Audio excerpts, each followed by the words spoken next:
Akwara moge joma yawre kamora mora ma intiero kinyi maka wuono kinyi ma jaber kinyi matarik 27 dweni mar 2 mar 2020 kod abich rok machiegni chino mar piny kod mbako romo nyinga Cleophas Oluoch jagis mukanya kwar mukeo nyaka chisango oyawre nyakwara moge juang kamora mora ma intiero kinyi maka wuono erokamano ahinya kuom yiero TV mar Ramogi eneno chenro mar piny bedo kodwa nyaka giko nyinga Joyce Odur nyakwara moge juang machiegni oyawre machiegni chenro mar piny nyinga Sharon Ngao Sharon ichio nado kinyi maka amba chio makare Cleophas achio maber mbuche makare Sharon ntiga chingma ngato sacho gani chio maracha kila siku chio maber wagoni nyasero kamano ni oyawnwa piny eyo makare maonge achiedh nade makoni kod kocha ni kinde mathoth ji chiwo gi weche mopogore opogore kata kamano wan seche mwaru kama wachiwo makare kendo tayo eyo maber bwa chop kae ka wangima kabisa iwacho ni en mana goyo kamano ne ng'uono mane odiochieng' ma kawuono weche to thoth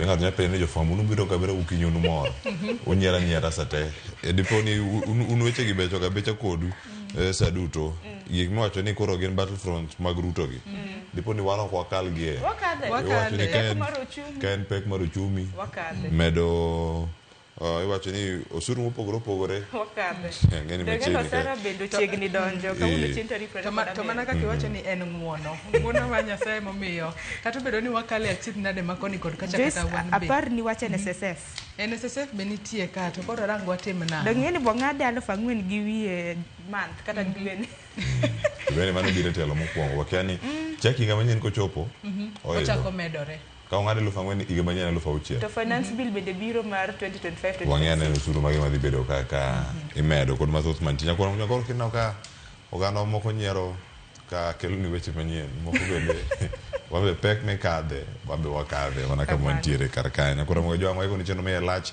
ahinya okinyi maka wuono kama dhi bedo kae gi twak maru piny kod mano mbako romo kama okwongo wadhi weche manyien kikelo kod Joyce Odur kae to bang'e Sharon Ngao dhi kelo gik matimore gazet mar Daily Nation kod mar The Standard odiochieng'ni maka wuono nyakora moge jowa gazet mar The Standard aneno ka tinde kinyioro mana thor weche mag The Standard tinde aneno ka chal ka gima editor loki kawuono ndiko mana ni garbage governor to giketo picha mano mar Sakaja kanyo gi ntiere lori mana puko taka mano e nyima pise mago mag Stima Plaza kanyo odiochieng' manyoro nanjo ka governor bed natemo luokore kaduore kod seyo mabedo sebedo koyudo kocha ni gino opukore poka kimakosa opukore kimakosa nade to ang'e ni gari ma kamae gini ok nyal lokore kimakosa tigene bura maduong' odiochieng' manyoro bed na gitwakie kotenre kod ma ninjo kanyo ka Kimani Ichung'wa bende dwaro mar mondo mi ogei mar obila en bende duok penjo kaluwore kod okang' ma kama nang'o mendi jok mane puko taka e nyima pise mag Kenya Power poko mak nyaka sani nyakwara moge joang ang'e ni mago duto kaachiel kod weche matimore e Daily Nation be naneno kondiko kanyo ni Ruto's Battlefront duto ibo bedo ka ilidhe nonro mar gazet okinyi makawuono to ka ngorange ite gazet mokwongo kanyo mar Standard samoro ka ng'wa thuolo mag range ahinya nikech waonge kod soft copy piny kanyo nitie bwok manyamako jopuonjre moko jopuonjre maromo 99,900 38 Sharon jogi ne geno dhi mbalariany an awuon an gi moko e ot magi jopuonjre mane yudo C+.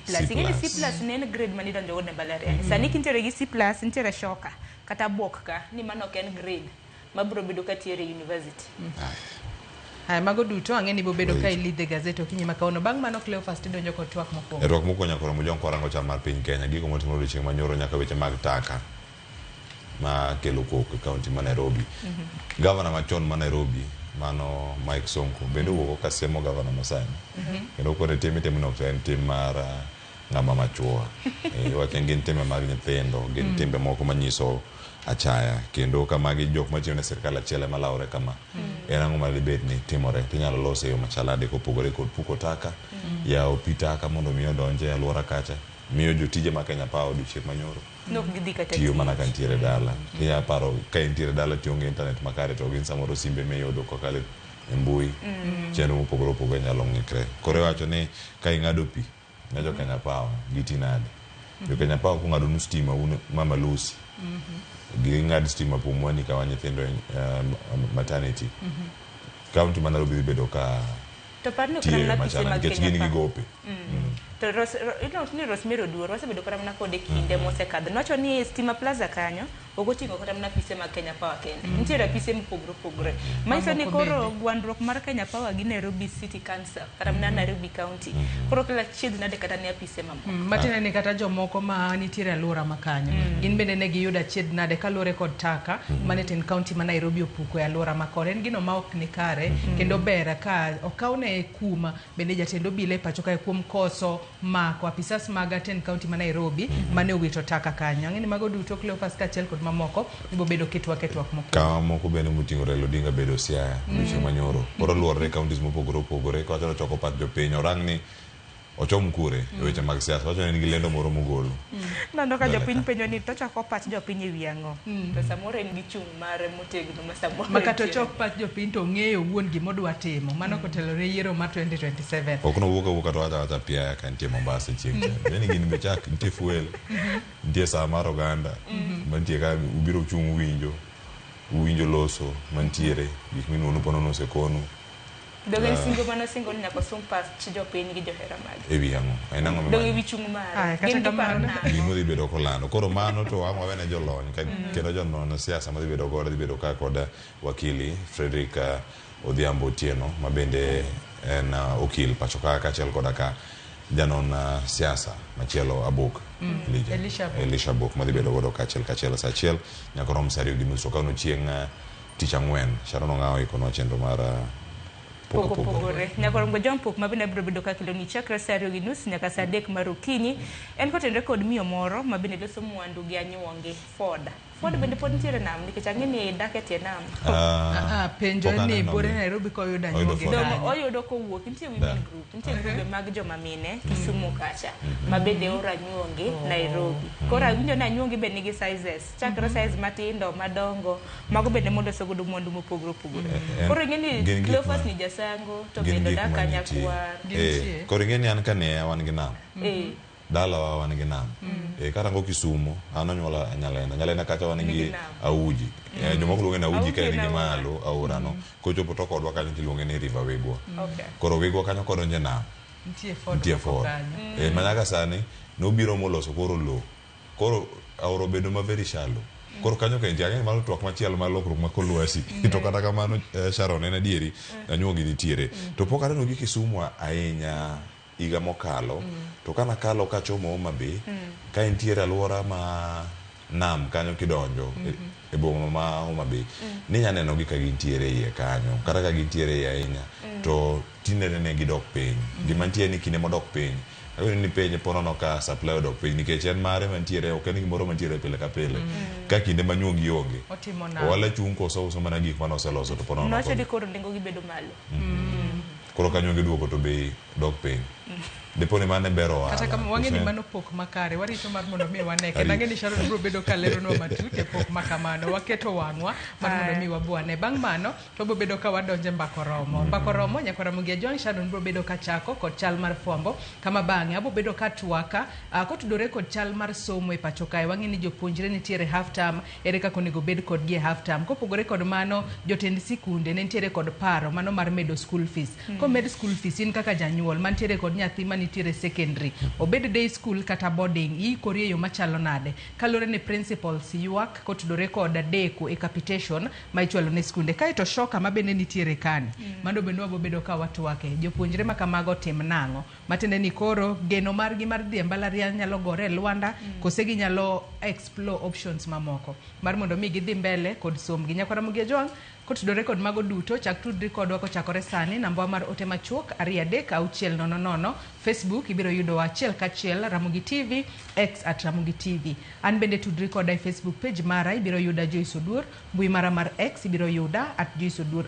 nyaka Ramogi Ajwang' mbui mara mar Facebook X Instagram TikTok nyingen macha Sharon Ong'aw nyaka Ramogi Ajwang' nyoro gotieno Arsenal owuok draw Man City oyombo Liverpool ogo ng'ato Man U nogoyo Ipswich sani owuok namba 15 wadhi namba 14 nyaka Ramogi Ajwang' man wan gi points 33 nyaka Ramogi Ajwang' ema ka tem wabo mana chopo kama onego bed ni nitiere to diko e mbui duto te mag Facebook kod mano mar X kod Instagram dakacha Cleophas Oluoch arwak ni machiegni nikech ma en ropiny wakwongo wayuda thuond weche manyien.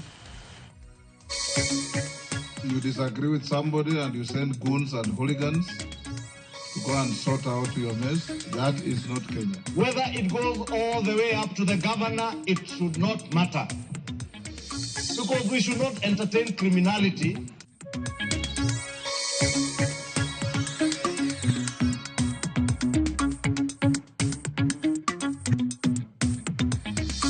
The problem is not Social Health Authority.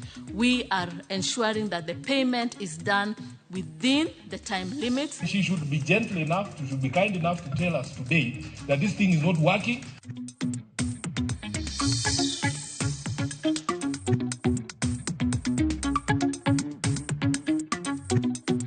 Right now, osavo dhano 6,000. Dhano 6,000 gi okonyal sav nikech oyiech, uchwer, makoro okonyal savu ji nyakaram.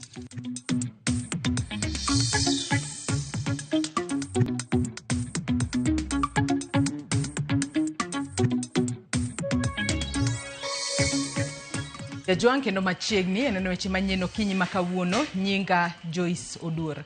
Jatend ODM Raila Odinga odiochieng' manyoro obago romo mar kawo pach jopiny e kaunti ma Siaya, kama oyango ni omiye sira mar dhi nyime gi twak gi jokenya mamoko e wi kit siasa kod telo.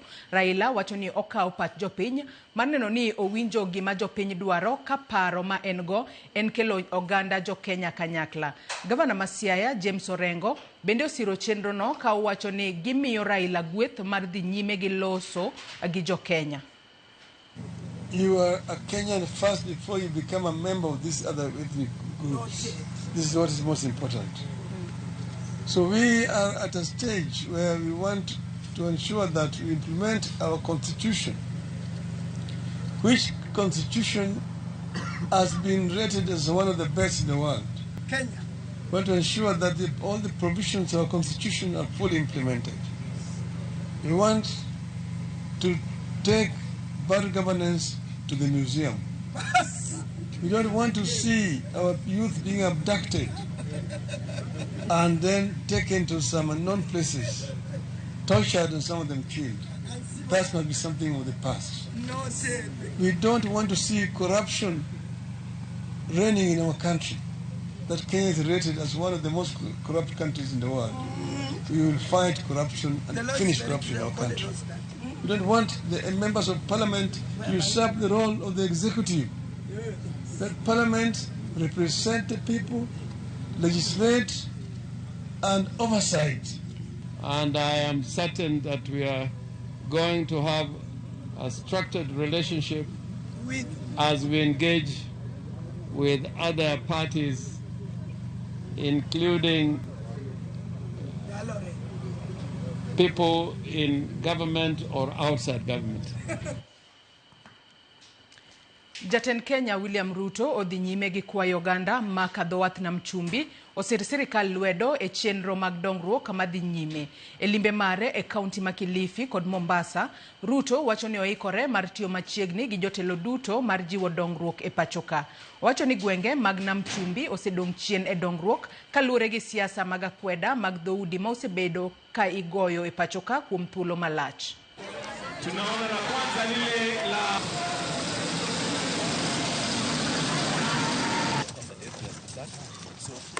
pale nyuma hatujakuwa na taratibu na mpango ya kutosha.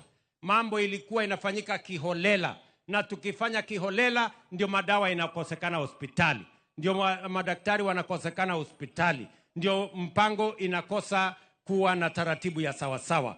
This time round we must get matters health right by making sure that we have enough data on how many citizens, what is the level of the equipment they have, what kind of equipment do they need, how many health personnel do they need, how many drugs do they need. That is how we are going to get it right. Mnakubaliana na rais alete maendeleo kila mahali, sehemu zote za Kenya, alete barabara hapa na maji na stima. Spika mar od bura Moses Wetangula ogolo chik mondo mi luong ogai mar obila e od bura mondo chiw ler gimomiyo pok gindhiyo ng'ata e wi wach taka manopukie log tich mar Kenya Power. Sakaja kata kamano ogoyo bade piny e wi okang' mane kaunti no okawo mar puko taka e log tich mar KPLC kowacho ni gibiro manyo yore makare mag tieko ywaruok makamago. Lydia Okeyo nigi ler. Maloyo seche 24 bang' duol mar NEMA golo chik mondo mi tend county ma Nairobi gol nyamburko mag taka e log tich mar Kenya Power and Lighting. Pod wayudo kantiere nyamburko ariyo machal kod ma mopong' kod taka eigi e log tich mar kambine. E twak margi od bura kawuono, Spika mar od bura Moses Wetangula ogolo chik mondo mi ogai mar obila ochopie od bura mar lero gimomiyo pok gindhiyo ng'ata madonjore e tim makuchno. We shall not allow this country to be reduced to a Wild West behavior, where you disagree with somebody and you send goons and hooligans to go and sort out your mess. That is not Kenya. And you must stop it. So I direct you to summon the IG to find out why no action has been taken against this publicized criminal behavior by the city government of Nairobi. The Inspector General of Police through DCI to extract information as to who were the drivers who dumped there. From the drivers to the people who instructed them. Whether it goes all the way up to the governor, it should not matter. Because we should not entertain criminality in the guise of attempting to collect your debts from public institutions, Honorable Speaker. Governor ma Nairobi Johnson Sakaja kata kamano lando ni kaka tend county ma Nairobi giseketo winjruok gi kambi ma keyo teko stima e pacho ka KPLC e wi yore ma gibiro chulo godo gope ma osebedo ka kelo fuere e kindgi bang' bedo kod romo okinyi ma kawuono. The first thing we've resolved that all hostilities end and issues be sorted out amicably. We have now given instructions to restore water supply to their premises and to remove the trucks that had been blocking access. Sakaja ni wuoyi log tich mar tend county ma Nairobi kamano kwayo bede migepe mag piny owacho mondo luw chike ma oketi mag tawo chenro. The law is clear on development control. All development control within a county is under the purview of the county government. Whether it is power lines, whether it is electricity transmission, that is under PLUPA, Physical Land Use Planning Act 2019, as well as its schedules. Kata kamano, ogoyo bade piny okang' mane gikawo mar puko taka e range log tich mar kambi mar Kenya Power ne ok owinjore. Kowacho ni gibiro temo manyo yore mag tieko gwandruok ma kamago e yo makare. E kinde mar riwruok mar jolony e weche lony manyasani motese ni Technology Service Providers Association of Kenya oseotend county kuom kelo lal ne jo hala bang' chodo weyni mag mbui e apaya ma Argwings Kudhek, Nairobi. When they disconnect this building, citizens suffer also. You know, and you can't access services, you can't take a lift up. And so there's also, you know, damage to the people who are here. We have tenants, we have banks that are tenants at Annex. And so government should not deal in that way. I agree 100%. That is not how we should be dealing. And moving forward, we shall both, you know, endeavor to exhaust all those avenues. As I've said, we've had several meetings, including one just in December. County bando Kenya Power gui maromo siling bill na 4.9. Kakambi no bende wacho ni county ni kod gopgi maromo siling bill na 3. Gopi Masakaja wacho ni ne ochakore higni mokalo to kata kamano gisebedo ka gichulo gi mos. Lydia Okeyo, Ramogi TV, Nairobi. Sirikal ochako yudo achiedh nade e chenro mage tok doho golo chik matamo migawo mar somo dhi nyime gi siro somb jopuonjre e mbalariany kitiyo kod chenro manyien midendo ni University Funding Model matimore e kinde ma jokanyo e sekta mar somo kotelnegi kod jatend migawo mar somo Julius Migos Ogamba obago romo mar ndalo 2 e boma ma Naivasha mar lalruok e wiyo manyien ma ibiro tigodo e siro somb jopuonjre kuonde tiegruok mamalo. Simfros Okinda nigi ler. Lek mar jopuonjre moyo 200 manotimo penj mar klas 12 higa mokalo mar medore somo koro ni kama tek kalore kod achiedh nade matama masani okwako chenro mar sirikal mitiyo godo e siro somb jopuonjre.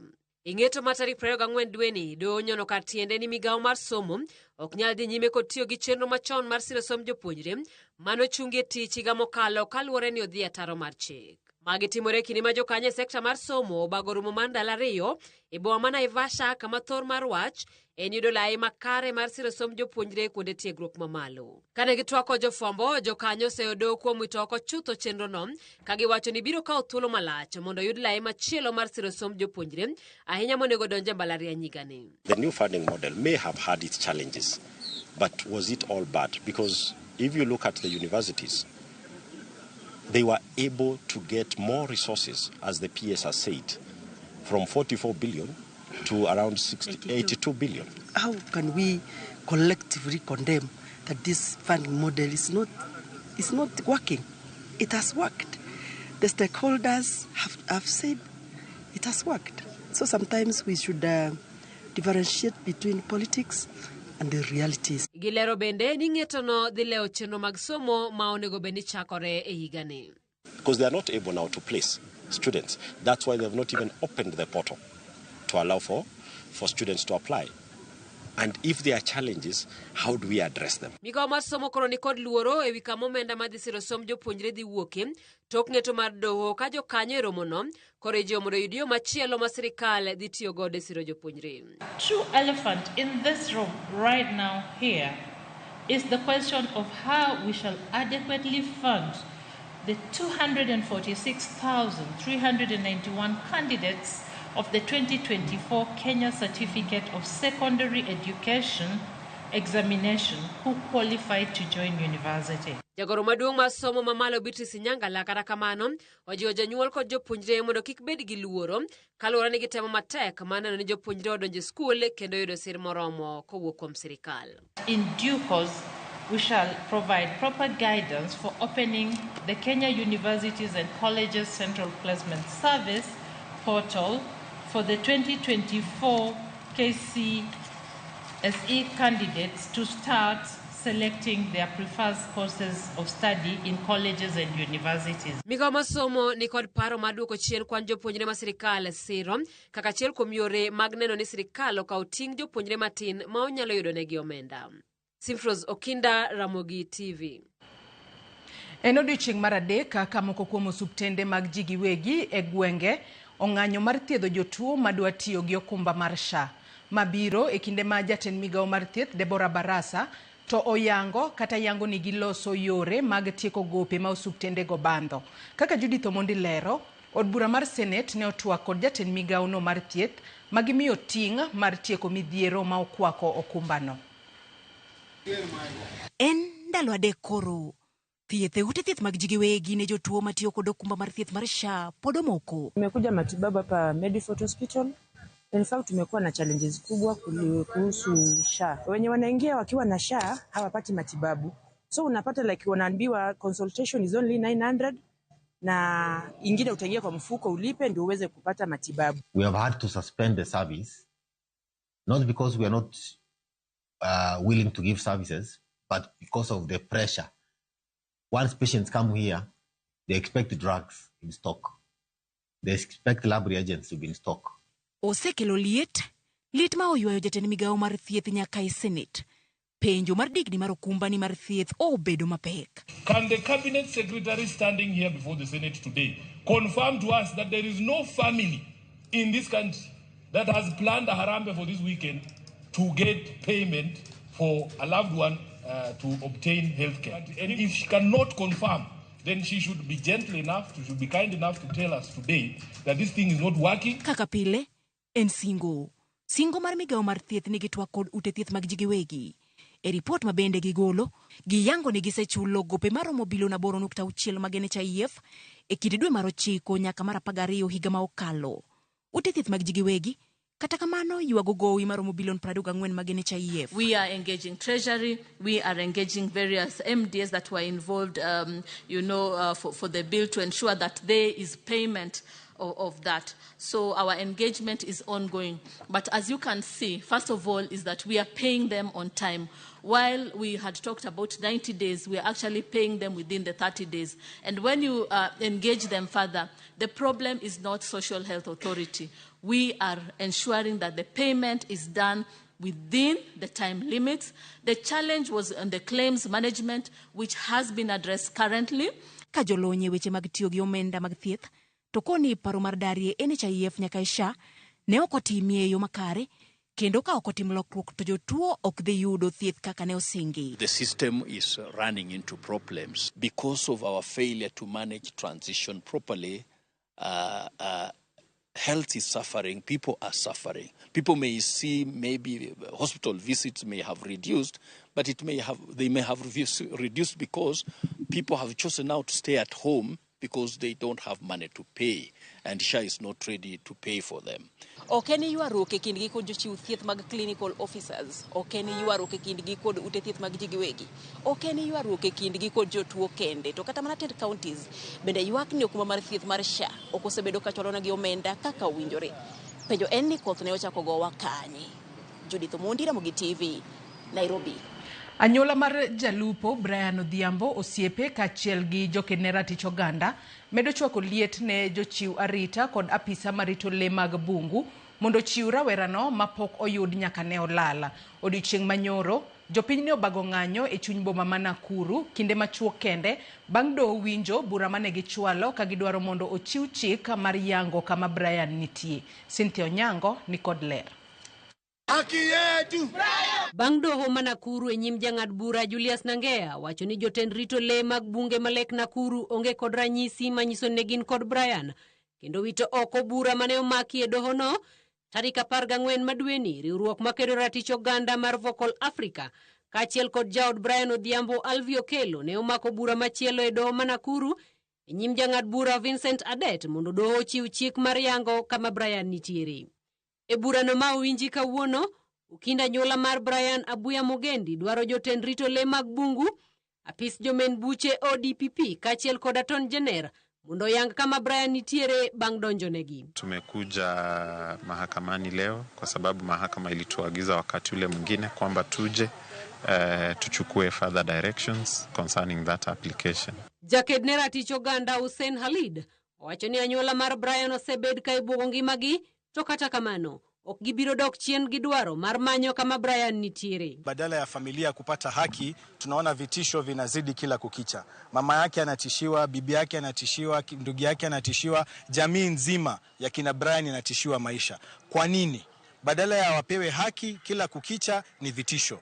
Kwa hivyo tunasema hivi, sisi sote tumeungana, Wakenya wote wameungana kupigana na udhalimu, na tutashikana na familia ya Brian hadi tupate justice for Brian. Jaod Brian Alvio Kelo wacho ni chunye onge kod kwe kaluwore kod lal mar jaode.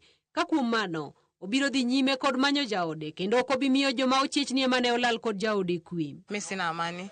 Na venye sina amani pia nyinyi mtakuwa na amani until siku yenye mtatupatia Brayo. Tunataka justice ya Brayo na pia watoto wangu wanataka baba yao. Tupeni Brayo, hamtatusikia tena. Msipotupatia ni vita milele. Jang'ad bura Vincent Adet ochiwo thuolo mar ndalo 7 ne ukinda nyola mar Brian mondo chiw duoko margi ewi duoko mar apis jamin buche ODPP kod apis jorit le mag bunge KWS. Tumepokea majibu ya hiyo application kutoka kwa DPP na kutoka kwa in charge wa KWS, na vile vile najua kwamba Attorney General aliomba atupe majibu kwa hiyo application hadi mwisho wa siku ya leo, na kwa hivyo tukaomba kwamba tupewe muda siku 7 to be precise, ili tuweze kuangalia majibu yale, kisha sisi pia tuweze kuweka majibu yetu kwa majibu yao. Burani ugen kendo winjo doho tarik 5 dwe mar adek higani.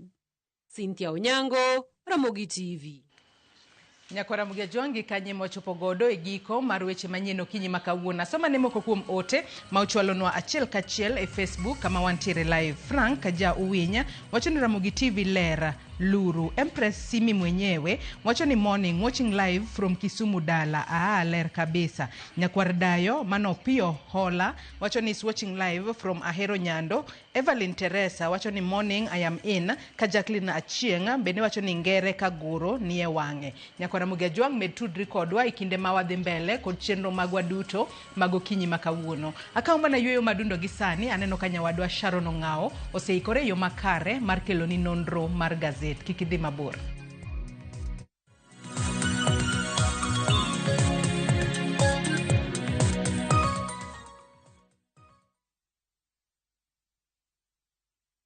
Monromo gi chandruoge mopogore opogore fuondni mag nyodo. Riwri kodwa e penj laktar ka osir kod CIC Insurance Group. Wadhi bedo gi Dr. John Ongech ka okoloni matut ewi tuoche mag dhood nyodo. Penj laktar kod Ruth Otieno. Tich Ang'wen, saa 12 odhiambo, kik bai. Win Nambogi on patapata.com. Yes! The more you refer, the more you earn huge bonuses and cash prizes. Refer and repeat. Not for persons under the age of 18. Authorized and regulated by BCLB license number 447.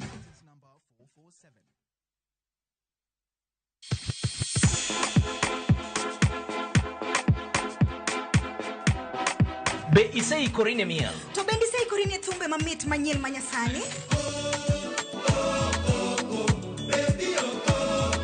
Wakelo ni mixes manit kabisa kod miel manyasani. And of course ngeso kangeso nyakumwa jumcha Krista Ngwena nyaka sauchi. Cheki melanin top imeweza. And of course Hilo bwana. Chenro en Thonda Kumar.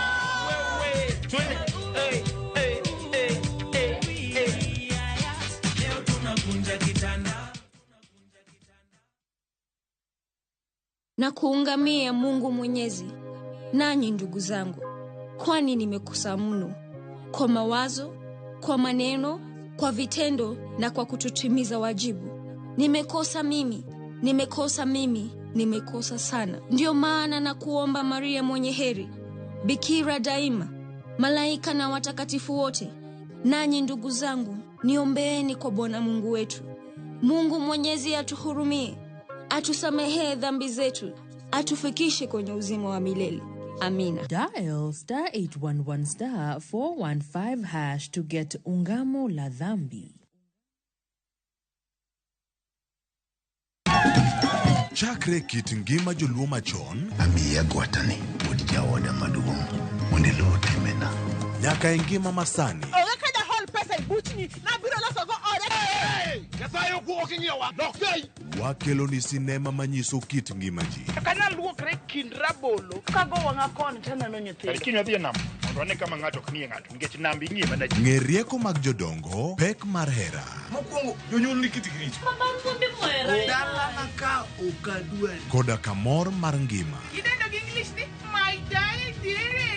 Kaka kinde mosekalo kod masani e sigenni mopogore opogore. Odhiambo maru e kakoro dwa chacho. Ng'ama onge pesa. Wini. Sani ng'ama onge pesa itimo nade? Winam Cinema. Jumapil, saa 2:15 otieno kod saa 4 otieno. Kik bai. Discover faith, history, and culture with View Travel's Uganda Martyrs Journey from 1st to 4th June 2025. A journey of learning, reflection, and spiritual enrichment. Walk the Martyrs Trail, visit sacred cathedrals, experience Pilgrim Day at Namugongo Shrine, and explore vibrant Kampala. Starting from $925 per person sharing, tailored just for you. With View Travel, pilgrimage yako iko sorted. Book now and lipa pole pole. Visit viewtravel.com or call and WhatsApp 0703 254 254. View Travel. Dream. Explore. Discover.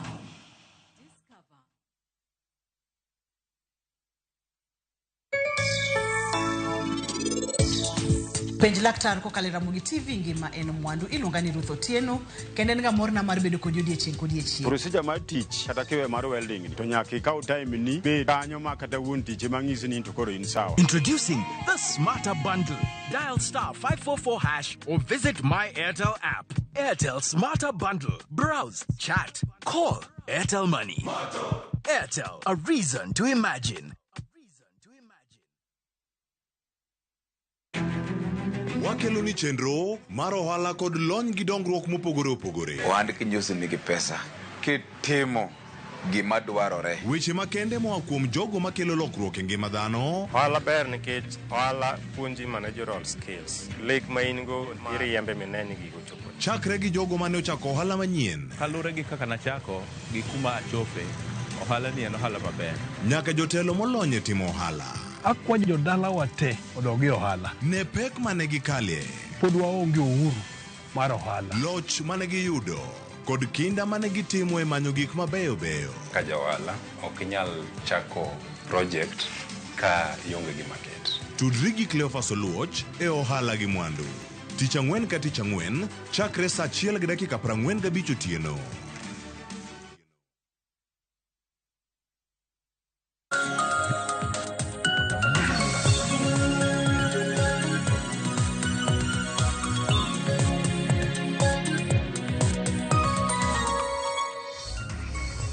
Na kwa ngwa jonka mora mintiere dakika oskadho 35 tok saa 12 mar okinyi machiegni ma nonro mar gazet nyinga Sharon Ongao.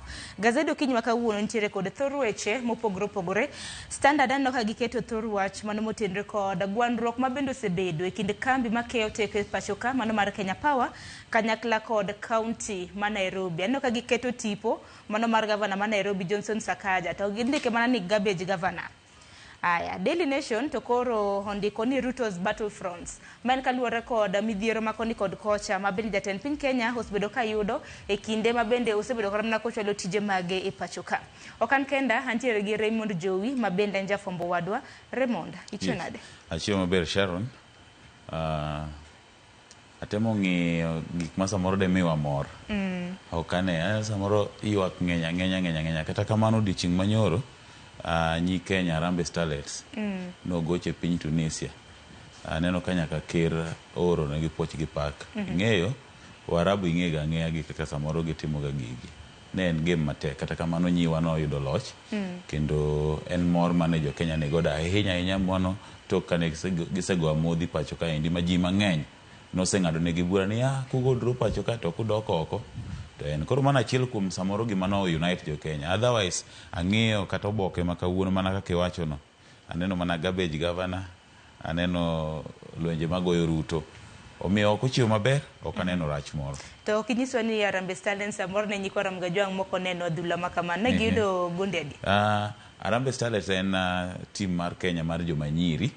Ne giloyo Tunisia gol 1-0 kata gimomiyo tugo ni koro no moro jo Kenya ahinya Sharon en ni e kinde ma tugo ne dhi mbele referee no miyo piny mar Tunisia penalties 2 te e tugo achiel no. Kata kamano jagondi jo Kenya mano iluongo ni Lilian Awuor no save penalty 2 go te e different minutes. Mano gima no miyo jo Kenya mor kabisa nikech gini penalty kosemito mano is almost a goal. Tido ka jagol jo Kenya nyako ma tina yenye osebo penalty 2 miyo tugo no rumo 1-0 omiyo piny Kenya dhi atua machielo. Poch gi pak nyakoro mgajwang' ni team mano mar nyidendni kata na nyidendi pachoka mano mar Harambee Starlets. Mapio pia paro no kinyi makawuono wacha gi The Standard pile ka pile wajachako gi Daily Nation. Thor wach mabendo mi peke gazet mano mar The Standard nyakoro mgajwang'. Iwacho kanyo ni garbage governor.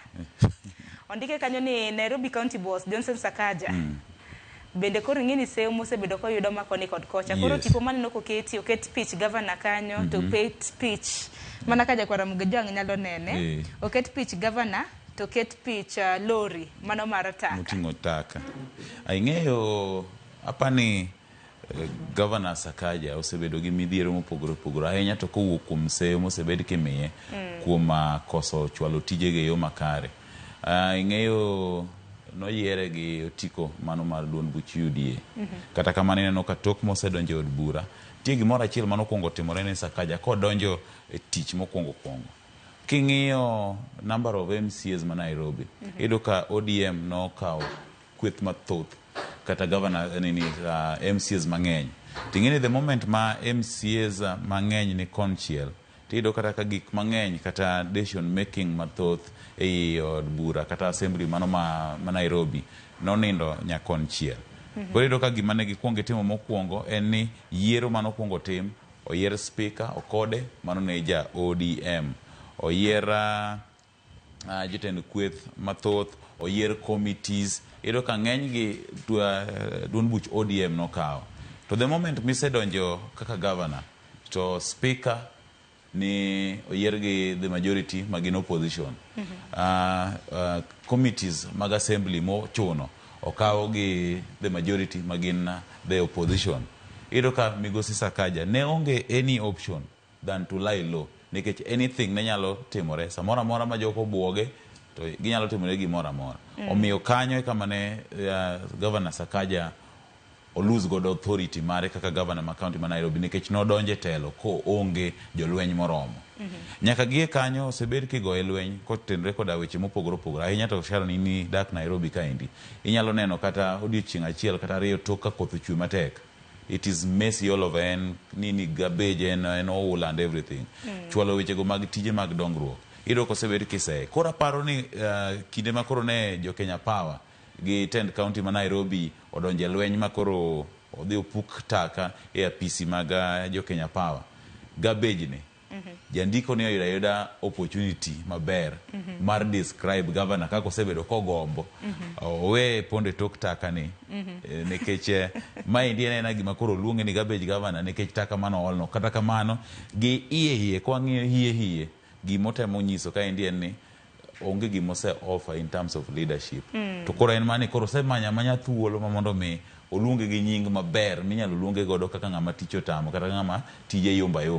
Koro noyudo thuolo. Kata kamano kwa duoge subject mar gimoket kaendi en ywaruok mosebedo kadhi mbele e kind Tend County ma Nairobi kachiel koda kambino makeyo teko stima pacho kaendi Kenya Power.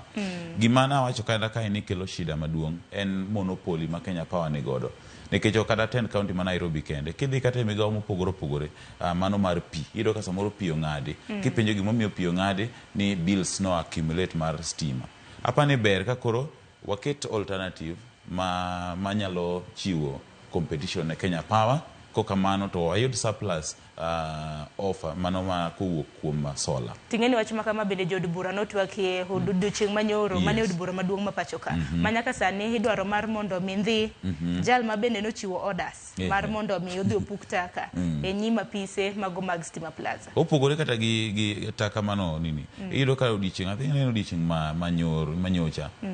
Kopogore gi taka ni ne gichage yawo dag minyaga mokere e alwora mar log tich mano mar Kenya Power. Apani nyaka gie sani weche mag dhi e do kachiel koda weche mag golo order gi ok bi konyo, nikech magi are two entities kata migepe ariyo madito kendo mochuno ahinya e tije michwalo ne japiny e county ma Nairobi. Koro kinde mabende koro ywaruok ni biro medo dhi nyime. Apani gik mang'eny biro medo kethore. Giluonga jotelo e apisino mar Kenya Power gi Governor Sakaja kaka osedonjo kaka jatelo maduong' kaka boss ma county ma Nairobi, okel jogi te kamoro achiel mondo mi giwuo ging'e kaka inyalo punguza bill cha mondo mi weche gi, nikech ka gidhi mbele gi ywaruok kama tidhi yudo ka gik mang'eny dhi timore ma dhi hinyo japiny. Kapok odhi gazet mar Daily Nation nyakoro Mgajwang', wach moro bende nomi pek mana piny kaendi konyalo ng'iyo gazet mano ma The Standard piny kaendi, weche motenore kod somo. Ing'eni jowi kinde mana wantiere e sikul ni wacho ni joma oyudo C+, kinde puonjore tiyudo C+ and above, inyalo donjo mbalariany. Sani koro buok nitiere ka nyakoro Mgajwang', tok ka koro iwacho ni nyithindo manotimo penj mar klas 12 mano mar higa mar 2024 kidek rem chope mbalariany jok mane yudo C+, neno na gin kwan 99,338. Ing'eyo Sharon, king'iyo gini matut, nase gagomba kago siepna moro ma ni e sekta mar puonj. King'iyo gima sirikal temo timo malich kabisa en mondo mi oket mise mar new curriculum mano CBC. Tiyudo ka CBC dwaro mare maduong' en duoko ji mondo mi kika focus iluongo ni result based kata ratings kata ranking. Ngeni chon kane in number 1 timor makata in number 1 man gi 230 timor nikech in number 1 tapani gima sirikal temo timo Sharon en mo temo golo wa e wach mar timo ranking kata wa somo for exams ido ka mokwongo ne ndalo moko kata chien kanyo higni moko 2-3 mokadho ido ka ndalo moko ne nitiere kaka ji noyudo D kabisa mang'eny to immediately ma ji oyudo D kabisa to sirikal mokwongo golo statement kawacho nang'o kik ujali unyalo dhi e polytechnics unyalo dhi vocational trainings unyalo dhi colleges ma kamano mondo mi uchag gi tije lwedo apani dwaro ma sirikal ne godo ka ok wang'iye yor ubaguzi sirikal dwani mondo mi ogol ji e wach mar focusing e white collar jobs nikech ji chon nong'e ni kirem e kidhie polytechnic kirem e kidhie college to giseyudo ni kata ka gitem mondo mi ji orem by default tiyudo ka skunde mang'eny samoro nitie kaka pod timo 1-2-3 mondo mi ji odonji e mbalariany tapani koro sani ma gisechako ni mondo mi jomo yudo nyaka C+ mondo mi odogi kik donje mbalariany an apana nyalo support mano ni mar maendi achiel kuom gigo ma bende koro dhi duoko ji e college sami se dhi e college kata sami se dhi e polytechnic focus mokwongo en tije kata somo tije mag lwedo apani ka watimo maendi kokwa bedo gi ng'ur kata kokwa bedo gi ubaguzi ahinya to dwaro mar sirikal kigi rem kata kigi fail student by design. Bende okang' machielo bende nwaneno kanyo ka jatend migawo mochung' weche mag somo mano Migos bende wacho ni kwan mago mag jopuonjre ma bende osebedo ka yudo C+ osebedo ka medore mbalariany mopogore opogore ting' ma bende koro sirikal ok nyalo kuom ranyisi nyakoro Mgajwang' iwacho ni mar mondo mi sirikal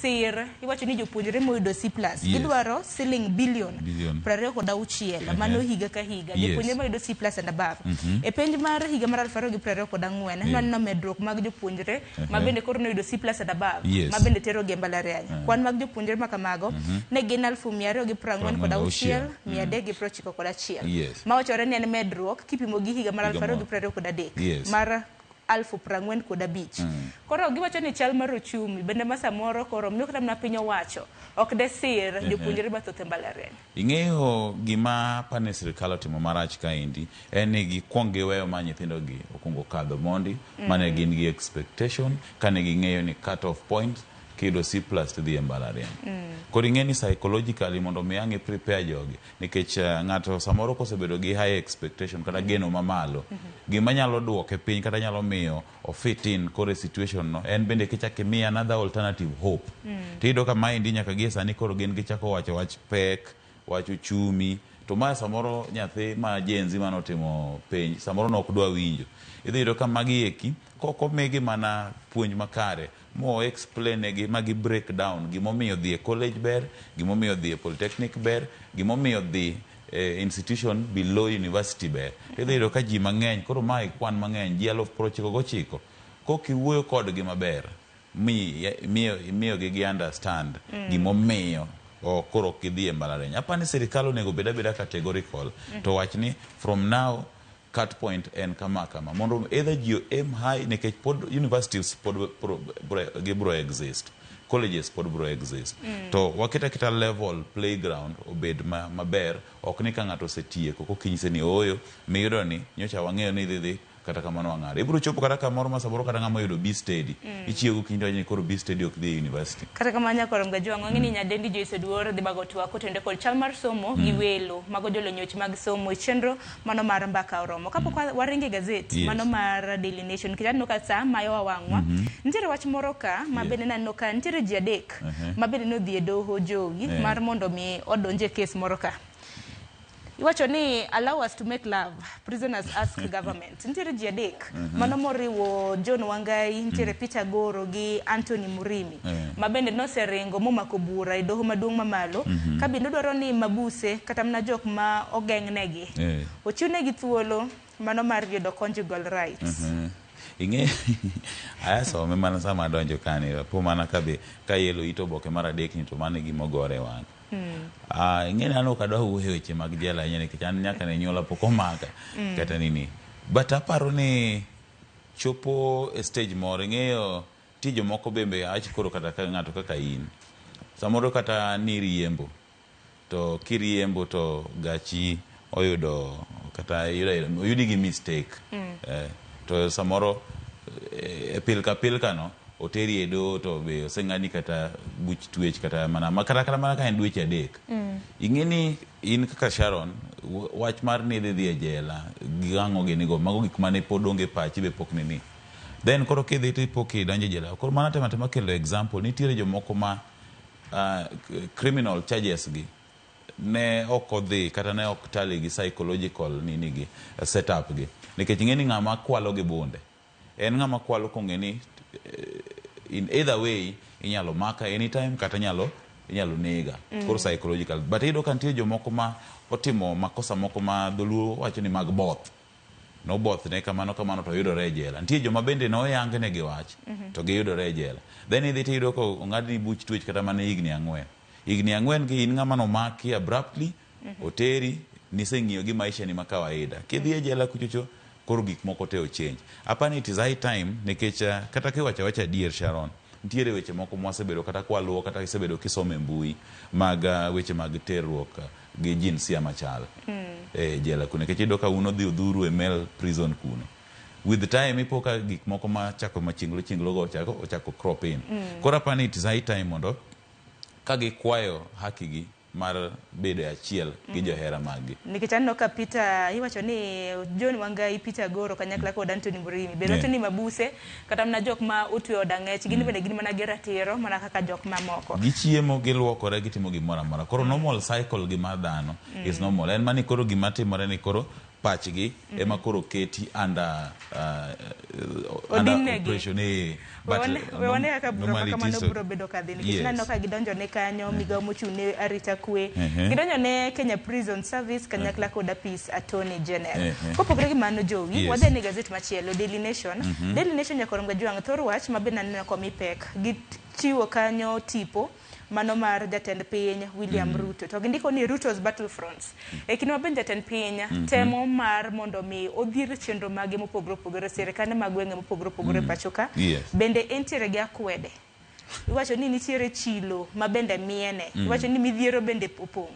Wachaka nyoto ni rebellion by former DP Rigathi Gachagua. Wang'eni jabana jalup jatend piny mano Rigathi Gachagua kinde ka kinde osebedo mbui osebedo wang' jowi ginyakalondo mopogore seyo ne piny owacho. Ang'eyo weche 4 madito gite. Rebellion led by former deputy president and ending problems in the health sector, midhiero mokrum migawo mar thieth, weche go mag miyo sir mag omenda nyithi mbalariany mano university funding, then gi regional crisis mago tudruok e pinjego ma oko decisions mosebedo komek. Anyalo wacho ni kuom gik moko 4 gite achiel kende mano nego be ni en midhiero makwako jalup ker ma en rebellion mano mar Gachagua. Nikech siasa to kawaida ng'ato kadwa yudo outfit ne to yedha nyako kwed konchiel kata nyako owuok konchiel modong' gite ok akwan gi kaka midhiero takwano gi kaka gik ma en owuone mokelo kende nikech kano donje telo to noyudo ka wan gi NHIF dino we golo NHIF dine onge midhiero mar SHA kawuono bende odiochieng' mar 4 ma bende koro SHA ok tie suptende mag ji giwegi. Aya kichak idhi e university funding model ne wan gi HELB dino we golo HELB dine obeta system mos alafu regional crisis otime ntiere koma se ntiere koma sire awacho ni gik moko adek gi ene mokelo kende nikech magi gik ma anyalo penji kata in do they have solutions be gin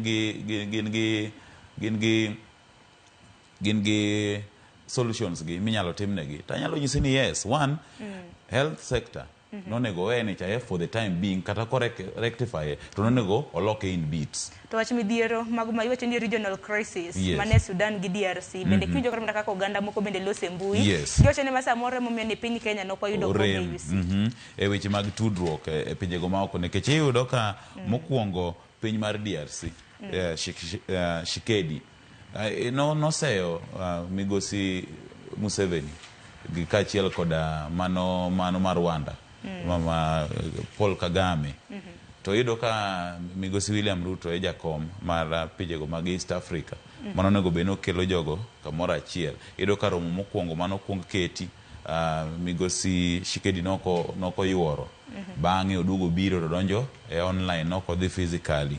Koro iyudo ka jakom mano mar pinjego mag Afrika ma ugwe William Ruto kosebedo ng'ano mariwo wiji kanyakla. Iyudo ka samoro nitiere interest mopondo ma samoro gidhiro ai duogo yangore bang'e. Gigi eki samoro biro rocho kata winjruok mar piny Kenya gi pinje mamoko kata yiero mar AU ni to kata decisions mamoko manyalo biro bedo made in terms of economic decisions kachiel koda kata relationship tu monego bed ni bede pinje gi maoko. Aparo ni wenge duto te nitiere ir jatend piny Kenya kata bed ni nitiere migepe mopogore pacho ka wang'e nitiere migawo mar thieth, migawo mar somo, migawo mar arita kinde mamoko. Tingten mare kaka jatend piny Kenya mar neno ni sectors duto te otiyo makare. Wang'e nodong mana gi higni 2 kende to adhi yiero maduong' mabiro. Koro akeneno okang' mane mabende biro bedo kokawo mar luoko sectors mopogore mabende midhiero nitiere. Jowi waring mana mapiyo nikech aneno ka sa bende ringo sama wang'wa wadonge ni matin ne dakika 5 mondo watiek nonro mar gazeti. Eite mar adek ne korom gajuanga kawuono en odiochieng' mar 4 ka bende nitiere chochni makoni kod kocha e ute mag thieth mago mag ji giwegi bang' riwruok mago mag ute thieth mag ji giwegi rufa nogolo service ne gocho ni SHA okumba mar SHA ok bitigo de ute mag thieth mago mag ji giwegi kaluore kod gope mabende piny owacho nitiere godo. Ing'eyo gimomiyo koro gir SHA ni ambe koro aneno ka en gi shida ahinya nikech iyudo ka NHIF ni nyalo chul $500 ne joma samoro mane bei mane chulo to iyudo ka samoro kata dayo moticha ne nyalo ng'ang'ana ket 200 ket 100 by the time madwe rumo 500 cha ni e wedho tuore wedho kotuore ne gi oro pesa. Middle class mago jok matiyo ming'ado osara iyudo kata ka samoro ng'ato kaka an ni samoro ne nyalo ng'ada pesa to dhi kata higa achiel ka an pok adhi e osiptal pesa no ne nitiere kanyo. Osiptende mag ji giwegi ne accept NHIF kendo ne giyie mondo me ka in gi nini tidhi thiedhi gi NHIF. Sharon sani koro gidagi wach mar SHA tiyudo ka middle class ema ng'eny ne thiedhorega e private hospitals. The moment ma private hospitals odagi SHA deduction cha onge kuma dhiye ok odhi dhiye SHA. Iyudo ka ji mang'eny koro opt out of SHA which means ni deduction cha koro onge. Gini koro dhi timo ang'o odhi cripple SHA nikech koro onge chudo moro amora onge pesa mage choko SHA koro onge pesa. Emomiyo idhi yudo kata samoro kata ng'ato dhi bill en kaka moro manyocha waneno mar nyathi mane otho mane nigi tuo mar genetic disorder cha bill no accumulate nyaka gimoro $1 million to kidhi tiyudo ka SHA chulo mana 23,000 out of 1 million.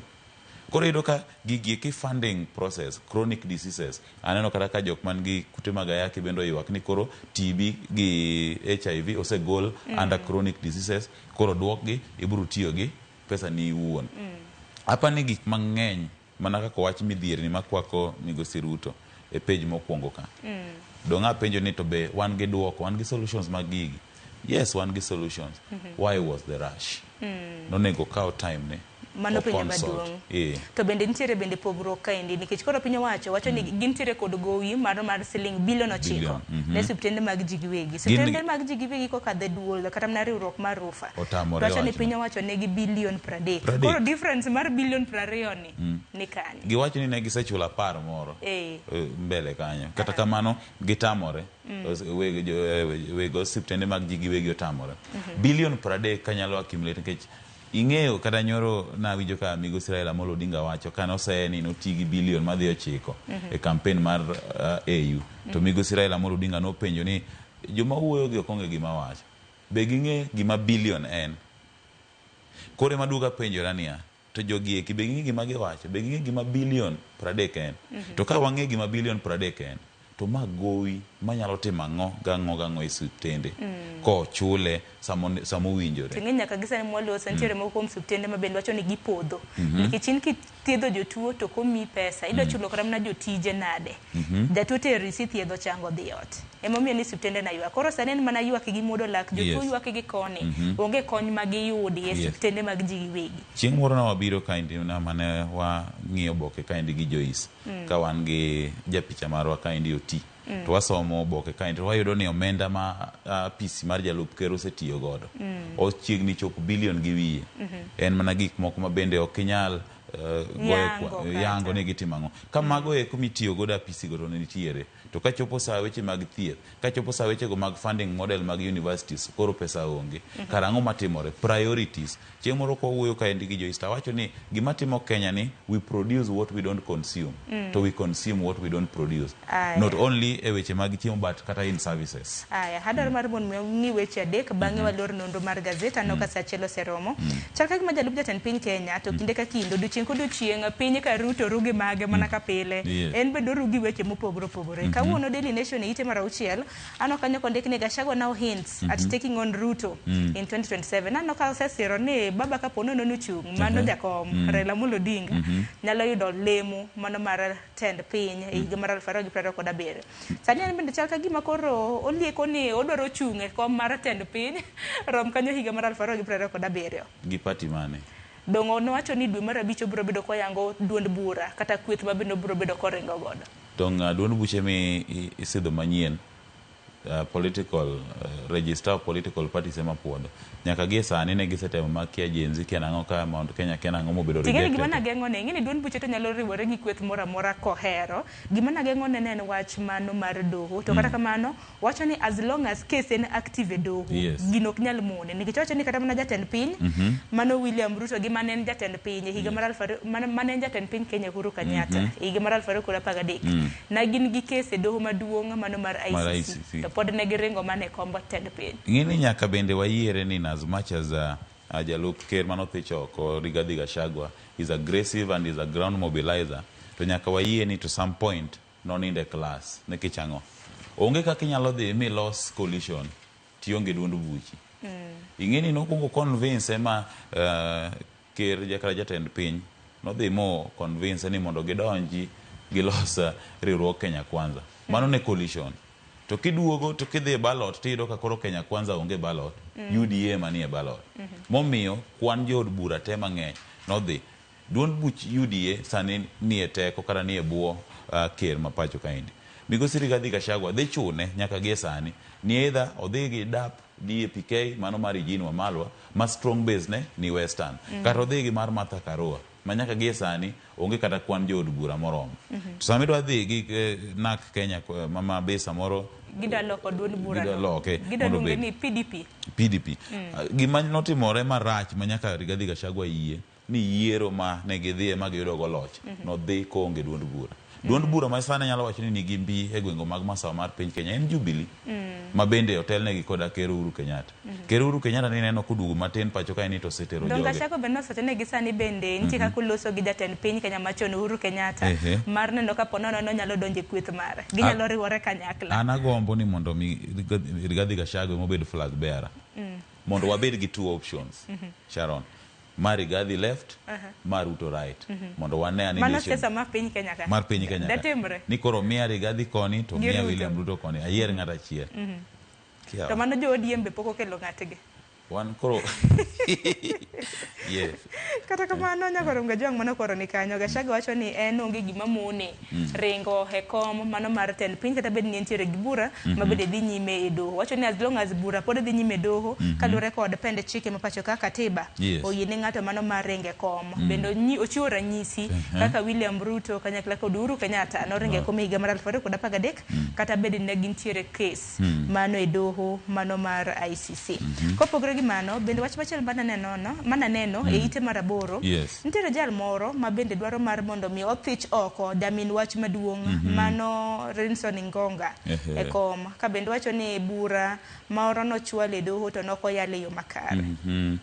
Asemo some kanyo endo Nairobi businessman mano koro ochwalo bura mondo mi koro gol DPP e weche go. Apani onge sekta ma weche mag mibadhi kwako ahinya kotenore koda weche go mag mit bilia soya ng'o gik mang'eny kopogore gi mano mar doho kachiel koda mano mar timo nonro weche go mag mibadhi nikech gine maginono mibadhi to gine jo mibadhi mokwongo. Ndalo moko nawinjo kata ka ng'ato wacho ok en verified report to nawinjo ka giwacho ni kata jok mochung' ne nono mibadhigo gibiro to gibiro gi report kamili moting'o statistics mowuok kata kuom auditors to gibiro to ginyisi ni ma mwayango kendo oseyangore gi ma giprove ni kaka then ginyisi ni koro wawuo itimo nang'o blackmail apani nyaka gi sani jogi osekawore kaka jok moko ma untouchable kora pani dwarore bold men manyalo wuok oko mondo mi ochwal ng'ur makamagi nikech gigi timore to ng'ama nyalo wuoyo wigi onge ok wanya wacho ni mibadhi onge migepegi but gin tiere en mane koro ng'ama nyalo wuok oko openly mondo mi opetition kaka koro DPP ni onge. Kapok wachako nonro mar gazete ite mar 15 aneno nitiere cartoon moro kanyo e ite mar 15 cartoon maka maneno ka nitiere mtoka machal mar ambulance oruombore piny kanyo to malo ne ondik ni SHA to nitiere jal moro nitiere wi mtoka moro madhi to piny kanyo ne gi spanners nyakoro mga jongo chiegni no machinglo maka mana keni Raymond kaka jafwambo inene machal nade ma endi ng'ama ni e wi gari ni en ng'at ma wang'iyo go pile pile kako jachung' e wi gari barabara imetoka Tulo imeingia Dadaab imeingia mae kako uwe pile pile en ga e wi gari ngani jama chinglo temo wacho ni kama kawaida en ga e wi gari pile ka pile i barabara aneno kata sama ne joistimo weche manyien ayudo ka nyaka koro jalop no chako wuoyo kako kini bi realize gino gichako wacho doka ochako ni jalup ne bong'eyo koro machinglo ni mana ko atieko jatend piny pile pile ene wi gari every weekend hii barabara hii nini mnataka hii to sechego ambulance ochopo kinde duto wang'e ambulance ko biro gi ng'ama edha tuo ng'ama oheore kata ng'ama osetho to king'iyo piny kanyo to osetem los gini manyaka spano tur gimoro amoro tur mokol in short gitemo wacho ni sama jatelo ni osike wi gari ka promise gini piny ka endi wechego mag thieth okethore weche mag thieth ni iluongo nang'oa e kinda kuru ga sumbi kata chunye gudo weche mag thieth chunye gudo pacho ka endi mae gima jama chinglo temo wacho ni sama wane wi gari mwa singo weche ga 1 2 3 weche mag thieth to kethore pacho ka endi kata tema na iloso ni kawuono spanator ichako losi spanator koro waol en mana geno maro ni nyalo rie sector mano mar thieth nikech adiera makende jowi ng'eni ko wuotho oko ka ok inyal ng'eyo chal mano mar pek ma bendo oganda kadha nyaka donje ute thieth mopogore ekibiro bedo king'eyo chal mano mar weche mag thieth nyaka sani ka yudo kramna ni tuoche matama ji onge ramna kaka konyre kaluore kod ng'ikruok mano mar kuma mar SHA duche manyoro nano ka ocha ni Deborah Mulongo Barasa mano jatend migo mochung' weche mag thieth nochopo nyim Senate bende mar duoko penjo maket kod magi giwacho ni kata kizungu moro wacho ga ni change is better than sorry pile kata in kisikichwanyo ng'ato tisiko mani sorry kiny go kinja ka sorry koro gima jatend migawo mar weche thieth siko timo en sorry to kizungu wacho ni change is better than sorry lokruok oingo kwayo ng'uono pile ka pile gima jo Kenya dwaro neno en lokruok wadhi e chieng' moro hospital mayori kaka wuono ng'amo donjo idonjo ni to se nini to se timni kama to billing osetim to se nyisi ma SHA cover to weche thieth dhi maber to ka pile en ni we will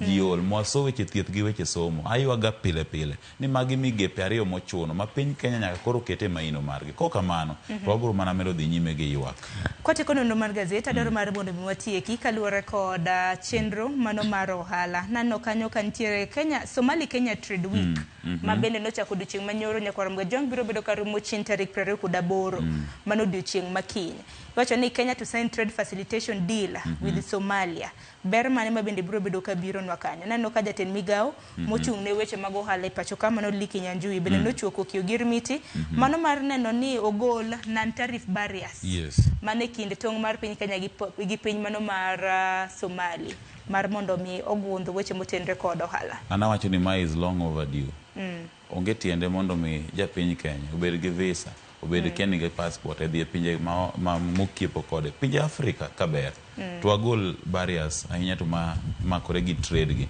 gima wanyalo keto maina en wechego mag security emwa beef to wechego mag ohala to wagony thuolo eka wabiro dhi nyime kaka pinje mag Afrika jo wachni mogik watieko wachna mogik en ni nyaka gie sani warito consultations mano singnwa aneno ka samoro mano singnwa gi ng'a jatend ogai mar ODM Raila Odinga aneno ka samoro jaluongo ga jok moko ma Aneno kabet aneno Bill jasiasa kaendi, aneno bendulungo rawera moro na bok, Elisha Bok. Arito ng'iyo gin moko kuom rawere matindo masenene paw siasa.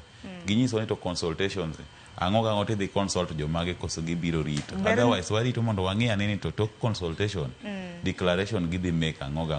Odiochieng' manyoro Ogai mar ODM Raila Odinga nantiere kaunti ma Siaya kendo mabende pod omedo somo paro. Elisha Bok bende wantiere godo sani. Cleophas Oluoch doro donjo kode bende nonro mano mar weche mag siasa. Yes. Nakoronga juang' sa osekadho dakika en 9 tok sa 1. Gi kanyo makelo giko mano mar nonro mar gazet. Warado kende chal mar fuambo e chenro mano mar mbaka oromo jowi. Waguni erokamano kuom biro kinde ka kinde e nonro mar gazet. Mondo bende samoro tek. Erokamano ahinya.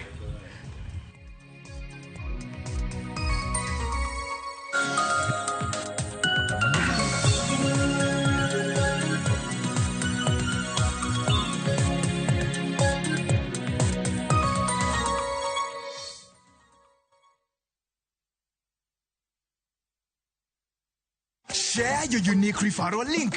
Get Mogiako to sign up now, place bet. Now come at huge bonuses and cash prizes on patapata.com. Refer and repeat. Not for persons under the age of 18. Authorized and regulated by BCLB license number 447. Ma oken mana sigand hera. Dongiwanu wabiro tumarus. Sama chuny mokuyo ketho ngima ng'ato. Waromo kamae. Kendo afanyo nen jaod nyaminwa matin. Hera mane okwer, tim andhoga kod weche mopondo. I'm sorry. Ang'o momiyo ine wuonda kamae? Mano ok nyal bedo hera. Hera chako dongo e kind ji ariyo. Mana ni mondo temgi gi pek mar gik ma gisekaloe. Ni won Prince Raj. Ang'o momiyo okidwa yie? E kind piem mar gombo duong' kod makruok gi joot. Nyaka ng'ato tim yiero manyalo loko tiend hera. Choti Sardani. Wuok tich nyaka ngeso saa 2:15 otieno.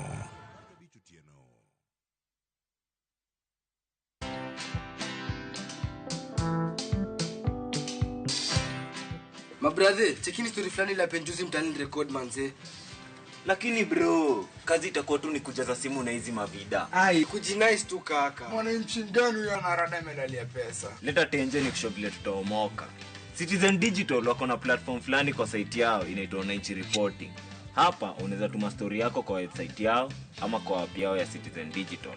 Na kama hiyo process ni ngumu, unaweza tuma story kwa email yao, WhatsApp number ama uitumie kama SMS. Alafu gani napataje bro?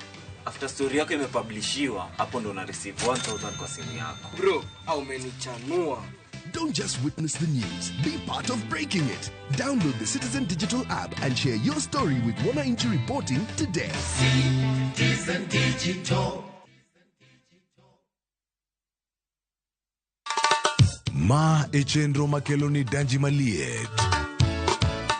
Ma e chenro makeloni weche mamolo seche duto.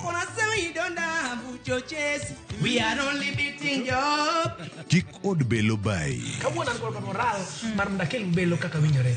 Ma e chenro makeloni duond yawuoto nagi. To wakwayo rowere bende kiyudo matin kik icham te ikungo. Duond mine Ka jaodi miyo nigi pesa malo dichuo.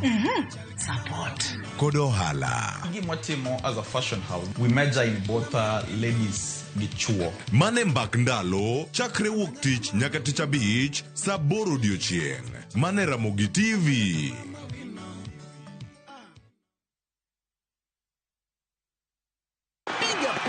Shabiki.com ikuwe part of your wins. Hii 2025 tunaenda kufly even higher. Ukiwekelea, wekelea responsibly. Not for persons under the age of 18. Authorized and regulated by BCLB 671. You wanna feel the vibe. Ngeso ka ngeso wakelo ni gik mamit makelo mor.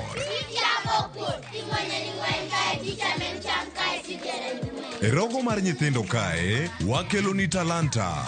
Loso gi lwedo wapuonji tedo be gi moko mamit. Rogo mar mar nyithindo ngeso saa 3 mar okinyi mana e Ramogi TV.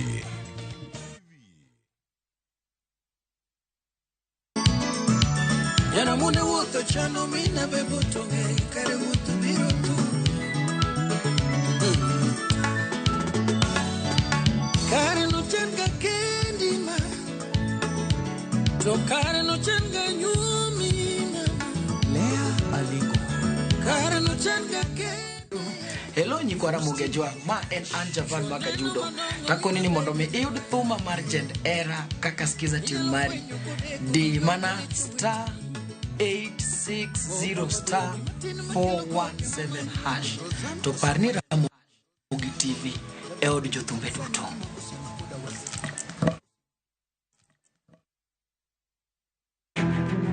Wakelo ni chenro mar ohala kod lony gi dongruok mopogore opogore. Ohand kinyosi nigi pesa kitimo gima dwarore. Weche makende moa kuom jogo makelo lokruok e ngima dhano. Ohala ber nikech ohala puonji managerial skills. Lek ma in go iriembe mineni gigo chopo. Chakre gi jogo mane ochako ohala manyien. Kalure gi kaka nachako gi kuma achope, ohala ni en ohala maber.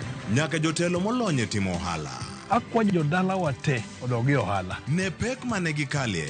Pod waonge uhuru mar ohala. Loch mane giyudo kod kinda mane gitimo e manyo gik mabeyo beyo. Ka jaohala ok inyal chako project ka ionge gi market. Tudri gi Cleophas Oluoch e ohala gi mwandu. Tich ang'wen ka tich ang'wen chakre saa 1:45 otieno.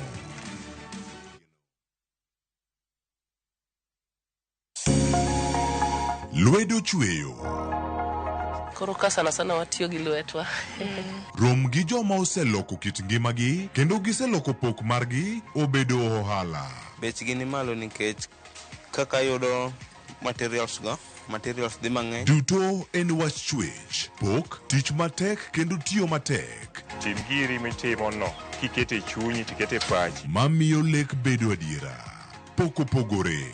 Tich ang'wen saa 2 okinyi kod Sharon Ong'ao. Kick by.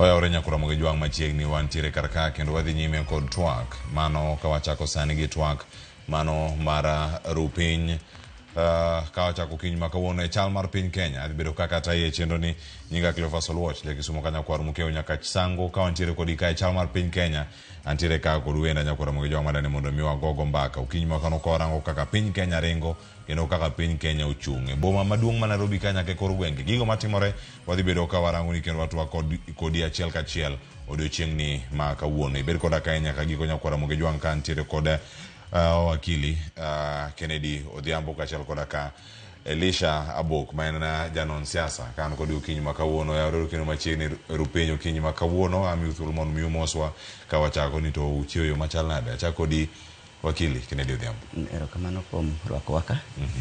Gen wadhi bedo gi budho maber. Erokamano. Kendo machiegni bende chenro mar rupiny ukiny makawuono Elisha Abok oyawre kendo machiegni chiyo nade. Achiyo maber oyawre ahinya kendo amoso joka nyanam ni oyawre uru.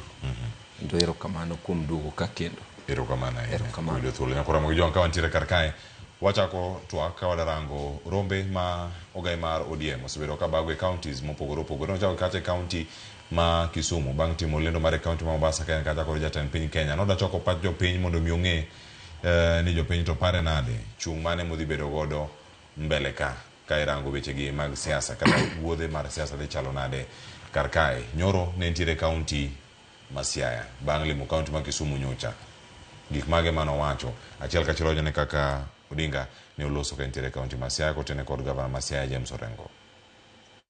You are a Kenyan first before you become a member of these other ethnic groups. This is what is most important. So we are at a stage where we want to ensure that we implement our constitution, which constitution has been rated as one of the best in the world. We want to ensure that all the provisions of our constitution are fully implemented. We want to take bad governance to the museum. We don't want to see our youth being abducted and then taken to some unknown places, tortured and some of them killed. That must be something of the past. We don't want to see corruption reigning in our country. That Kenya is rated as one of the most corrupt countries in the world. We will fight corruption and finish corruption in our country. We don't want the members of parliament to usurp the role of the executive. That parliament represent the people, legislate, and oversight. And I am certain that we are going to have a structured relationship as we engage with other parties, including people in government or outside government. Mano ogai mara ODM Raila kod Senator Governor Masia James Orengo. En ang'o ma timore? Pach jopiny gi kao mondo mi ang'o otimre. Acha kodi wakili machiegni. Kadhi wach mar kao pach jopiny. Aparo ni onego wang'e ni kaka Raila dwa kao pach jok ma jo Kenya te, jo supporters mage, koso dwa kao paro mar jo ODM. Nikech kodhi kao pach jo ODM, then nitie structures chairman. Kata kwa dhi mulungo parliamentary group meeting, odwa luongo National Leaders Conference, mondo ng'e ni to ODM nyalo tiyo gi chairman. Awinjo ka Orengo wache mo clearly ni gidwaro bedo gi something ma gima structured ka gidili gi chama moko. Kora paro ni going forward kaka pare onego bed ni oken romo matin kaka neno. Onego bed no bedo romo maduong' nikech Raila nigi supporters mang'eny. To chama ma ODM bende duong'. Ma kora paro ni mondo bed gi paro maduong' moromo mondo oamua ka odhi tiyo gi chama mora modwaro. Then nyaka bed gi meetings ko mang'eny madongo kaluwore gi duong' mar chama gi duong' gi ng'eny mar supporters mage Kenya ka.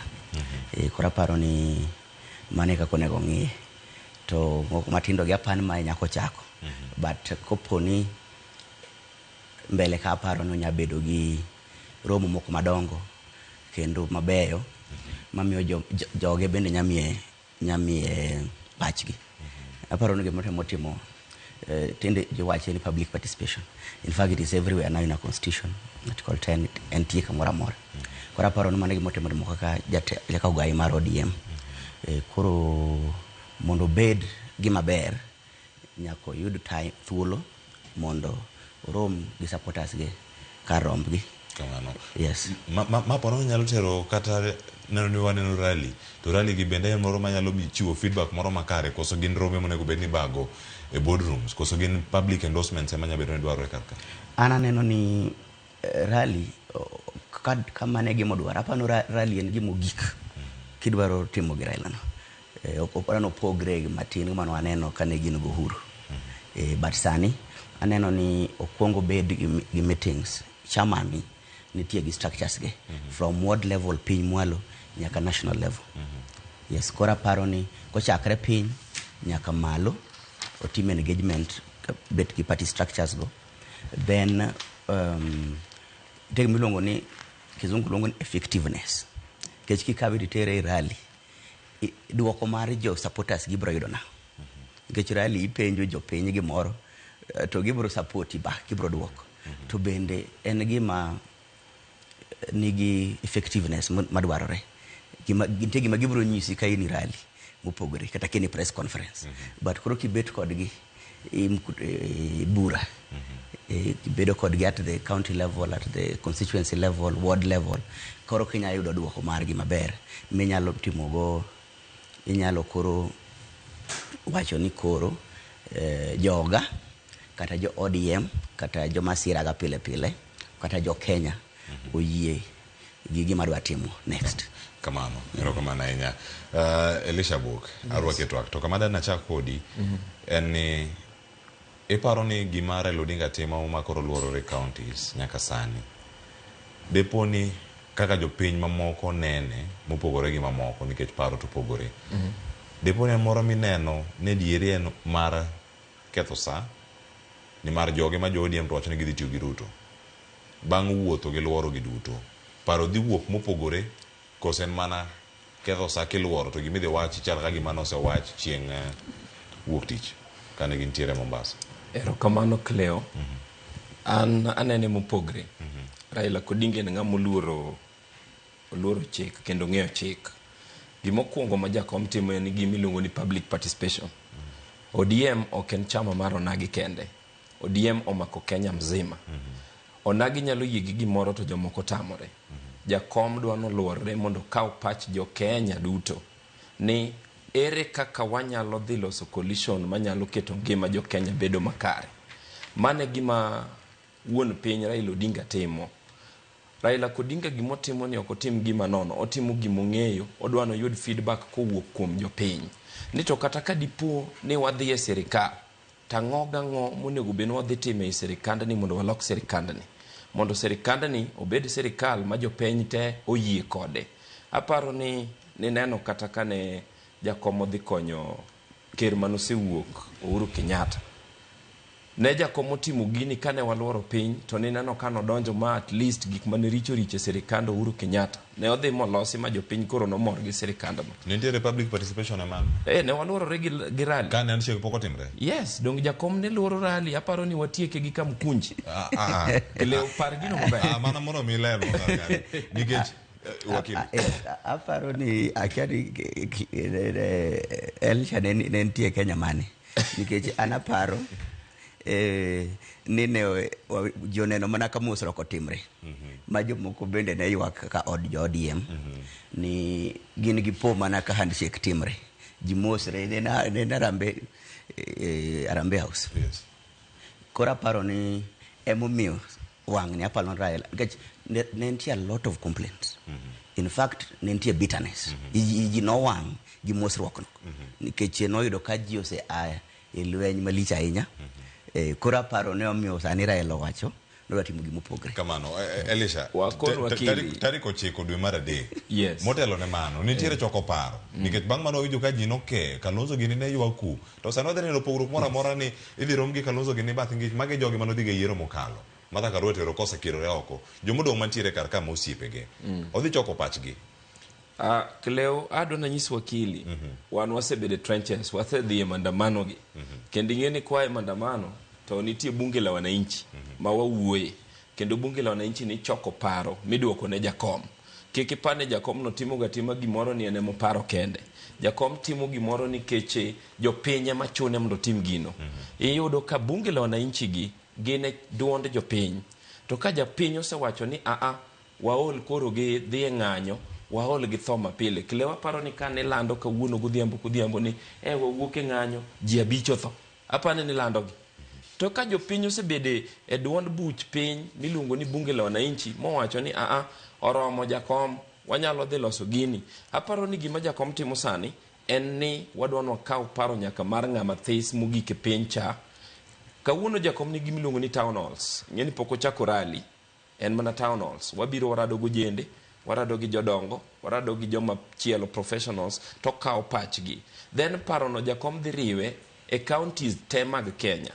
To ka chieng' makoro biro rally, wachal joma ratify paro mane wakaw cha.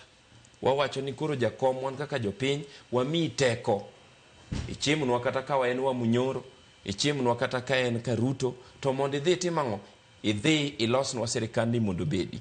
Tadieri man kende, Cleo, adwana koni gi jonagi mawinja. Wa Munyoro wasekonyogi e higni mang'eny. Jogi wasebedogo kendo inyalo paro ka jakom omako jatendwa Munyoro mokwongo mane jakom otero ka koro en tiende otur. Mwawinjore kodgi to ka chopo kacha to lokore kodwa. Kendo wachak waduogo ka koro sirikand gi nyelo war. Omiyo an anyalo wacho ne jakom kaka kijana matin ma oseringo ne siasa.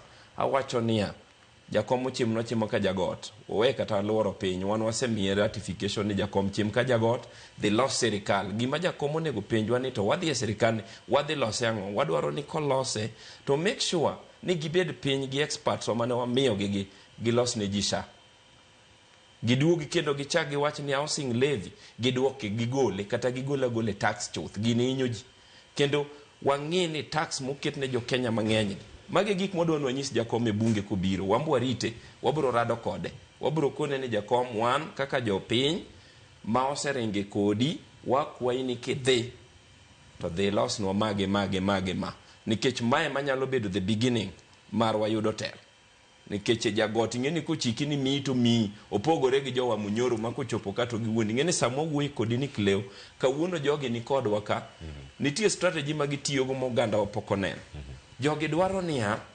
wakel oganda luo dhi korgi kasto kose dhi korgi giepo wagiwewa kuno to giduoge sirikal mane gima gidwaro to wambe ukwadhi yiene gi waseneno pachgi no wambe wariek ing'eni ng'ato ok nyal wuondi kawuono kinyo wuondi orucho wuondi kasto kendo dwano wuondi mar ang'wen nadhi kelo ni sweet to noko kelo kato wacho nadhi kelo ni patko to nokelo ni mana gam iluongo ni ball gam koro wang'ni wawacho niya ka wuod jagot ni oseyie ni wanyalo tiyo kode onge gima jakom rito jakom olanda pache ni wan to wamiye power mar mondo gidhi e sirikal ni mondo gilose adieri man kende kapok wadonate experts gik moko nyocha tek ne jo Kenya iyudo ka fuel idho dwe ka dwe idha to nyaka ne experts wadonji mambade ni kanyo iyudo ka fuel ni for 3 months or 10 kamenticha nyiso no manyo strategy ka kwa nyaduoke piny to kwatere malo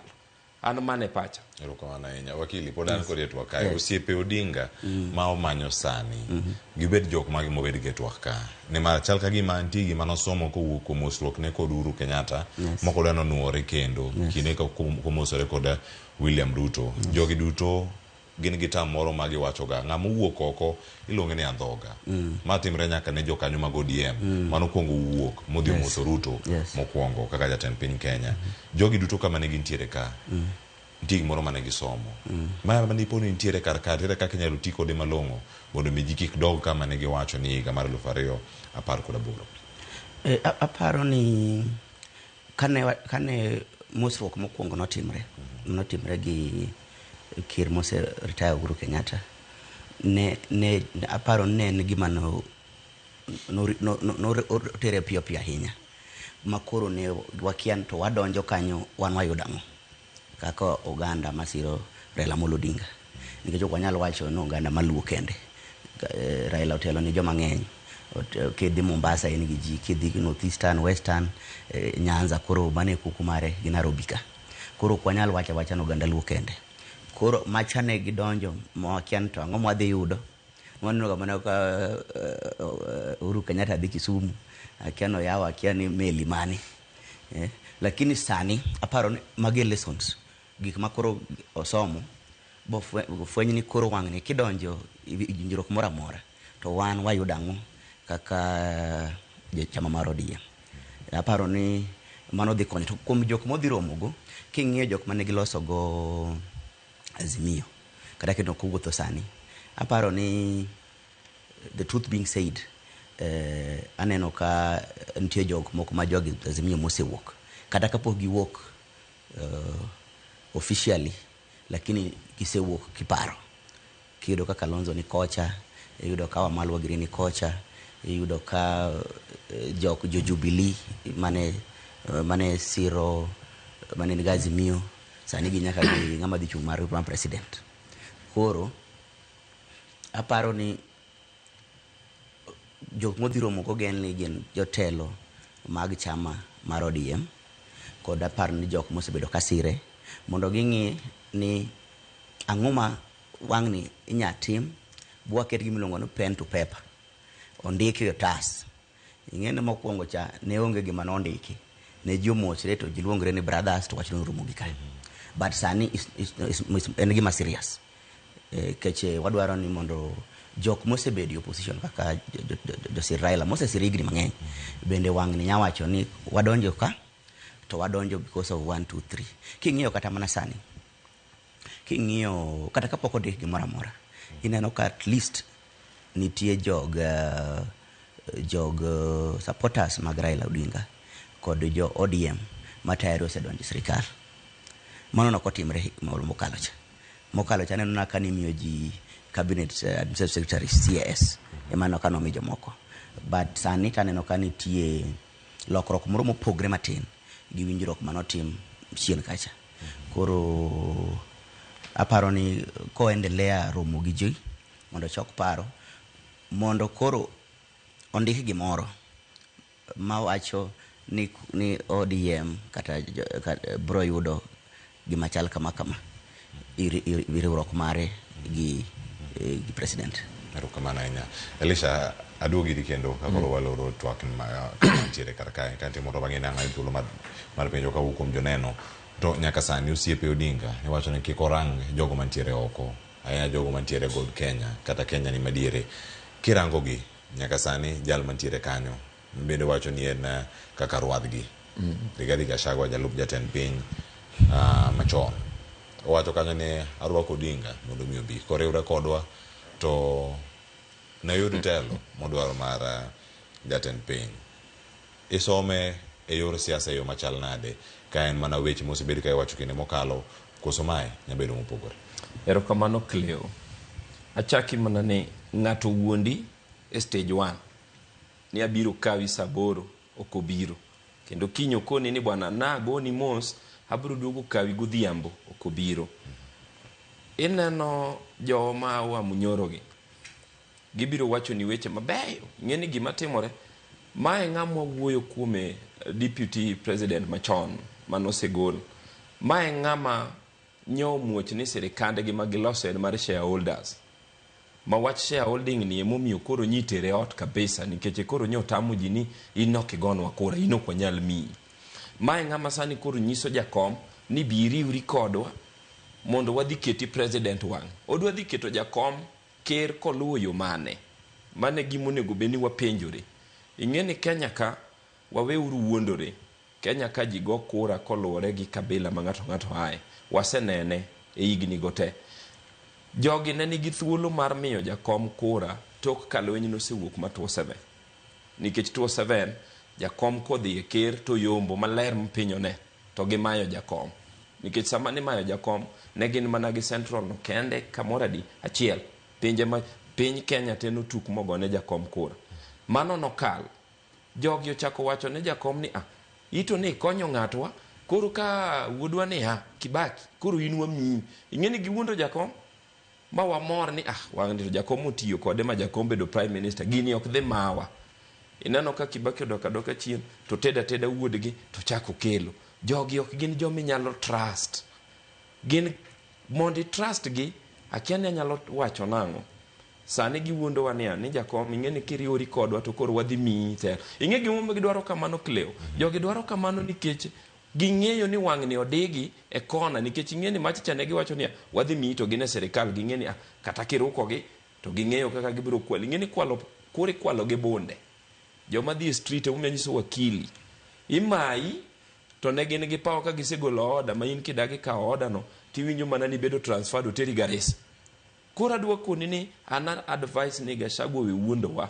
En koneno ni en gi teko monyalo nikech kawuono ing'eni deputy president wa running mate mar jakom launch party ne kawuono apanu ng'eyo to giseriwore kaka jodala. Ing'eni chik apani wakili ni kabro koni chik ok oyiene Gachagua mondo chung'e ni political seat. Mano chik odagi nikech nobedo impeached. To odwa no lost party ne anda odwa na koni ji kadier ng'ano ok nie business mar keto Raila jakom Raila Odinga president. Ng'ano nie business mar loso political party mondo gius certificates ne jo central to ken gi lengo mar keto Wuod Odinga mondo bed ker. Ang'o momiyo jakom kawuono ber negi to nyaka last month donge nitiere rumors mawacho ni no plan assassinate Raila Odinga kose donga neno kolande. Ang'o momiyo koro Wuod Odinga kawuono berne. To mae e ng'ama pok otieko jomba ariyo ka jakom nyodhi EU molande jakom ma jakom wacho ni anda ting'o bada aweyo ne ng'ano mondo ti to gimor kendo gi celebrate. Ka koro celebrate kuma joge gi ok goye kura ang'o makoni kawuono ni ng'ane dwa miyo Wuod Odinga telo? Donge ng'ani wuondowa? Emomiyo anyisi ni jogi wasesomogi, wawuotho kodgi kendo wang'eyo gin osiepewa. Jogi dwaro niya, jakom owuok e sirikal odog irgi, kasto gidhi giloso region gibedo strong, kasto gidok bagen afresh gi William Ruto. Nikech ng'ani wacho niya, ne wariwore gi ng'ani mana nikech ne obiro gi kanisa gi muma. Koro ne ok wasign agreement kode maber.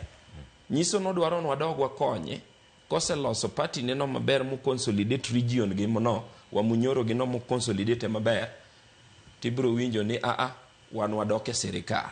Ginyalo wacho ni Martha Karua iromo bedo jalup ng'ani.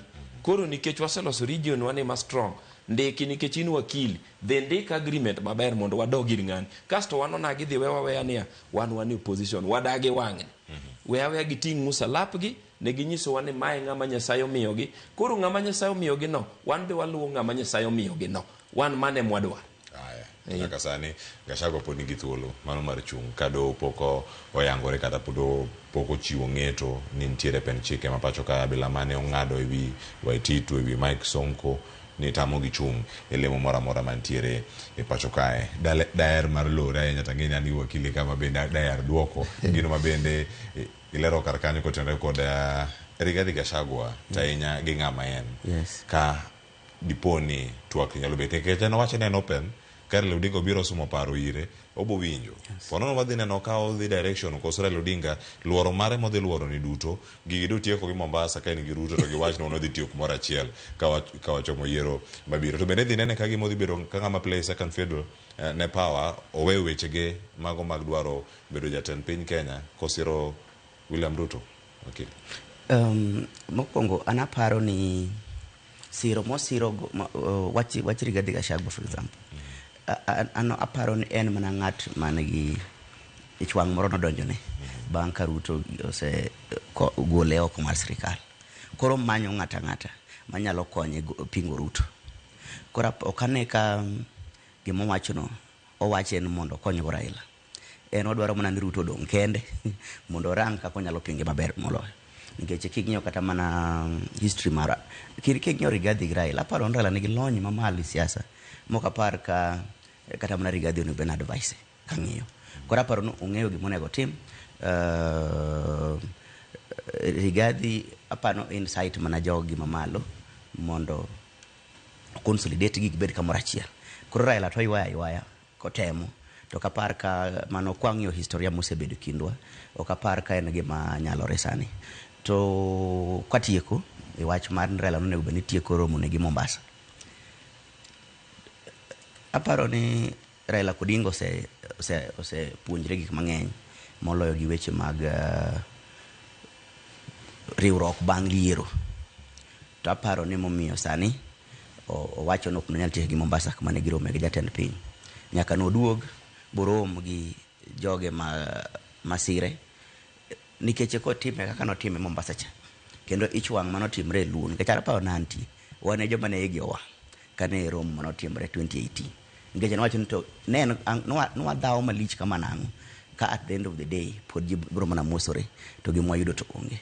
Koro aparo ni mano a lesson mano learn from the other time temo mondo wuoth mondo kiko time Mombasa nikech otime Mombasa yo sani to piny at least is cool matin lakini pod no time supporters ge moko pod do bedo gi ichwang'. Aparo mi otemo timo mondo rom gi ji mondo otemo yo gi jo supporters ge mondo ng'eny gi osir paro mare modwa timo next. Yes. Erokamano nyanya koro mog jwanga go ni kanyo mondo mior paro achiel kachiel kama intiere kanyo kotenore kod twak mabiro dhi go nyime kar kange kapok adhi kama chielo mana mondo ayud paro kuom jogo mane no achiel kachiel kokalo mbui mekwa mag Ramogi TV. Ang'eni twak mabiro sani aduogo mondo rangane taka ibo maka gino mabiro kar kanyo to sani iwacho ni ero mosna wuonya kach mantiere kanyo Elisha Bok wacho ni Kisumu chiyo yo makare ma Ken Jakoyugi erokamano ahinya. Moses Oto wacho ni aya manok marwa angasome chieng' moro kati sotieno neno waka ntiere got neno waka ntiere bondo kamranje kanyamranje lera ahinya ka ntiere kar kae. Owacho ni Onyalo Joshua baba pod nigi mbi Kenya ka Charles Sir Charles wacho kani neno ka entiere Kisumu, ma Charles Opere ka entiere Kodumba. Mathoth kuntiere kar kanyo koro mo jwang ka Ruth ne chen gi ote mare kaya. Some ka to bange anga winj paro kaka pok adhi e twak mar taka mantiere kar kanyo. Ruth ne chen wacho ni Raila en ng'ama nonyuol gi rieko mar siasa. Ong'eyo kwan mogoyo. Gima ng'eyo en ni Raila nyalo riwre gi ng'ata to Gachagua. Mae ng'at mar Raila ok nyal tiyo go whatsoever. Oganda ma Masawa gin joma ok nyal support ng'ato fully kabisa. Wacho ni jogi wang'eyo dine gidwaro konyo Raila, dine sani Raila nie telo. Machielo pod odong' higni 2 to kaka wang'eyo siasa mathurka higni go pod ng'eny. Gik manyalo timore pod odhuro. Jomoko nyalo tho, God forbid. Wacho kanyo Raila en ng'ama somo pache mar siasa bende tek. Onyalo lokore last minute. Sani pod nitiere joge mafaidika e riwruoge gi Ruto. Ok onyal kethonegi. Mogik to wakwayo jakom ni in any political decision ma obiro make to consider joluo.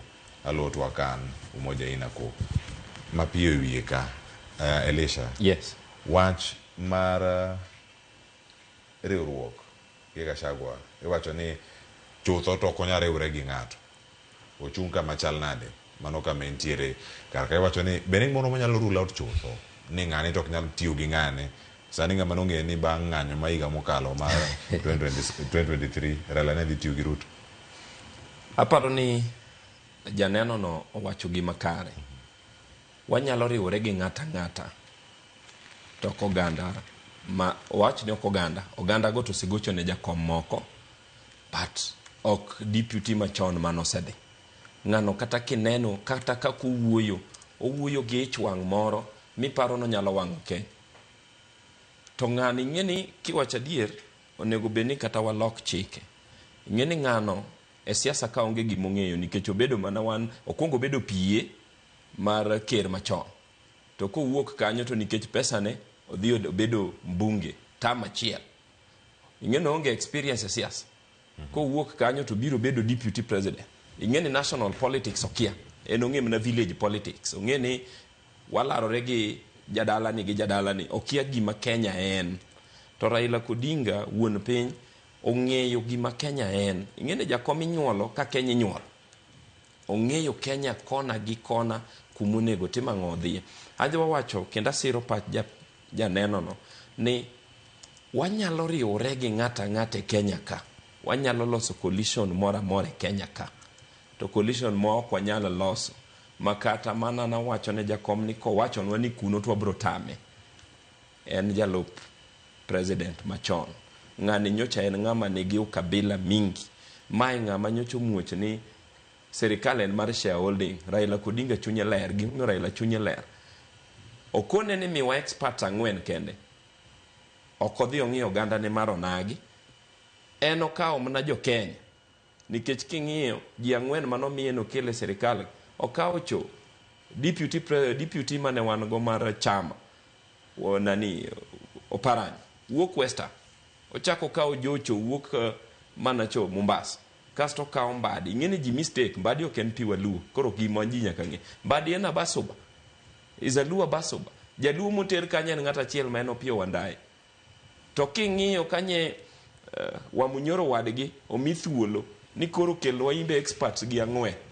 Be okodeo Toju oseringo kodgi higni mang'eny. Ok oparo ni nitiere wuod lumo miluongo ni Toju. En okawo jodala gi te emoredhe komno. Nyiso ni jogi ok gin joma nigi lengo mar konyo Kenya. Gin gi lengo mar konyore kendgi. To gimomiyo kawuono gidwaro ni mondo wasirgi odigi. Nikech jagot tok tugi.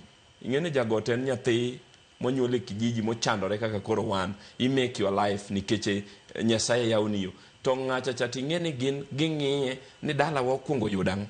Ok ging'eni to jomoko jo Kenya ka dala gi seyieng kokinyalo bol ni ng'eny jomoko piny ni koro kwanyuru.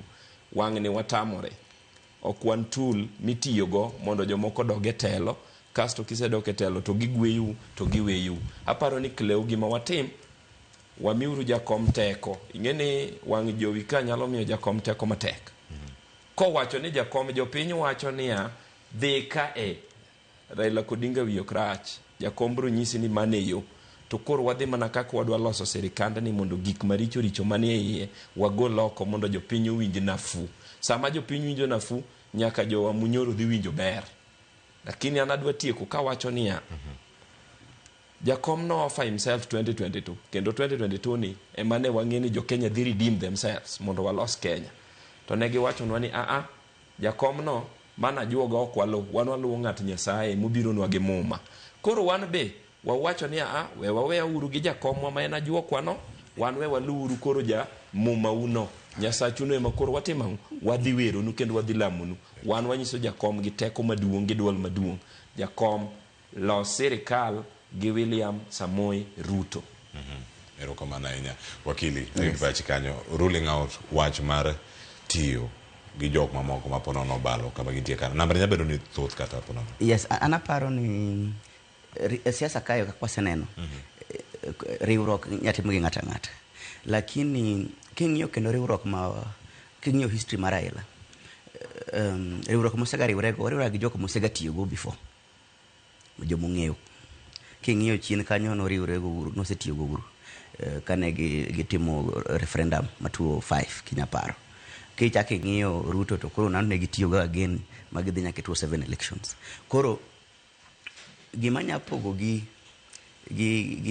Gachagua en man pogo gitiyo, lakini an kaka nene en ni dwaro mar jopiny mang'eny ok digomb pundo tigi Gachagua, lakini siasa kata paro ni riwruok ok inyal tamo ng'ato nyariwre gi ng'ata ka gisewinjre gimimanyo ka jo Kenya nyakonyore. Koro I think Raila ong'ini to riwruok mane manyalo tero joge mbele kech wasebedo chien kaluwre gi siasa mwasebedogo.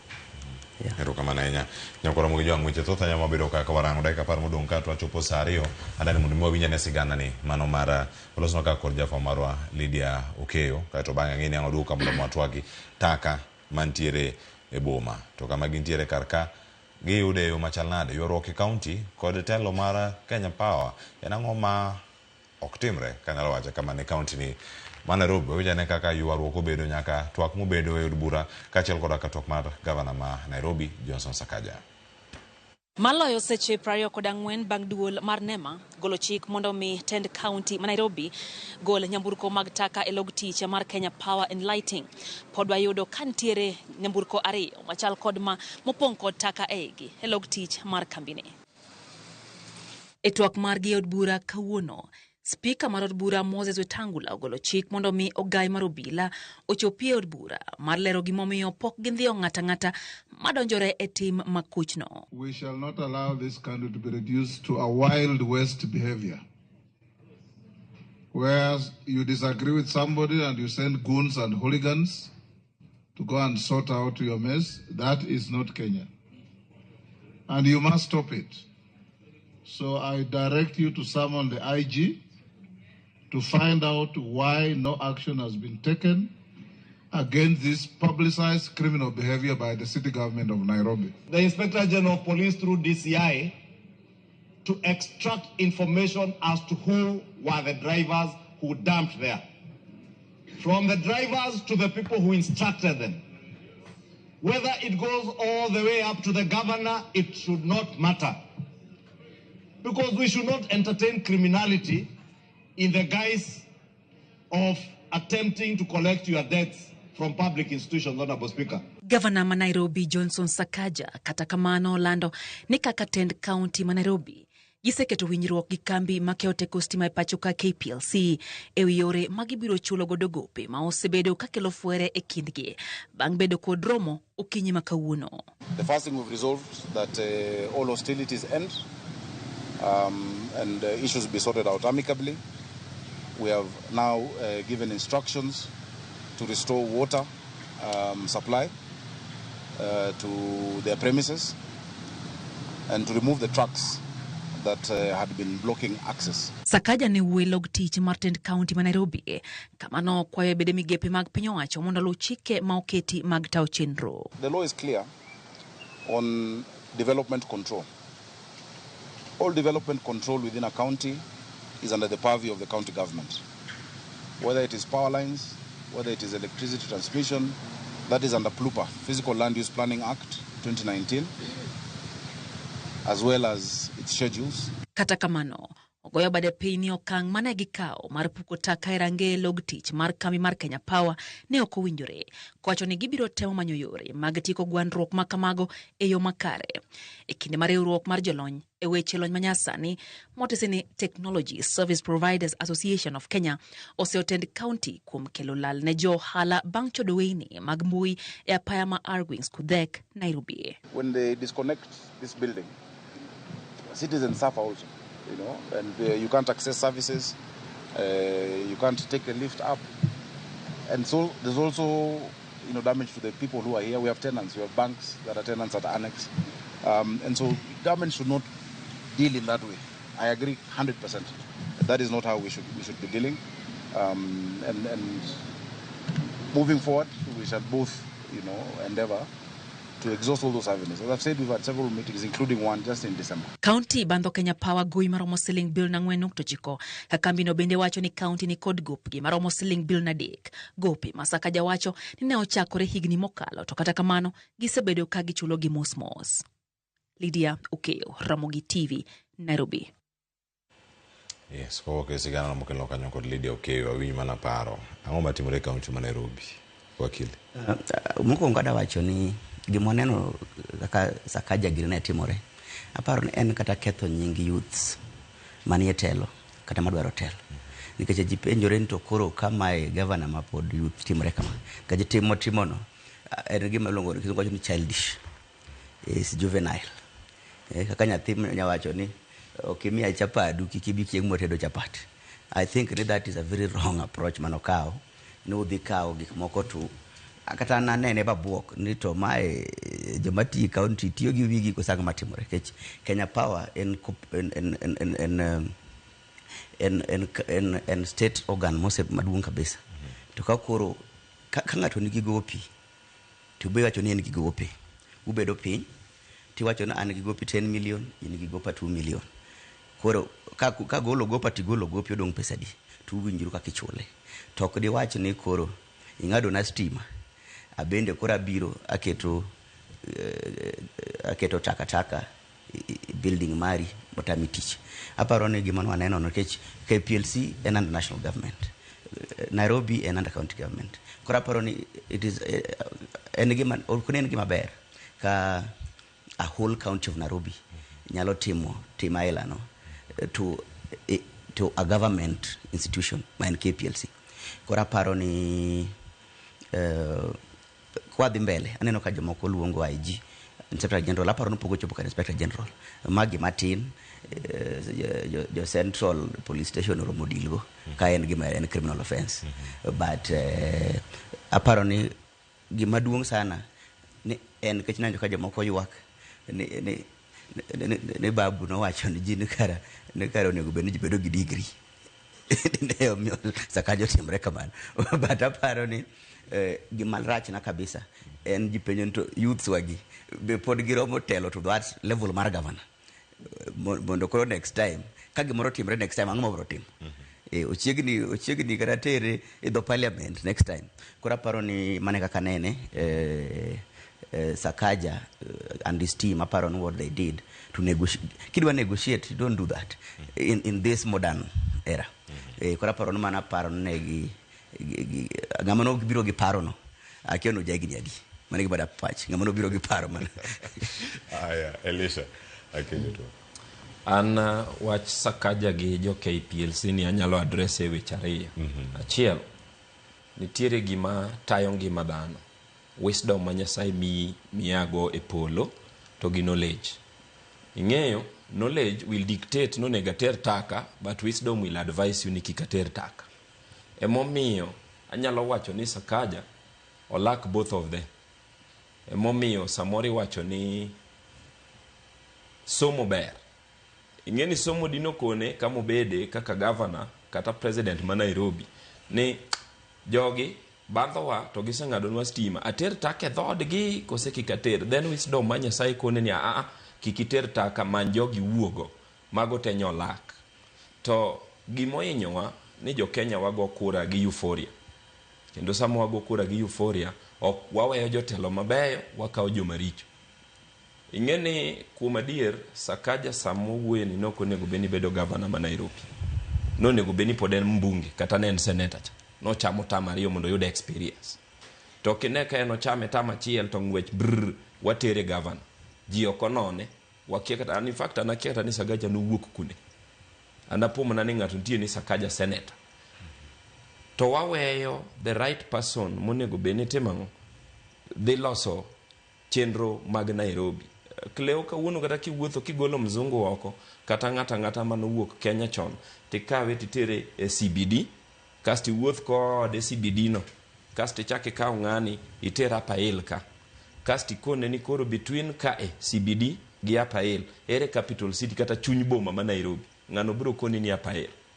Chuny boma ma Nairobi kawuono lil, jo anda swekra ni kamora mora, okinyal wuotho, ibiro yudo kanye yowuot Sakaja go gin gima gitimo, gin gipore mana ni to gisemako mamani, gisedielo, iketie gari, ting'eni gari gino, minano gari moro minano kiwuotho, apani jo fwambo nyalo men. Gari moro gin go kanyo mor muti to kete sing'enge. Gari ning'eni kanyo nitiere arresting officer, prosecuting officer, judge gi lawyer ni iye kanyo. Imaki titimo ni everything kanyo, tikoni ni wagoi final of a beach. In go kosionge go ni anan gi singal fare akare lori dhi gisekawe. So Sakaja nyo fail gima no timo ni rach mugik, nikeche okinyal kao takataka madung kamae tidhi kete the office jomoko. In fact no nego beni jogo sesu Sakaja. Then Sakaja nigi gimoro ni ker ni etoke gimi nyalo timo ne utadu, ker ni etoka. Aparo ni ochopo sama koro wan be kaka weg Nairobi nyako wuog ne Sakaja oko mondo kwere utoto motimo gi nyako we. To koko weyo gi to wabiro mana nini gima yudo ni litna ni MCAs wa Nairobi onindo. Jogi no nego beno se initiate the process of impeaching this guy. Sakaja no nego beno se diot ndalo mokalo to kokamano to gichiemo kode. Nyalore nade to MCAs ma Nairobi kae githoth moloyo jo Kenya Kwanza matayo county kokalo governor margi. Iwacho ni MCAs magazimio thoth kata kirango mag ODM thoth moloyo mag Kenya Kwanza kata mag UDA county ni ma Nairobi. To kanyo sani nitiere gima chalo winjruok etiyo kind jo ODM kod UDA. Kani winjo kanyo gima ne Raila Odinga wacho ni kata ka en governor ma Nairobi ka yiero mabiro jodong mana gi choice ma Sakaja mano kamentie kijana ne mantiere Nairobi ka. Beni gimoro manyalo koso MCAs emuserem timo tijigi hie karo doko ni gin gi sir manjare. Le aparo ni ne wayudo baba marach. Baba noko wacho ni en Sakaja. Ne en Bomas. Function mugi kilemo ne baba kadhi EU. Baba no wacho niya odhi EU to dwaro ni Nairobi odong korewore. Ne oko wacho na endo Sakaja. Ta adwa na wach ni kama MCA moyier gi jopiny. Tije MCA chal gi mbunge. En gi functions adek. En gi legislation, representation, to gi oversight. Onge kama jakom nyalo dhi kone MCA ni koro kawuono tamu kikudhu impeach Sakaja. Ka nitiere grounds moromo mondo gi impeach ng'ane, mokwongo kata jakom ok bi interfere. Gin ng'ato MCAs initiate wami ka wariwore go Uhuru Kenyatta ker manosedhi. Donge no gol Sakaja nani Sonko. To Sonko emane gun moingo kata mana bwana makoro ntien. To no dhi ot. Koro MCAs wa ma Nairobi emose failwa. Gine monego beni gi initiate process mar golo Sakaja. To ka otamogi to warito gi arita ni 2027 chopo to wabokone ni in nyidhi Sakaja nyotimo no mage ma tok nyitimo. Ingeni wambe kaka jopiny wa take notes. Nikech gima Sakaja nyotimo ni en gima kuodo wiche Kenya mzima. Kendo okuodo wiwa nyaka oko ka corporations mag government nikech kata mana county government gi KPS mago organs mag government podi. Nikech MCAs go yodo pesa gi from national government. Same as jo Kenya Power yodo their pay slips work mane government. No nego beni issue manyo wuok ni negi solve amicably to gi reach in a solution ni wan gi deni ukama wabru chulo ukama twaketo mikakati mibiro chule, ok ting'o takataka titere dhod jomoko. Kasto iyudo ka ni dhi nyaka National Assembly nwaluongo IG. Ma ok en issue miluongo IG.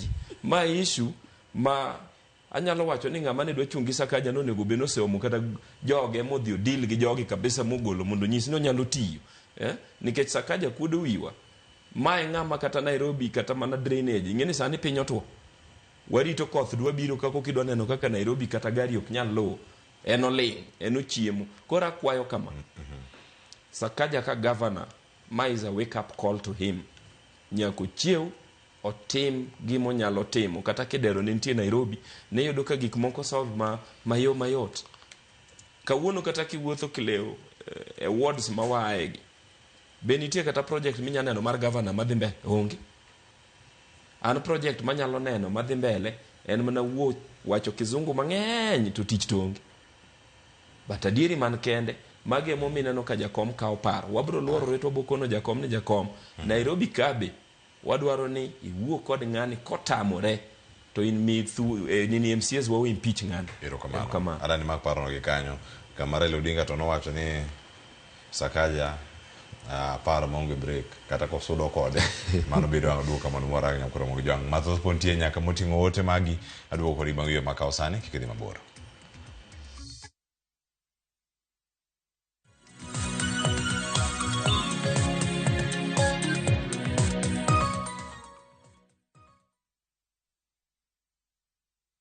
Explore the Holy Land this Easter. Now View Travel. Embark on a 6-day Jordan adventure. Celebrate Easter Sunday Mass at Jesus Baptism Site, Mount Nebo, where Moses saw the Promised Land. Explore ancient Petra, tour Amman City and the City of Mosaics, and stargaze in Wadi Rum's enchanting night sky. All these and more starting from $1,490 per person sharing. Book now and lipa pole pole. Visit viewtravel.com or call and WhatsApp 0703 254 254. View Travel. Dream, explore, discover.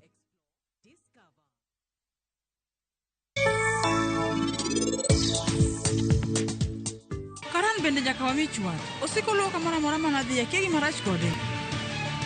Antie gi paro moro, kiny kochopo gokinyi, ibro timo gima an awachoni. Moingo gimora mora e piny kae, an mana gi yie kuom hera ma wantie godo seher.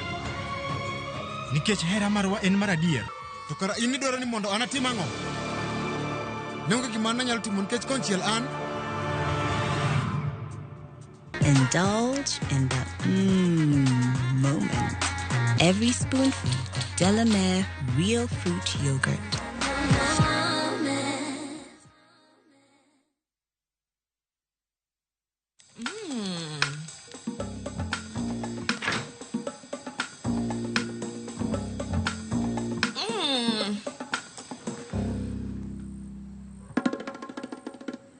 Indulge in the moment.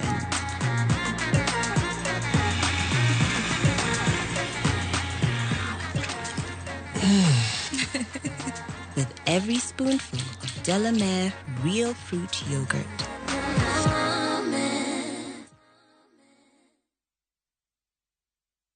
Mon romo gi chandruoge mopogore opogore e fuondni mag nyodo. Riwri kodwa e penj laktar ka osir kod CIC Insurance Group. Wadhi bedo gi Dr. John Ong'ech ka okoloni matut ewi tuoche mag dhood nyodo.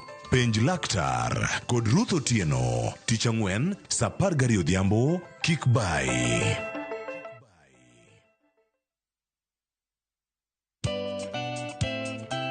Ngeso ka ngeso, saa 11 mamidhiambo. Mbamba toko koma ye tudri koda ngeso ka ngeso saa 11 mamidhiambo e chenro mar tiedero oka kama wabro budho manyanga kawakelo ni ngolo motimo cathedral. See you there. Tiedero. Ngeso ka ngeso, saa 11 mamidhiambo. Manera Movie TV.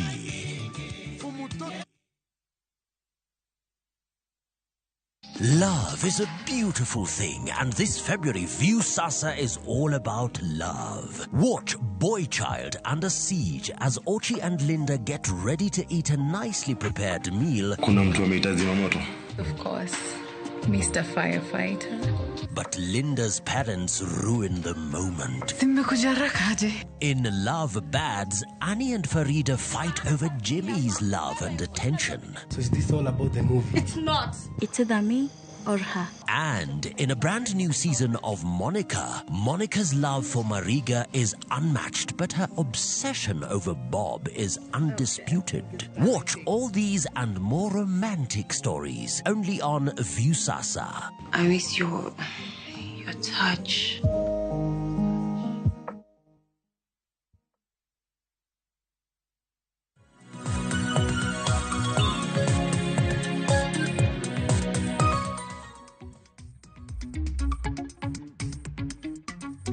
Chegni kendo nyakora moge jwangen mor maran kudi ket karkae chenro ni maru piny ka wadhi nyime deko sekalo chiko tok sario maru kinyi ma kawuono yana mondo mi asom ote machielo mantiere karkae ka nyalo yude mana achiel ka achiel sani ka to bang'e ang' duoge twak ka pod nitie paro mopogore opogore madadu kuom wenda ka Shemotho wacho ni greetings Cleophas wacho ni aluo twak kendo amor Bro Gachagua en jatugo mondiek poor leadership skills mare nomiyo gole oko.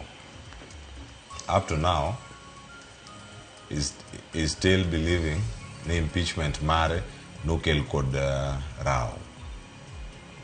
Wacho ni akuche osebedo kachapo Kenya kaeto baba ema itiyo godo e loso weche ma osekethore. Sani atwara onge potential candidate for either deputy or president. This time apana mchanganyiko. Mano ote mare mugeto karkanye mbui maro mare SMS mare deka uchela nono Rodrick Onyango Bonyo wacho ni Cleophas Mosnavelo ante Nairobi kae kendo okeni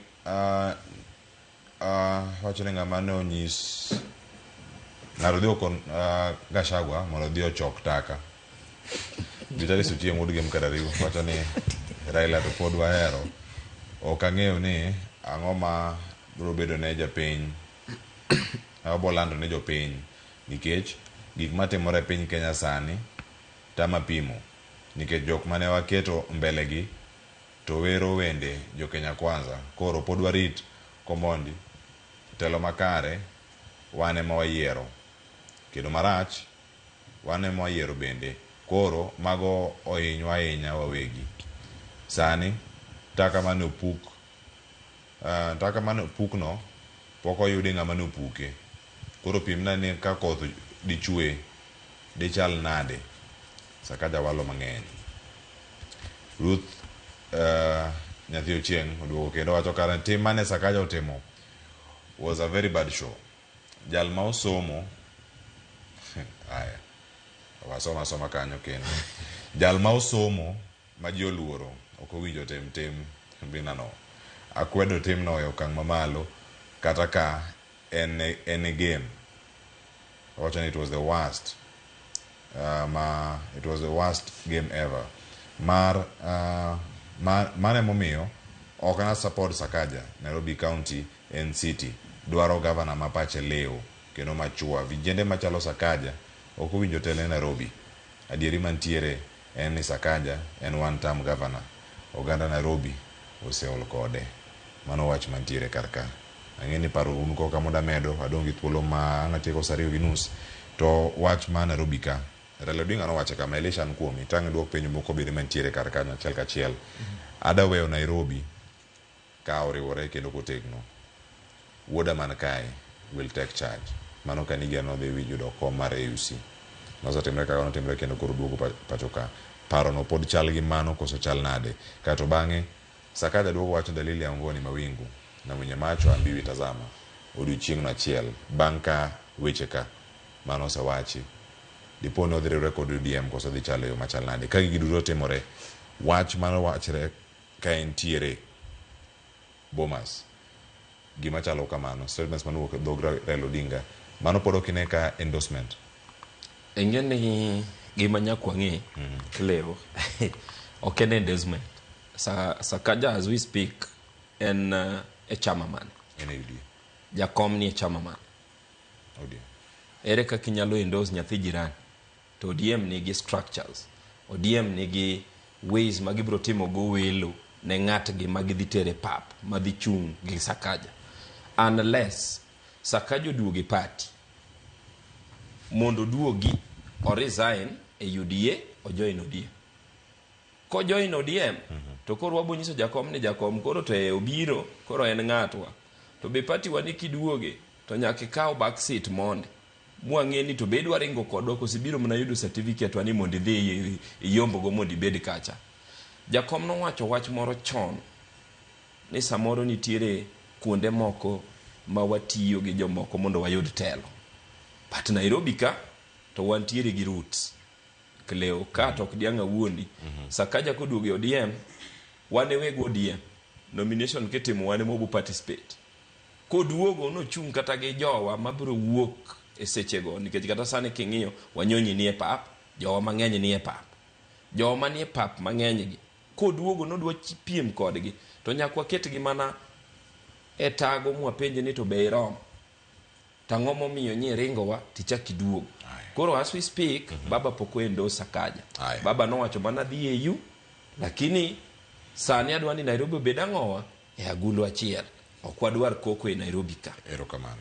Jakom mar ODM e county ma Nairobi Aladwa wacho ni baba, while you are away baba, we want our great governor Sakaja to take charge and also join ODM so that we can work together. Jomariek nyakora mojwang' orangane kama gintiere pa josomo kod pa jandiko nyabedo go pogore karkan. Wakili, yes. Paro mapiyo wiye mano kachel kod akaote modonjo mondo orange nene endorsement ko sonara. Ana wacho kama politics onge coincidence. Gimora mora mineno no nitie gima timre. To anaparo ni not really no endorse for the next term. Aparo ni odwa sire nyaka uchiek term ni masani. For now the truth is aparo ni ODM oseyien batiyo gi Sakaja. Aparo ni that is the correct position. Yes. Koro as to whether no endorse nyaka the other term or the manto kwange manto lakini mato sane gisire.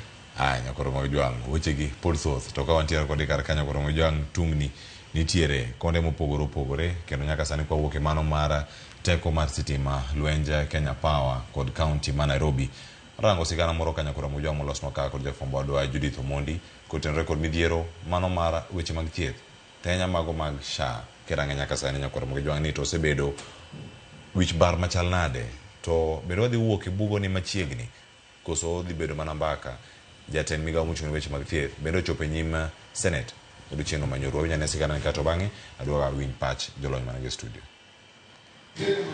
En ndalo adek koro thieth ute thieth mag ji giwegi ne jotuo matiyo kod okumba mar thieth mar SHA pod omoko. Tumekuja matibabu hapa Medifort Hospital. In fact tumekuwa na challenges kubwa kuhusu SHA. Wenye wanaingia wakiwa na SHA hawapati matibabu. So unapata like wanaambiwa consultation is only 900 na ingine utaingia kwa mfuko ulipe ndio uweze kupata matibabu. We have had to suspend the service not because we are not willing to give services but because of the pressure. Once patients come here, they expect drugs in stock.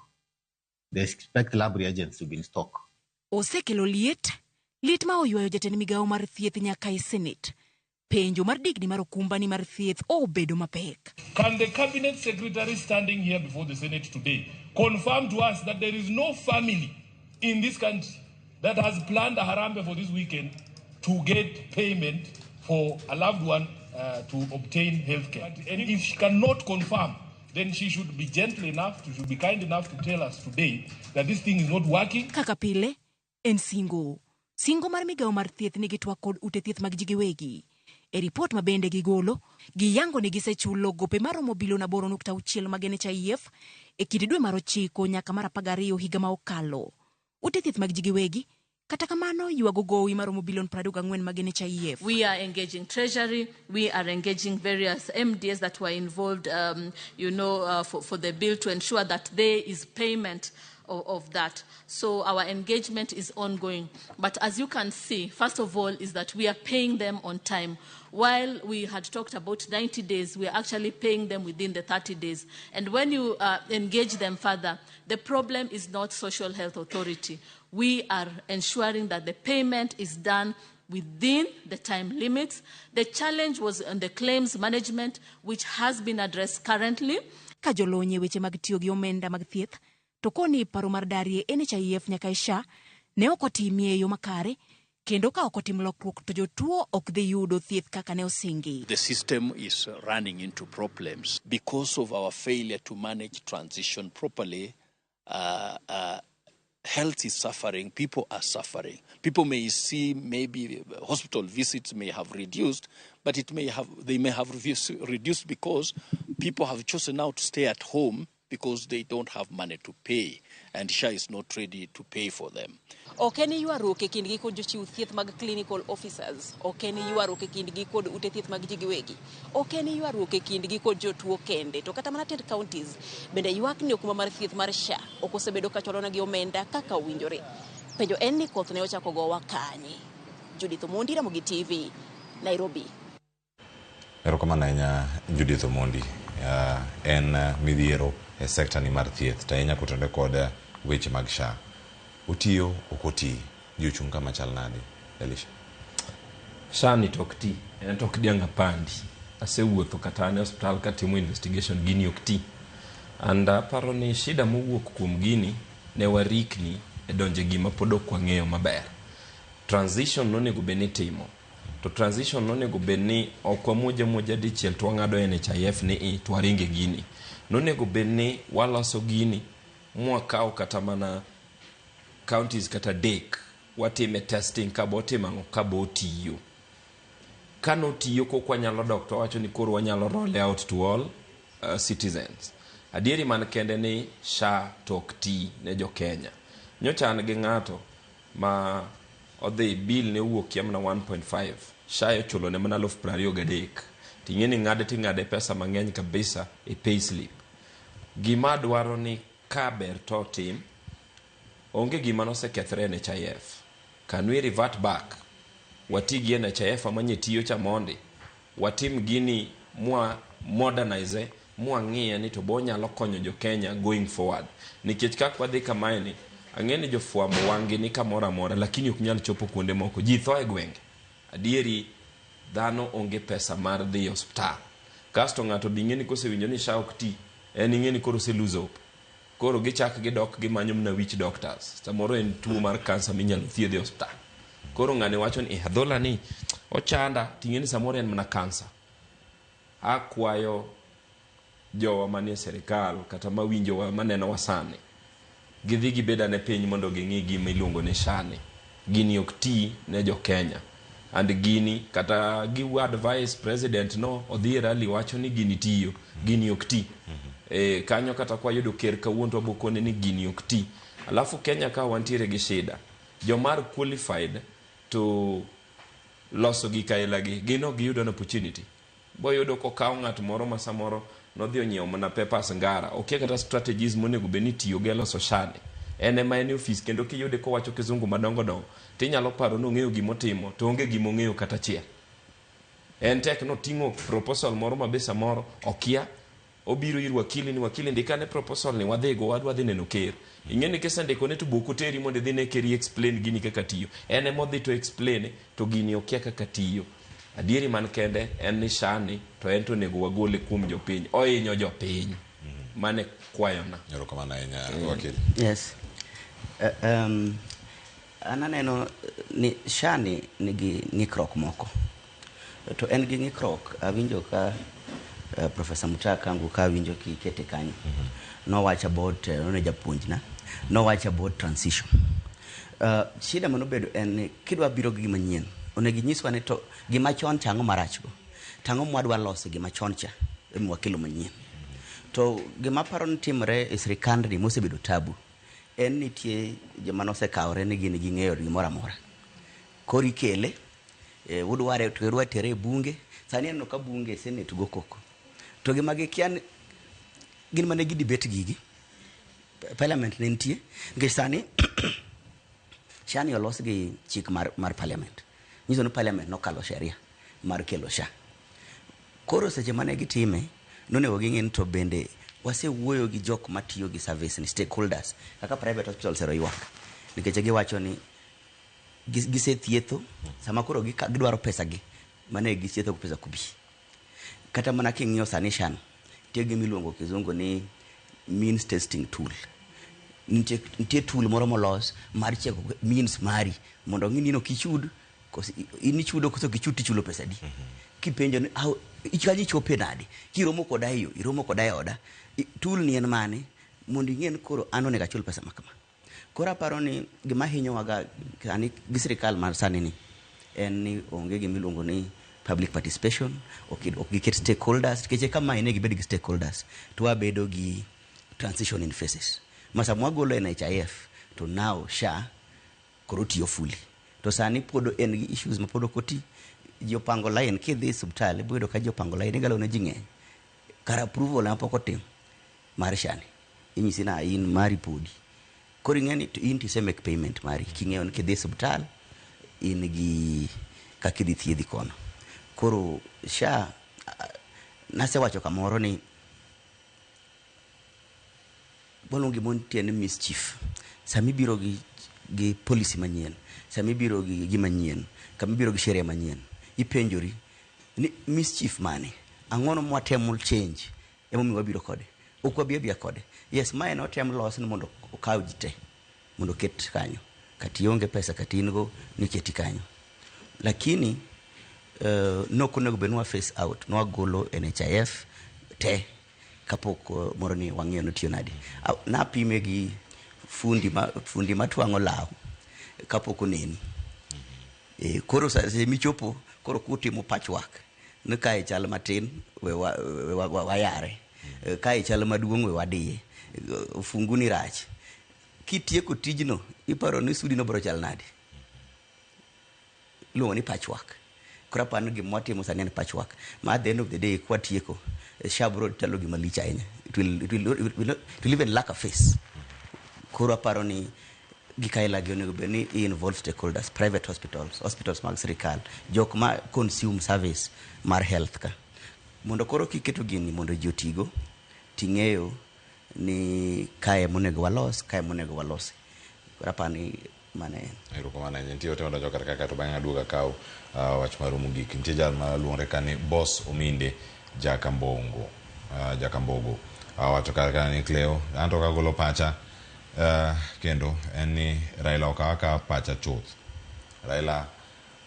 Raila uchung nikech kama adwa nene ka odhi kendo dhi siro kendo to odhi bagni piny osekawo kore ni Raila dhi e telo odhi nyime kanyo kwacho ni jogot oneno pek ma ka giwacho ni gidhi siro Raila to gin gi adieri nikech experience is the best teacher. Asiro riwruok mar riwruok gi Gachagua kendo medo kanyo ni wach SHA ni to de en golo Gachagua de osedhi through chon koro wajumbe otiatia gi teko gi mondo mi giduoknwa NHIF boss Ominde Jakambogo mano ote mare mantiere bui maro mar Facebook kachiel nitie ote mamoko mapontiere karka ka thuolo mar rango gi kachiel Brian Oduro acholo to kachiel Mosna wakili mano Kennedy the night Odhiambo ka intiere karka to kachiel kamana ahinya Brian Curtis Otieno chakudo karaka kachiel Calvo Wuodo Kinyo neno akantiere Alego Kogelo Sani en mana lamo kende ne piny Elena Kinyi erokamana ahinya Jabez Otado erokamano Steve Otieno wacho ni amora ahinya gi twak mantiere karkanyo kod wuoda Alego Usonga Kennedy erokamana ahinya ka intiere karkae Boniface Ochieng wacho ni Kasipul aluwo chenda kachiel kati Nyamasara Kisumu County Rosie Rosette wacho ni twak lera dua ka Mark wacho karkae amora ahinya Kisumu County ni gigeno ka aya wacho ni mos na kanyo Elisha bede bani studio erokamana ahinya Kisumu kod Jolego Usonga ntiere karka an gimora ahinya mar bedo kod duto ka muntiere karka wuoda Alego Usonga wakili mi wach mari mogik kachel koda ka Wonyakach Elisha ang tieko koro kwatieko achakori wakili an katieko gima dawachi mondo wayud luongo ni governance maber. Aparo ni sirikal onego bed ni tem kawo pach jopiny mang'eny kaka nyalore mondo kako kawo pach jopiny to wadhi bedo gi achiedh nadi mabedo go gi SHA gi housing levy. Koro pach jopiny no ka wanyalo ng'iyo kaka itime kaka nyocha neno ka Mbadi Giri timo gimiluongo ni public participation to nyocha neno kitime Jivanji. Koro napenjira to Jivanji ni gik muok ka bende dhi konyo kiloso finance bill mahigani. Koro aparo ni katieko en ni mondo gik moko timre maber Kenya ka dware ni sirikal matiyo ong'i kaka kawo pach jopiny. Kamano to an agoro kamano ni jawinjo. Ero kamano bende ko luwana chopo studio marwa e telo mokwongo. Elisha an kodi wach mogik. An atieko ka wacho ne jo Kenya duto ni wariwre uru kaka oganda jo Kenya nikech Nyasaye ne okofuo momiyo keto watewa ne Kenya kigolo jaluo to Kenya ken Kenya.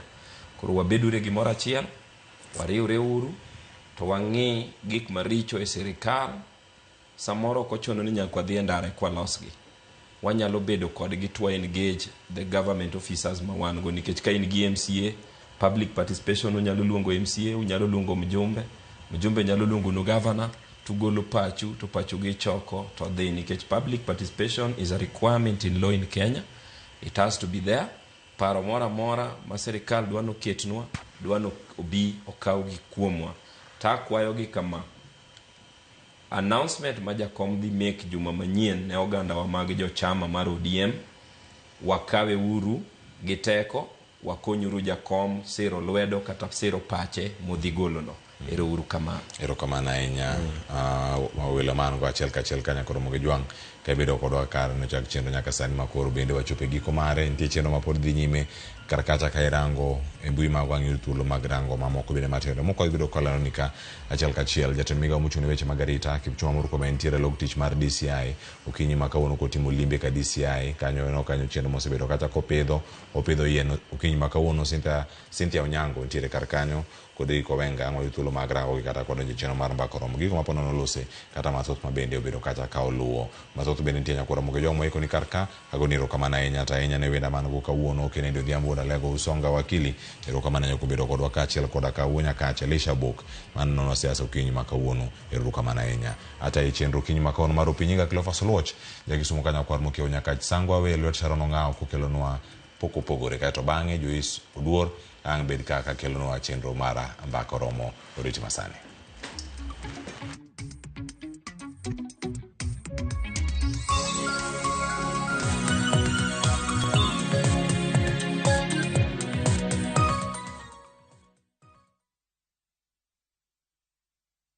Introducing the Pasapata Referral Bonanza. Here's the deal. Share your unique referral link, get Mbogi yako ku sign up na wa place bets. Alafu, earn huge bonuses na cash prizes just like that. Yes! The more you refer, the more you earn. Now sisahau, we have exciting games that will win you millions in seconds. Unangoja? Win na Mbogi na patapata.com. Refer, earn, repeat.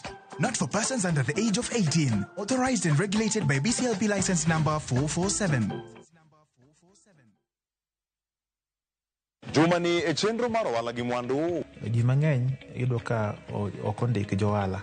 Idwaro mondo ikaw ne anyuola mari medical insurance cover. Koro CIC thought about that. Then we came up with a solution. Miluongo ni CIC Family Medisure product.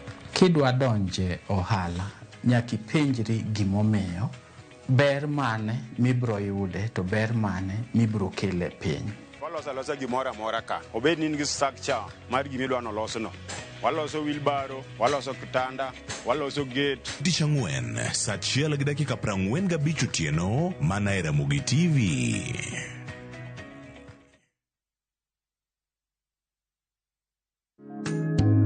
Nimeona ni rehema zako tu Baba. nimetambua ni huruma zako tu Baba, nimeona ni rehema zako tu Baba, nimetambua. Naitwa Victoria Naza. Kupata wimbo huu kama sikiza tune yako, bonyeza *811*381#. Kumbuka, sikiza na Citizen nyumbani kwa wasanii wote.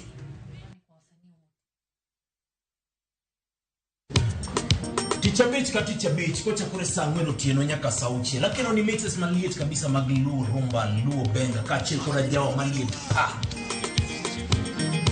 Kuwo ke ondamo 107.1 FM kar chunje luo Kapela nako ni wangne kawado kocha nyaka wang joy mari Ramogi TV Lungani ya boy handsome mandawea roji bed and breakfast Lungani DJ Kolokol instrumental Tokodan Solomon Tito Kafaya gudi Kawa wachoni Maen Ramogi Night Disco Kete Manaka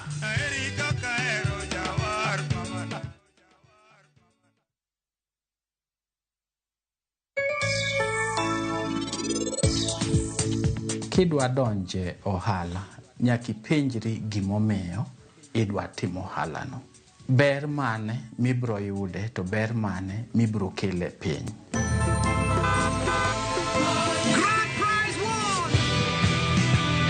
Win big with the WRC Safari Rally 2025. Revisha and feel the roar!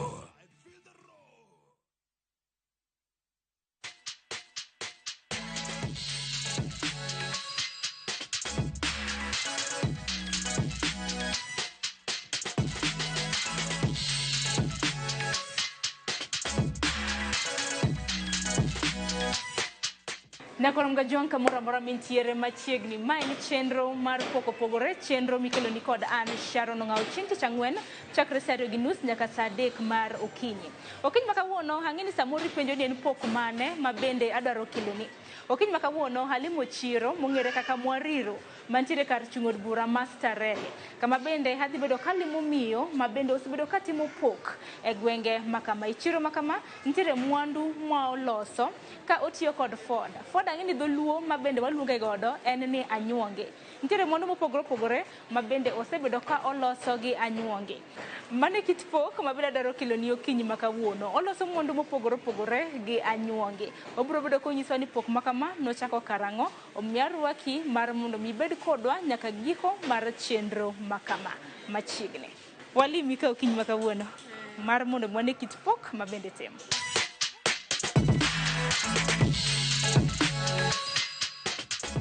Nakoram Jonga sichope duka ka mano mar poro wach gi jal mabende osebedo ka loso mwandu mopogore gi lwedo. Arwaki ni machiegni ma chenro mar poko pogore kwa chako ne Nyikwaram Juang ichak gi nyingi nyakani. An nyinga Margaret Atieno, an nyaka Sipol Kabondo, sani adak Nairobi ka. To Margaret bore Nairobi kitima? Nairobi ka atiyo tich lwedo mar chwecho. Achwecho gi gik ma iluongo ni hyacinth, ni natural. Gik ma natural kaka hyacinth, orchid, raffia grass, achucho gi gik mopogore. Ngeni motelo ka nochako karam na chenro makama, nokiango ne karam na Nyikwaram Juang. Na nyiso gini chire ni Mwariro. Stall number inadi. Samor ne Nyikwaram Juang ma dibed no chiro ni. Antiere kamilongo ni Mwariro Market, NCT Market. Yo madhi Kariako. Dukana NB112 first floor. Ingeni chenro mar poko pogore ka wadangro ng'eyo ja ohala gi pok ma entiere godo. Samoro Margaret Sigande kani chal nade. Pok ma kama ni chako kara. An ahero chwecho chakre chon. Koro ntiere ndalo moro Kisumu kucha ne imanyo youth mondo bed trend e yore mek loso gik moko gi lwedo sana ne gimanyo yo ma gigol godo Ford e nam. Kanyo mane oyudwa e mane wachokore mane wabedo trained. Koro kane wasebedo trained for dweche 6 kamae ma omiwa certificate to wach ni koro kila ng'ato nyalo chako mare koro nyalo manyo ibedo kaka entrepreneur. Gima duong' momiyo ne watimo ma ne imanyo yo ma mondo gol godo Ford e Lake Victoria nikech osebedo ko chando jonam jolupo koro ne wamanyo yo mwanyalo gole godo to okonyowa bende e ngimawa. Ni nen karango? Maendi nen 2015 ne wabedo sponsored mar dweche 6 mane wasomo ma wapuonjore tij lwedo, ne nitiere joma ne puonjowa chwecho, joma nosebedo ka chwechoga, koro en tich mane ging'eyo. Koro ne gipuonjowa kamano mos nyaka koro wang'eyo, kila ng'ato wuok kong'eyo tich mar lwedo ni malong'o. Margaret, iseleronwa wuodhi kaka nobedo chakre ne chak chiwne tiegruok kuntiere kaunti ma Kisumu, sani ntiere gi Stondi. Nobedo nade? An tijni ing'eni kaka koro nasebedo gi hero mar chwecho, najatimega kata e ot. Achwecha gik moko, anyalo ga manyo kaka yudo Ford ni, achwecha takete e ot, achwecha takete e ot. Koro chieng' moro achiel nawinjo ka jimo wacho ni chaka. Koro wacho ni yawa tijani ahere, tadwa chake nade? Abiro Kariako. Koro Kariako ka ing'eni joma ng'eny timo gik moko gi lwetgi. Koro apenja, ayudo ka aromo gi mine mabeyo ma nyalo miyo ng'ato advice, inyalo chako kama, inyalo timo kama, biya wariwre, kik iluor, biya wuoyo no bro konyi. Koro nachako abiro Mwariro kae, achako gi Papoko kacha. Kanyo mtiere kwa mine mabiro gamo maya ukambani gi chondo, kanyo manakete. Koro wacho ni girani aneno kodhi maber, ochako push, odhi maber. Koro adisai ni we adonjane i chiro ka mondo awuo gi jotelo mek chiro, mondo kanyalo yudo stall tachaka keta gigena matin mondo adhi mbele gi tijani. Mano last year. To wuotho osebedo nade Margaret e kit ohala pok ma intiere godo? Wuotho osebedo kidam, lakini wagone Nyasaye erokamano nikech aneno kaka nachako opogore gi kaka an sani. Sani anyalo yudo orders, atimo ne ng'ato to kawo kamano. Bende mondo mopogore mana kaka nwasebedo kwa neno gi Nyikwa Ramogi Ojwang bende biro bedo ka ng'iyo gi tipo mopogore ma bende biro bedo kwa nyiso gi. Materials mitiyo godo go tigolo kanye? An aloso gik mopogore. Aloso kikepni, aloso boxes, organizers, aloso lampshades, achwecho gik mopogore kaka ma achweyo gi tuoro. Ma endi en tich madhi mbele, achweyo gi tuoro. Nitiere organizers kaka mae, achweyo gi hyacinth, magi gin key holders machweyo gi hyacinth. Anyalo chweyo nyaka sofa sets, anyalo chweyo coffee table, anyalo chweyo stools, anyalo chweyo gik mopogore. To en mana ni atiyo gi natural materials. Hyacinth, atiyo gi Ford, atiyo go Thith, atiyo gi raffia grass. To raffia grass ni waonge kode Kenya ka, en wagole Uganda. Bende Margaret ilosa ahinya kotenore kod Ford wang'e ni duto te wuok e nam. Akeni ni Ford mar mondo michop Nairobi kaidi, igolo gi kanye? Ford waonge go Nairobi kai, koro chuna nyaka gol from Kisumu. Kisumu kanyo nitiere mine moko magin kaka gin gi riwruok, women group e dho nam kachacha. Koro mine gi nitiere joma golo negi Ford e pi, asto gimoyo, gitimo processing, mine gi chweyo, karo an anyiewo tol mosechweno. Kani leronwa pok ma intiere godo, niwacho ni mondo ma bendi tiyo godo, moko kuom gitiyo gi frames. Akeni frames tigolo kanye nikech aneno ka gin mag chuma. Ok tem ichweyo gi frame. Moko nitiere ma wacho kaka koro, awachni kaka kikapu kaka mae, watiyo gi frame mar bao, waketo bao tichwe, kisetieko chweyo, tigolo to bet kikapu. Nitiere moko bende ma antiere gi ng'at moro Jua Kali kae ma wang'onaga frames. Ok ji te manyalo wang'o frames matindo gichando ji mang'eny. Koro nitiere ng'at achiel ma jawang'onaga frame, kadwaro boxes, anyise owang'ona, adhi akawo tachweyo kamano. E chiro Mwariro ka kanwabiero nikech intiere gorofa mokwongo, mano first floor. Nonno ka gima mwandu ma bende intiere godo, bende no ka jomoko bende loso, akeni pogruok ni kanye, samoro nyalo nyisowa piem chal nade chiro kae. Gik mwaloso ka gi adieri competition to nitiere. Ji nigi gik mopogore. Koro danga awach ni an gi advantage matin nikech ji mang'eny pod ok chwech gi Ford e chiro ni. Ane mang'eny nya chwecho gi Ford ni. Taneno ka gik machweyo ji ohero sana. Iwacho ni iloso gi Ford ok obede chiro ni ahinya. Kendo ang'o maketi ong'ala manyime chiro ka? Gima keta bede ong'ala manyime sana, danga wach ni en mana Ford ni. Tiyo gi Ford kaka raw material maloso godo gigenagi, products gagi. Koro ji neno ka en gimoro ma unique sana. Onge ng'at ma believe ni Ford nyalo chweyo gimoro ma en gimoro malong'o ma durable mati. Koro an kaka nabiro ka adieri ji mang'eny biro to ng'iyo ni Margaret, what are you doing? Itimo ang'o? Titimo e gang'o? Titime nade? Koro aneno ka ji luongore, ji biro mos mondo ging'e gima timo. Ohala kohala nitiere gi achiedh nade gi ber. Tien geno mara ni ber osebedo mang'eny emomiyo ni pod nitiere ohala ni. Dong' wacha gi ber miseneno bang'e ibiro bedo kinyiso achiedh nade. Ber maseyudo awachni anyalo en sustainable. Anyalo yudo kaka anyalo yudo pesana moro matin machulo godo dachulo nego nyithindo school fees. Anyalo yudo pesana moro madongo ka customer dwaro gimoro anyalo manage malosne ma deliver. Koro osebedo kokonya. Achiedh nade en challenge en ni samoro imiyo welder jaweng'o customer ni garaka sana imiye gimoro no wang'ni iyudo ka ok owang'e ama owang'e marach koro iyudo ka ibedo disappointed seche moko ok inyal deliver on time. To bende ro products adwaro mar mondo mi walose nikech chutho products mitiyo godo kramna mondo mitiyo godo gin kaka Ford to Ford kaka nesete ni ugole nam nengo gi chal nade ki compare kipimo kinde machon cha kano chako tiegruok gi sani ma koro nitiere ohala ni. Nengo gi idho ido ka samoro idwaro Ford joka ka ido ka samoro nyocho seketo gi beyo idho malo matin to pok ginyisi koro kidhi omo ni tido kan tiere beyo idho samoro nitiere delay idhi kuchocho ido ka jomoko be oseketo oda mbele ni ne dwaro bedo ni jomatin machwe koro nyaki riti koro miyo customers wa be bedo ka rito gik moko. Mar ariyo en kaka rafia ni ma Uganda samoro ido ka pok achako me kocha direct nitie mana ng'ama kelo naga kae samoro delay kelo to customer dwaro gimoro haraka. Niso ni itiyo nyaka gi lum moro ni rafia mawuok e piny Uganda. Ere kaka ning'eyo tiyo gi rafia? Kisebedo ng'ama ohero tij timo gimoro gi lwete koro ineno ka iwacho ni ng'ato kelo ni ji ema koro customers ema kelo gik mopogore opogore. Margaret adwa ni chwena lampshade ni tadwa ni wati gi rafia gi Sisal koro wacho ni yawa gini ang' na tim nang'o atemo dichiel diriyo kotama mar adek ayudo ka ayudo line ma customer bi maher kaka chweyo. Bende kopogore gi mano nitiere gini yore mong'ere gi dho ngere kaka marketing. In kaka Margaret mar mondo mi bed ka en mar ywayo customers donge lakini marketing itimo nadi uso yo machal nade? Marketing be mostly ok adonje online ahinya awacho ni gina referrals kiloso ne ng'ato gimoro maber odhi oko kanyo endo nikech ng'enyne auso ne joma use curio shops joma dhi e Masai markets gie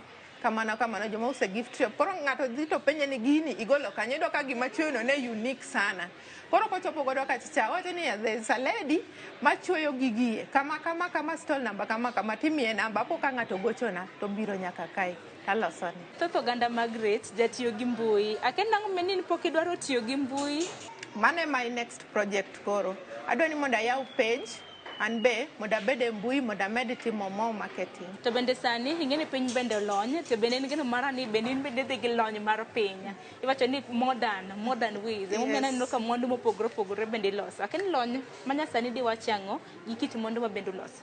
Koluwore kod lony manyasani seche mang'eny ka an ga free adhi e YouTube ang'iyo gima jowetena mamoko timo joma timo tich gi lwedo joma chwecho gi ang'iyo ni ng'ani ang'o moloso manyien modonje market kamano koro awacho ni online be konya ahinya. Kaka jal manotiegi masani koro iyudo yuto mari gi tiegruok mana ochiwni akeni bende sido thuolo mar tiego ng'ato mondo mar ng'eyo kit tich mitimo samoro ne jogo eko mabende diher tiegruok akendi wen wach mane madinyisgi kitiego gi nono koso hoyo? Pok tachako chiwo tiegruok lakini aneno kaka ji mang'eny biro nitiere joma biro madwaro ga mondo apuonji koro mano be an godo e program na ni kayudo resources maber tachak train youths gi mine maonge gik matimo mondo mi wakonyre tijni. Koro wachopo e nengo nikech ang'eni sani koro samoro oganda penjo to Sharon penj mani nengo en pesa adi?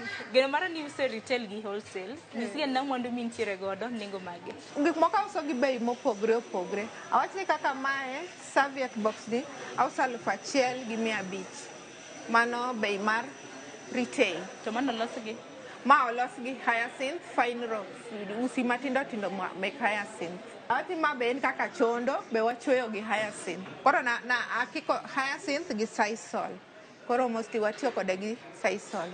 Maendi ka waseketo ne bade maendi auso 1,500 be. Mae organizer bende ochwe gi Hyacinth lilo ma auso 200,000. Magi key holders be design mar Africa be waloso gi Hyacinth. An gi gik machalo kaka boxes kaka ma en organizer man nyaka gi wiye. Maendi complete kamae auso 2,500 ne jauso. Mano ne joma waro koso ne ng'ato achiel? Ne joma waro. To jo retail joma kawo achiel? Joma kawo achiel maendi auso 3,000 ka en gi wiye kamae. Konge gi wiye to auso 2,500. To kinde migo nengo mana ka ni isenyisowa nengo mwandu mopogore opogore. Kigo nengo en ang'o ming'iyo? Kago nengo tang'iyo aketo pesa te malose godo chakre production mar ja welding, wire, pesa manyiewo godo hyacinth niendi to gi lebana kasto aketo profit matin to e wiye. Motelo ka duki chien Margaret, niwacho ni mar mondo mi ichak ohala mintiere godo kaluwore kod pok mane intiere godo mano bende osepuonji ni chaka. Ne mine wetegi maneno chenro kiny makawuono. Jip mane madimege? Ne mine wetena ma pod obet e ot ka ing'eyo gimoro, ing'e kata chwecho. An gadier ni Nyasaye kane chweyo e piny ka, ng'ato ka ng'ato nochweyo gi pokne. Ng'ato ka ng'ato nitiere gimonyalo timo gi lwete. Koro ka in e ot kanyo, ing'eyo gimoro minyalo timo gi lweti. Wuog oko, manya kaka inyalo wuok ijiwri gi joweteni mondo mi chaka. Kik iluor. Abing'e nabet e ot to nawinjo chenro manojiwa momiyo nachako mawuok e ot makoro sani an kuma ntiere ni. To sani ma joneno mago oseneno mwandu ma iloso to mionge mbui ni akeni yudi nade? Pod mana ne mine ma pod obet e ot go. Ng'ama nena mantiere around kae, inyalo biro Mwariro Market, first floor, B112. Ibiro yuda mondo wawuok, inyalo gombo mondo ing'e chweyo gik machweyo gi endi, an ready mar puonjo ng'ama dwaro ng'eyo. Nikech mwandu mintiere godo, thothne aneno kolos gi othith. Moko bende mana kaka nisewacho ni nitiere lum makende molos gi godo. Maka ponono ni ng'ato nyiewo mwandu gi, ere kaka onyalo rito gi? Ng'ama nyiewo kinyiewo storage box, gima nyaka wang'e ni maendi en gima natural. Wadhi ka wasetieke to wawire, adieri wawire clear vanish. Mano kik mi ng'ato advantage mar kete pi. Hyacinth ok winjre gi pi. Kipo ni inyiewe, pi odhinie, kete chieng' mondo tuo. Kotuo to ena sawa. Kibude pi to mani kethe. Nikech waseneno mwandu mopogore opogore ma bende iloso, moko aneno kolos gi lony manyasani. Ideas igolo kanye? Paro mar loso mwandu gi igolo kanye? Nitiere moko mapare wiya, nitiere moko magole online maneno to a modify. Ng'eny ideas manyien wayudo e mbui. To be an bende ka nabedo trained awachni product designing. Koro inyalo bedo piny, inyalo wacho ni yawa, adwa loso lampstand. Lampstand ani adwa lose nang'o? Iparo kaka inyalo lose. Inyalo tikete kaka flamingo chung' cha. Ontie kaka onyalo chung' mobed ni lampstand miketne lampshade e dhoge kanyo. Dong mano dhi bedo something unique. Ma be idea mane an godo, koro namiyo pod ja tinsmith, ja welding. Emana miyo idea no moloso na gima chal kamae. Ma en kaka decoration, en winyo. Koro en winyo mar decoration, inyalo keto kata e ofisi kachacha, inyalo keto e wi mesa kamano. En mar decoration. Koro mae waloso storage box kata wachni organizer gima wapange gik moko e ot. Jomoko pange books. Process mar lose en ni amiyo ja welding measurements. Kipimo madwaro. Ok onyal losa kaka nikech customers be dwaro gi kipimo mopogore opogore. Kosewang'o na frame ni anakawe achweyo gi Ford anyuongi. Koro process mar chwecho en gima dhi step by step. En gima ichweyo step by step. Ka nitiere kamarach kamano inyalo ng'ado asti chomo. Tol ni wachomo kama. Chala ng'ama mino tol. Okotek. Nyakorum. Achiel nyalo kawi odiochieng' achiel kichwecho. Achiel inyalo chweyo odiochieng' achiel. Enena kamano ma obed box. Koro kosebedo box, obedo gima complete koro. Inyalo kane gigeni, inyalo kane books, gik moko kere ot. Tima process step by step. Ka wasetieko, to bedo gima koro chalo kama. Kaka mae koro en moserumo. Mae final product ma waloso gi Ford gi wire kaka frame. En gima otegno kabisa manyalo odak aming'a, gini okethre piyo. Jomosenyiewe ira aseyudo duoko maber ni konyogi, kendo kisenyiewe dichiel en gima dak. okorum piyo, okokethre piyo. Pi kik dhi e product ni ka isenyiewe idhi kode ot, kik ibude e pi. To ka dipo ni pi odhiye, en gimimoye chieng', kosetuo to en aena sawa. Kendo machielo kaka wanyalo protecte mondo odag aming'a, en ni wawire gi clear vanish. Jo ere kaka en natural no, koro gima wanyalo mede en mana vanishing mondo odag aming'a. Wach ni ji adi mobedo involved, ji adi moriwore mar mondo mwandu obed kaka entiere. Wanyalo bedo ji 5 molose mobedo complete kaka koro en complete storage box. Wan gi jagol Fordenham, wan gi ja mentol, wan gi ja welding, ja usna waya. Gen anyalo wacho ni wan karibu ji 5 mondo process ni obed complete. Kaka mae en lampshade mantiere e process mar chweyo. Koro mae nanyiewo waya, amiyo ja welding olosona, anyiewo sisal, mandi achweyo gi sisal. Koro gian koro aendelea gi chweye mondo mi obed final product. Kaka manyalo kawi odiochieng' achiel mondo ichwe mondo rum. Kan gi oda, Nairobi kae pod onge joma ng'eny mong'e chweyo. Koro nitiere jogena moko Kisumu kucha, ma kan gi oda anyalo pogonegi, anyalo loso frames, gikawo hyacinth gi kocha to gichweyo na kasto giketo na mtoka biro nyaka koni. Kaka my complete product, my complete, my ne abro tiyo kaka chwe kanie kaka chwe kabi. Mbui antiere as personal lakini kaka business, ani luonga ni Margaret Atieno e Facebook iboyuda, e TikTok iboyuda. Ng'eyo be antiere anyalo wacho namba na 0723 683332. Nanga wach ni wachweyo gik moko gi designs mopogore opogore. Ka wadonje e lampshade anyalo chweyo design na kata customer nyalo biro gi design ne to nyisa ni Margaret adwaro ni mara obedi kama chwe na kama adani chwe na gi material chwe na gi sisal, chwe na gi hyacinth, chwe na gi rope stall kata usi. Koro kaka mae en lampshade matin mar wall iluongo ni wall bracket. Ma chwe gi raffia. Mae en lampshade mar ceiling board. Mae achwe gi usi makrame. Kaka mae ndi achweyo gi tuoro, mae ndi different design machweyo gi tuoro ma pod en process poko rumo. Mae be pod achweyo gi makrame, embe en mar wall. Mbikete wall. Embe ochala gi usi ni, lakini koro according to kaka customer dwaro, iro ni customer ni ne dwaro mare ni ochwe gi usi matin. Kaka customer dwaro usi maduong' be pod watiya godo. Endi nyalo ti godo sitting room, inyalo ti godo dining, inyalo ti godo kuonde mopogre rooms, kuonde mopogre opogre. Sana e sitting room, kama wadwaro light mang'eny.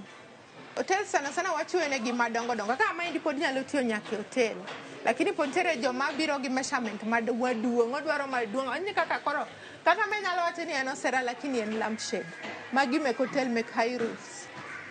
Gidwaro lampshades madongo. To mago to bechgi ringo nade?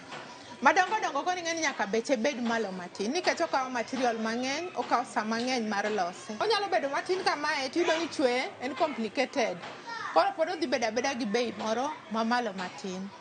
Koro wan wachweyo kaluwore gi ni okawo material marom nade, okawo time ni marom nade, okawo process marom nade mar lose. Mano bende determine the price. Wach machielo mabende nokilose ni uloso nyaka gige mago mag mikete pesa e hotel koso? Magi maendi en kaka organizer mae nyalo tiyo gode sana e hotels kata maendi en menu holder, mae en sample mar bill holder itiyo kode e hotels sana. Aya mae en sample mar menu holder embe itiyo kode e hotels sana. Margaret, kotieko chenro mar pogore wach ni mogik kaluwore kod tij lwedo dibeda. Wach mogik da wach ni tij lwedo ber.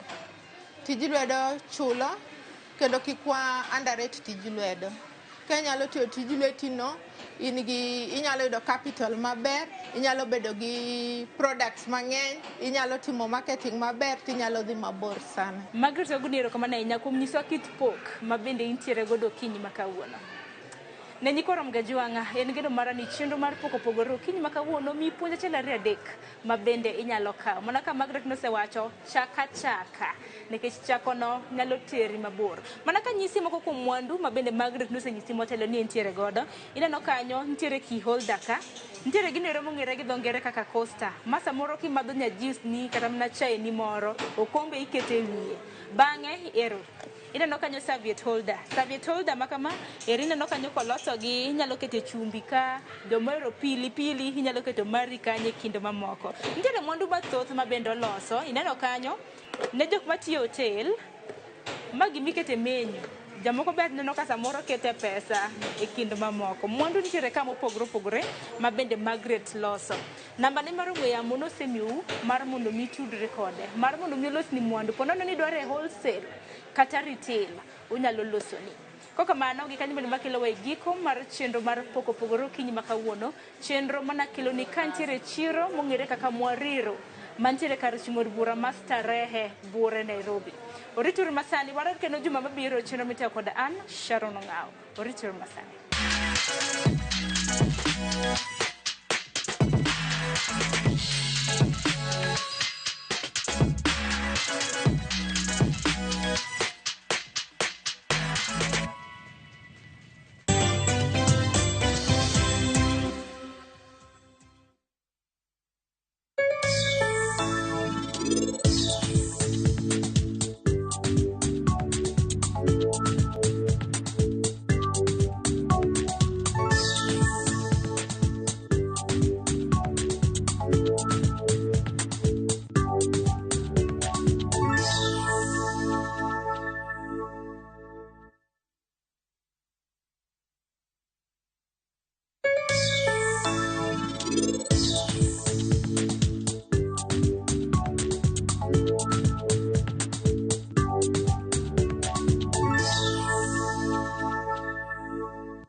Discover the magic of Turkey now View Travel. Cruise Istanbul's sparkling Bosphorus, savor authentic Turkish cuisine, explore rich history on Byzantine and Ottoman tours, glide on Bursa's cable car and soak in Cappadocia's captivating valleys. Your 5-night Turkish escape includes flights, transfers and unforgettable adventures in Istanbul and Cappadocia from $1,443 per person sharing. Angukia deals Moto now View Travel.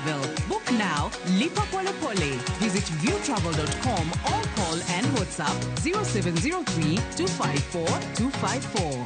View Travel. Dream, explore, discover.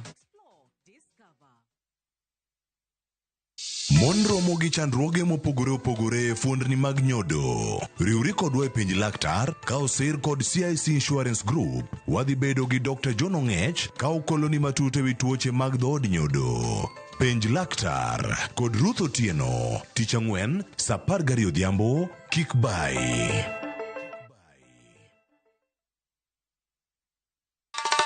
Ma e chenro makeloni danji maliet.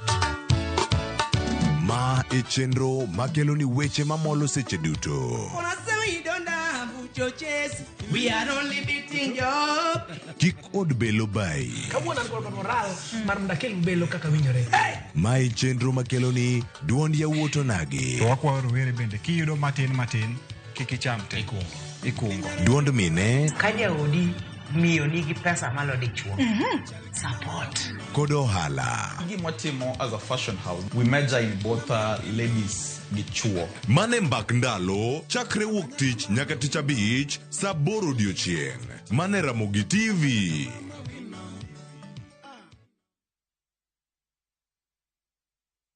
Marubani wanashinda pesa fiti in seconds on aviateshabiki.com. Kwa majina naitwa Ian Okinda, mkazi wa Nanyuki. Uhusiano wangu na Shabiki sasa niko na zaidi ya mwaka moja, na leo na furaha kuwa nimeibuka kuwa mshindi, na nina furaha zaidi maana nimeshika pesa ambazo sijashika maishani.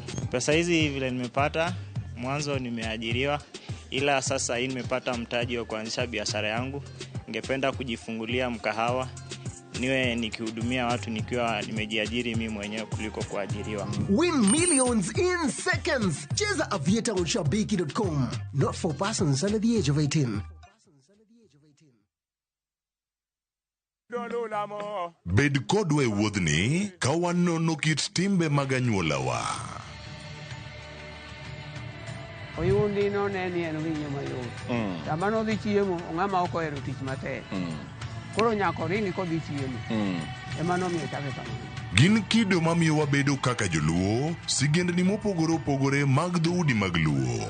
Chiro ma kiti pando chira. Gini dwa chako ndeti mos. Okelo ni ahonda.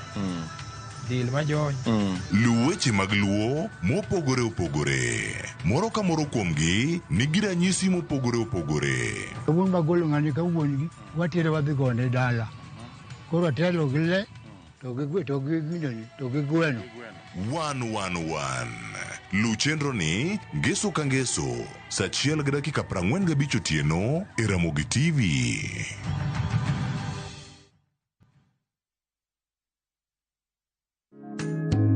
Nimeona ni rehema zako tu Baba, nimetambua ni huruma zako tu Baba, nimeona ni rehema zako tu Baba, nimetambua.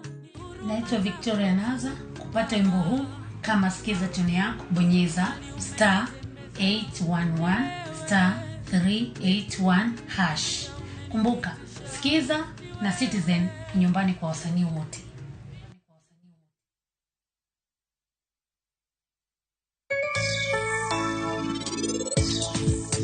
Kidwa donje ohala, nyaki penjri gimomiyo idwa timo ohalano. Ber mane mibro yude to ber mane mibro kele piny.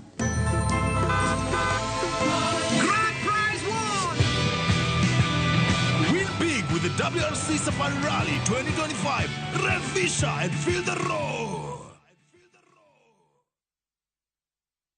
Inalipa kurifa Mbogi on patapata.com. Share referral link yako na ukamate bonuses na ganji fiti. Win na Mbogi on patapata.com. Refer and repeat. Not for persons under the age of 18. Authorized and regulated by BCLB license number 447.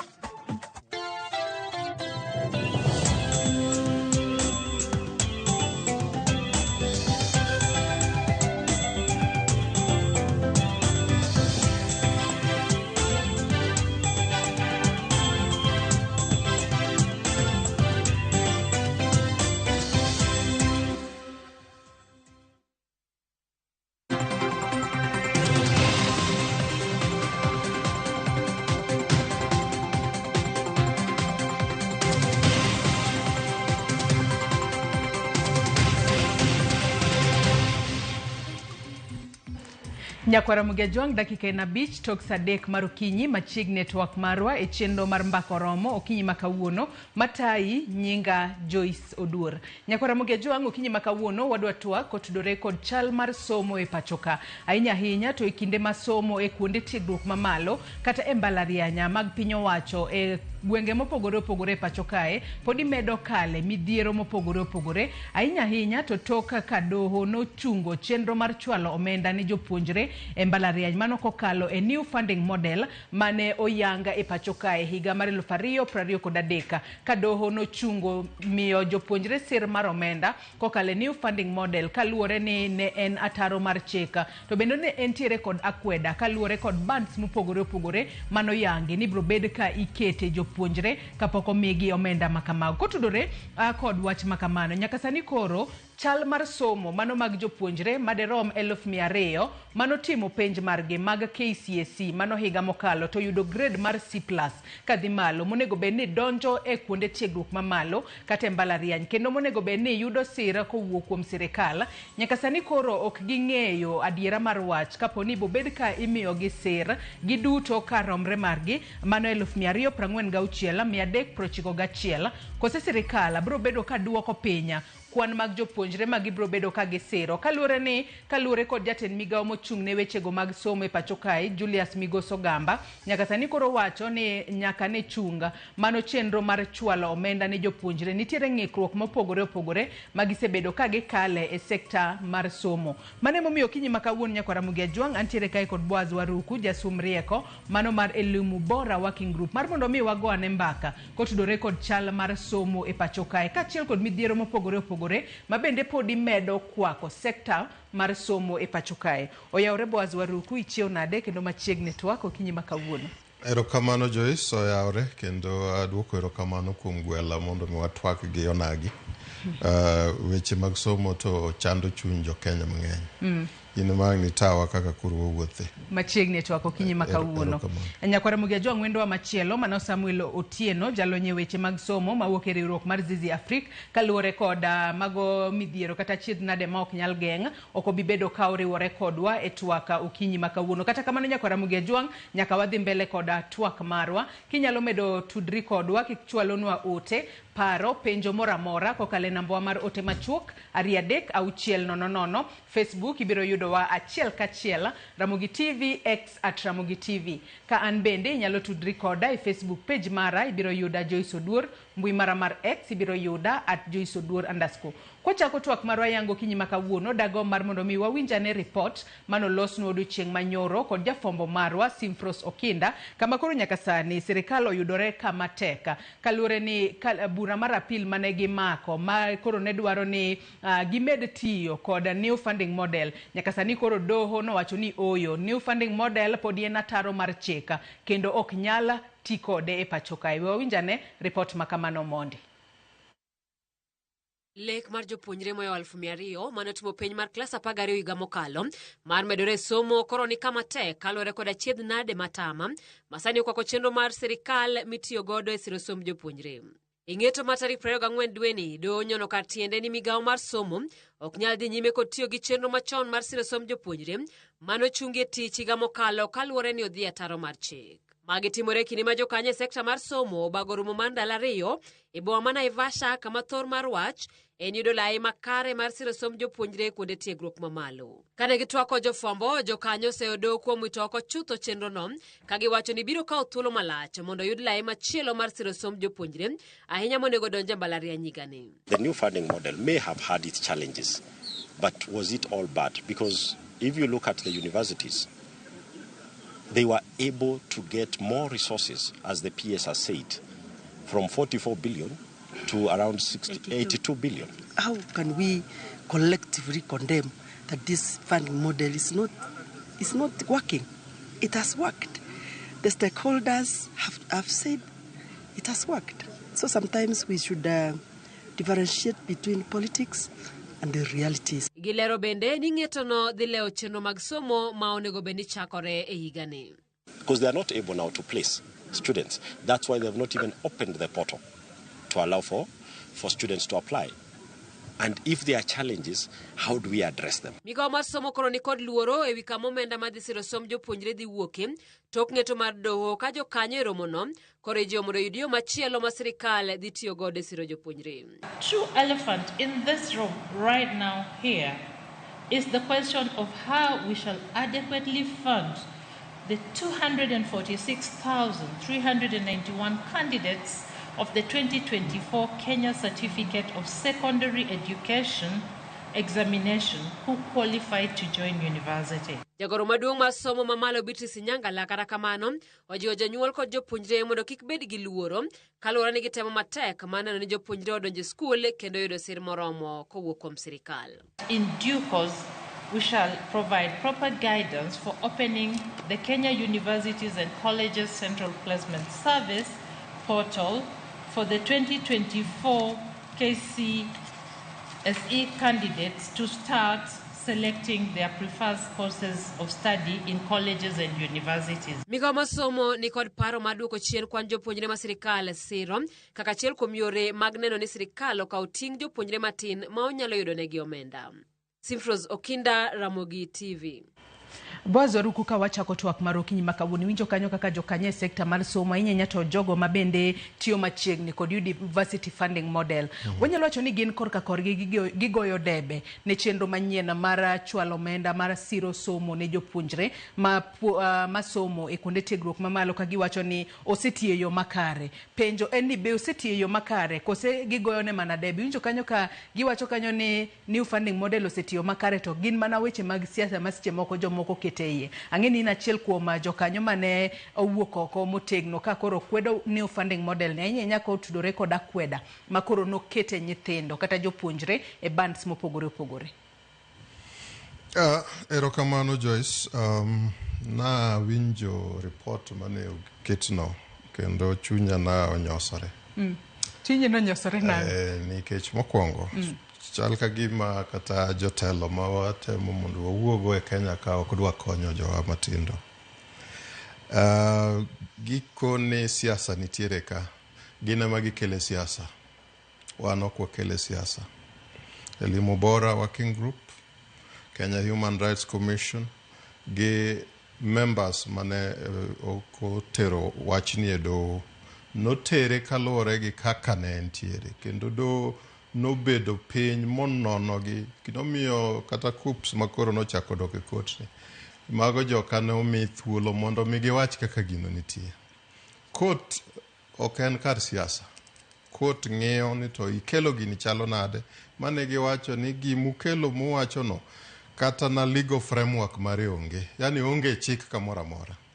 To bende seche mutime ni utime kae ne tok chik. Utime kae ne tok chik kuom yore mang'eny, ok adwa dokie mago nikech ka ng'ama dwaro ng'iyo to court papers nitiere.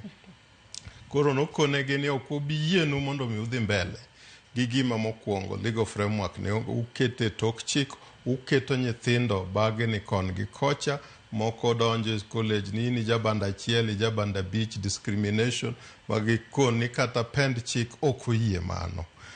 Makoto konegi ni nitiere chik mwang'eyo mwaneno kadhi mbele miluongo ni HELB, Higher Education Loans Board. Higher Education Loans Board osebedo ka support nyithindo madhi mbele, kata sani nyithindo manie yie mar 3, 4 dhi mbele, gin giongega gi tabu pek mane gin go. Achiel gi gariyo mane okelnegi gima le mopogore mwakia kata kar kako chalone. Ema nokoni maendi to wachungo kauru nyithindo gi uket gi the legal framework. Omiyo onge seche kiwinjo ka jotelo mar somo wacho ni nchuchung chiwo pesa mondo mi okony nyithindo, mano miriambo ma ng'at ma okotiyo gi ruling mar gi judgment mar court no ema dwa keto. Mane siasa, kanye kama siasa nitie. Kecha dieri ma court wacho koni keturu nyithindo gi oyud kony kaluwore gi the legal framework mantie. Legal framework no nitie nyaka sani, pok obedo moro manyien, replace, repile, yani mogole oko. Mar ariyo, kiwinjo ka principal secretary en owuoyo kowacho ni kaka gidhi support nyithindo 246,191 matiende ni en achiel kuom tabu kendo embo preside kuom tabu ma ok ong'eyo. Higher education funding en mag nyithindo duto tetete manyicho timo KCSE. En osewil gi mamoko ka 1,000 ka. Nitie nyithindo madhi e TVET, nitie madhi e mbalariany, nitie koro emomiyo wan wakoni a process ma ok en inclusive, yani owe nyithindo mang'eny oko. Sana sana gi nyithindo mag moa e dhier. Joyce kata mowacho wach ni nikech awinjo ka chunya ok bed mamor. King'iyo statistics kaluwore gi kaka nyithindo nitie timo penj. Atamalo 86 mag nyithindo manie day school ok oyudo C+ kadhi mbele. Matieni ok ginyal dhi e mbalariany. Gibro bedo ka gidhi e TVET. Gibro bedo ka gidhi e TVET, gidhi matiende ni matin sana to atamalo 94 mar nyithindo manyicho timo penj e national schools gidhi e university. Matiende ni kiwinjo ka the principal secretary en karo chako ng'iyo ma joka ni malo, the elite, joma nyicha nitie national school madhi e university go kende. Matiende ni kanyo mane part mar problem. Emomiyo nakoni gino ka nawinjo kaka giwuoye ta chunya manyosore. Nikech adieri an kesni kaluwore gi kaka watimo nyanonro gi Elimu Bora en ni mondo mi puonjruok mag nyithindo obed guaranteed.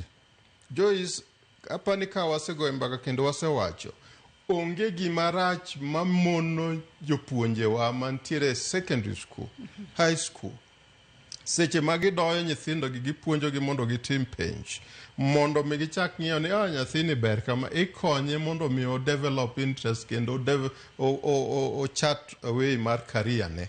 Adwa bedo laktar, adwa bedo japuonj, adwa bedo jopuonj ni kanye momiyo nitie ga gi career development unit as school ka school. Omiyo kanye manwakoni kapok KUPS obiro ni koro chako nyisowa ni sani onge kaka ginyalo yawo portal. Wakoni mano process mano nengo beni chakore school magin KUPS portal ok onego beni nitie seche moko ni en ilore iyawe. En chalo oxygen ma samora mora midwaro yueyo. Okikoni ni napoko yawo valve mar oxygen mar muya miyueyo iye. En onego bed kanyo throughout. Kendo tich monego beni gitiyo gitudore gi skunde mondo mi gikony nyithindo, gikony jopuonjrego mondo mi ong'i parts magitimo. Let me tell you. Nitiere sikunde mantie Kenya kama KUPS timo negi mano. Matiene ni gin gifocus mana sikunde ma high end. Koro discrimination ainano ok onego beni wabedo to waru kuka ngadi matina iparo ni koth nochako gowa kanya inya to e sector mar somo nikech kata ka wang'iyo kinde mokalo chien nitiere jopuonjre mana kaka isewacho kanyo nitiere jopuonjre manitiere hikgi mar adek mano mar ang'wen to mago ma kata seche moko nitiere hikgi mar abich kalure kod courses magitimo gin nyaka sani gisebedo ka giyudo omenda kokale HELB mano funding model machon tiyudo ni sani higni 2 koro nyaka ne kela new funding model ema koro wayudo ka achiedh nade makamagi osechako wuok nikech adiera kwa ng'iyo nyithindo 246 391 mano yudo C+ and above monego beni dhi e mbalariany to ging'eyo ni ka isekalo to sirikal biro bedo ka siri matinde ni chon chane en ga kiyudo direct entry e university to janyuol bende omor kalure ni garama mar somo bet dhi dok ne piny koth nochako gowa kanye kaka jokenya makoro sani koro migawo mar somo bende goyo mbaka moro ni kalure kod nok mar omenda magintiere godo seche moko ginyalo punguza namba mag jopuonjre ahinya nyato mabro bedo ka donje first year kochakore dwe mar 9 pinya mondo gikaw mana namba matin maginyalo siro. We achak gi mitieko gono nikech naneno kaka jofwambo notemo konyowa kane giwinjo kaka jotelo ma ochung' ne somo wacho ni gibro kawo jokanyicho yudo C+ magi ne 99 koro giweyo oko mondo mi modong' matin go matin ni koro gikawo B- kadhi mbele matiende mago koro gin 145 kende matiende ni koro kata mana go koko ni kik nyithindo mamoko madhi e TVET kawe gin koro gidwa chako we kata mamoko mang'eny. Waketuru paro bed maler ni Kenya ka wadwa ni mondo wamed dongruok ka wadhi mbele ok ka ji dok chien. Transition mwatemo wacho mondo timre iluongo ni 100% kiwuok e level ni kidhi mbele kik ng'ato we chien. Kenya en a signatory mar the framework mawacho ni seche mwa deliver quality public education leaving no one behind, yani onge ng'amewe chien, to wachako kwano kaka wadwa we kata jomoko mondo mi kik odhi e high school. Nyithindo mineno 99,000 ma oyudo C+ go chiegni 70,000 wuoke day school kanye manyicha gichaki matia ni koro wadwa mondo mi maka bi wapuk oko wadwa keto tabu makoro ng'eny to penja ni to kuma koth nochako goyowa en kanye. Kuma koth nochako goyowa en ni ka wayudo administration mar Ruto manyien kar mondo mi oket ler mondo mi the task force mane oketo mondo kel paro maber mondo improve ingeni kitimo gimoro maber to nitiere kaka inyal mi solni paro mondo itime maber maloyo to en mondo mi mano timre instead gin gichako clawback. Yani clawback en ni gima nyicha ber igolo oko gima nyicha kati powu gimoro ma ok ung'eno akanye kaka funding model ok wan kende manyichi wago koko uneno kaka nyithindo odhi e mbalariany ikonegi ni dhiuradhi ya ubiro bedo registered gisomo semesters 2 to gitimo penj nikech fee moketnegi ma pok sirikal ooro en fee mabuglang omiyo kieni neno koro yudo ka nyithindo kawo semesters 2 mag exams a whole year ni pok gitimo penj koro ka gidwa chako higa machielo ni kok idwa kelnegi mago a special exams Joyce nakoka ni wa mind the mental health mar young people.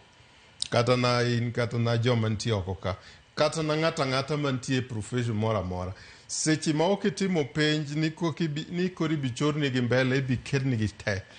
Mondo mi bitim gi mondo mi ibedie maber kata ni kori kalogi en pek kendo en gimoro mibiro yudo ka ng'eny nyithindo koni onge tiende mondo mi amed chandora kuro. Omiyo gima temo kone jotelo mantiere leadership mantiere education we kuru listen to politics. Goluru siasa oko, wan wako kudu siasa e wachde. Wan gima wadwaro en ber mar nyithindo gi mondo dhi e sikul. Ang'eni nitiere kada jopuonj moko mani kone kendo ng'eny gin chief principals moko. Neo koponi neno ka nitie nyathi moro manokete band magala marach tikonwa mondo mwalosi to nyithindo maonge gi principal moro mabiro nyisogi ni okete band marach gito gidhi kanye. Gima nyicha kot osewacho ni gino en tok chik wadokie wapinge nade. Okay, nitiere yore minyal pingego kaka appeal process. To neno ka KUPS nobukore odok mane doho manyicho golo judgment no. No dhi na high court. To seche modhi high court ni koro court penje high court penje. Ni to mibiro kani to dongi appeal be waneno kisetere court of appeal.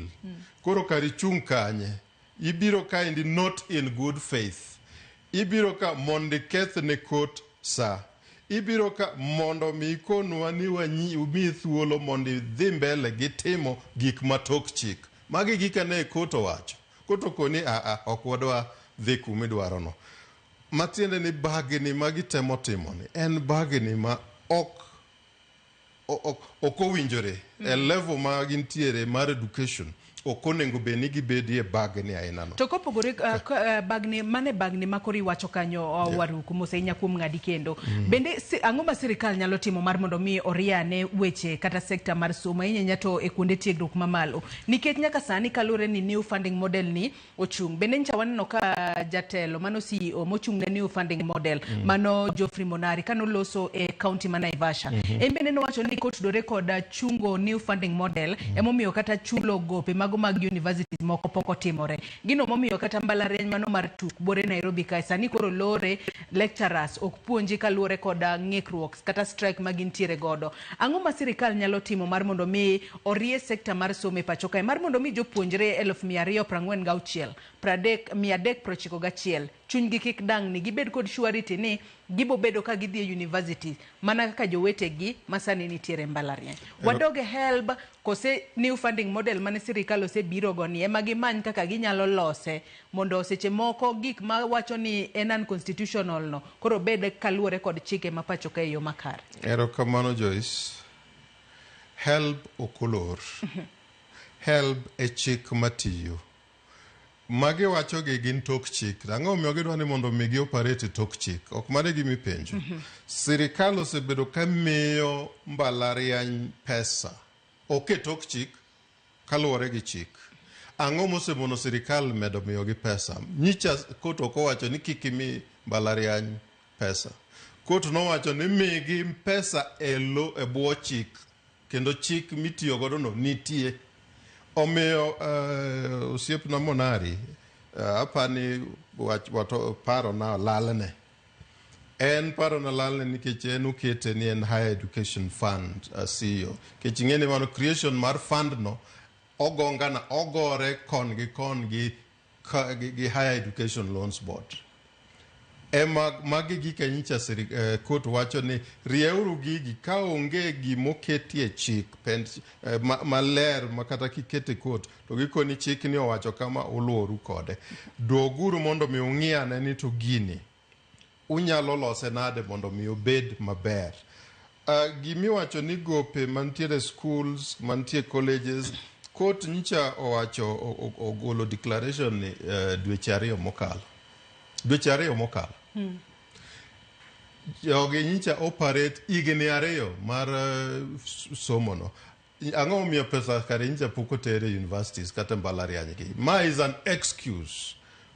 Gini higher education loans board higher education loans board framework michiwo godo pesa ni schools pod oyaw dhogel malach onego beni gitiyogo mondo gimi universities go pesa. Gima giwacho ni new funding model ni kaka sani ok onego beni wago mbakane nikech kot nyicho sewacho ni ok en gima kot ong'eyo, ok en gima chik ong'eyo. Kendo kot nokoni ka onge chik machielo manyien manyiso wa ni kamae kako dhi mbele to mano kik dhi mbele. Dhiuru mbele gima chik ong'eyo. So kanya atemo emphasize mondo mi jakanyo no ng'ata mantiere oko kacha endo ng'e ni kot na oko wacho ni kik wami mbalariany pesa kata kik wami TVET pesa. Kot no wacho ni kik ichiw pesa e tok chik. Ng'ama dwano chiw pesa e tok chik matiende nitie kaka odwa tiyo gi pesa go. To bende kamane kot ng'ade wach ni endi nyicho setieko higni 2 ma nyicho sebede. Matiende kare pesa nyicho nengo beni ka nyicha model no tiyo. Universities no konengo beni ne gitabu.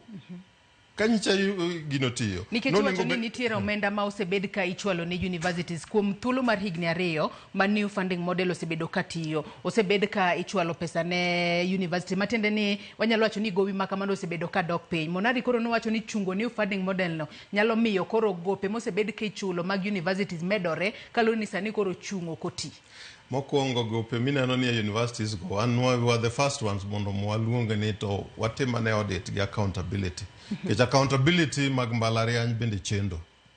Accountability mag mbalariany ok inyal biro iketa ni magowi. Nyaka wang'e ni gin gope mokaw ka oluwore gi chike gi framework mar accountability mag universities. Kendo wawacho ni governance systems mantiere university mantiere mbalariany. Ntiire kaka ndalo gi ti osekethgi mowuogi kaka dieri abro koni. Ng'eni nyithindo ma dhi e universities ndalo gi. Gin gionge gi duol mar yiero ng'at miluongo ni jatend nyithindo. Kich jatend nyithindo gin administrators go ema koni wadwaro ng'ane gi ng'ane kato ikone gi koro gin gikaw jok miluongo ni delegates. Ni koro ema itero kaka ndalo ma counselors machon mani tingo titere e retreat mar juma achiel kato giduogo ni ma president ma secretary general. Gimi nyithindo mag mbalariany gimiluongo ni universal suffrage go kura ching ni mae ng'amwa yier matieni duol modhi tiyogo kong'iyo ni to seche mipuonjo wakani gik moko ler en duol moa kuom nyithindo ok en duol moa kuom administrator. Iwinjo pogruok no. Omiyo mano le machiel mano mar accountability. Nyoro bende natwa kod jopuonjre moko mag mbalariany to mano bende ywak mag ne gintiere godo kit kaka giyiero jotendgi. Akoni mano nikech magi tich gik matimo e nyanonro. An adieri ka jogi dwani mondo me wafix somo. Wekuro interfere gi somo ni udwa ni uno kunyal trust ni nyithindo gi nyalo yiero jotendgi giwegi. Seche ma utimo mano matiende ni duondgi onge kucho to decision making ma duond jopuonjre the primary stakeholders onge mano tabu. Mar ariyo duond jopuonj ineno ka wasu odiochieng' gotieno gitemo mondo mi gigol duond to gin jok moneno ni mnyinyi ni wapinzani yani neno gi kaka jok makwedo. Ok ni gikwer nikech gimbe gin gi thuolo kaka representatives mag jopuonj mondo gigol pachgi kanyo. The process we mondo mi akoni Joyce ng'e gima nyalo chandi kendo kata nabro koni kama accountability matimo wuene ni mondo mi bed vice chancellor kata deputy vice chancellors go iluongo ni Public Service Commission cha ni ema dhi bedo piny mondo mi ong'e ni Public Service Commission no jatelo ma the president oyiero cha ndiye makawo the final say. Matiende ni ng'at ma president dwani mondo dhi kacha imitero ok en ng'at ma the equivalence jowetene mantie scholarly field mong'eyo ni ng'ane kaluwore gi kako osebedo kotimo research kendo promote generate knowledge kako osebedo kokonyo development mar mbalariany enie moromogo. Ipogi gi ng'at ma gikia kata ni to ang'o miyo maendi emoketi ni koro bedonwa jatelo. Confidence level, trust level dok chien. Mane momiyo accountability bedo magalagala. Ka ng'ato kelo na wach mar nitiere gope mobedo in card. A framework ma opek aina no. Ok inyal kelo na goro ni nitiere gope mokel mang'eny. But kama kora duogo mondo miyakoni. wawe donjo gi kata pesa biro kata pesa ok bi ka nyicha gikoni funding model ni ber ang'o miyo nyithindo ng'eny gi manyicha ywak gin nyicha gi ywak ka gintiere that new funding model new funding model na kako bedo stop no okonyogi we mondo mi example adwa ni make example kanyo make example kanyo ng'isa ni wadhi yweyo ma adundo matin make example kanyo adwa ni wadhi yweyo matin Nyakwara Mugia Jwang ka waduogo wabodhi mbele kod goyo mbaka kotudore kod chal mar somo e pacho kae kik idhi mabor.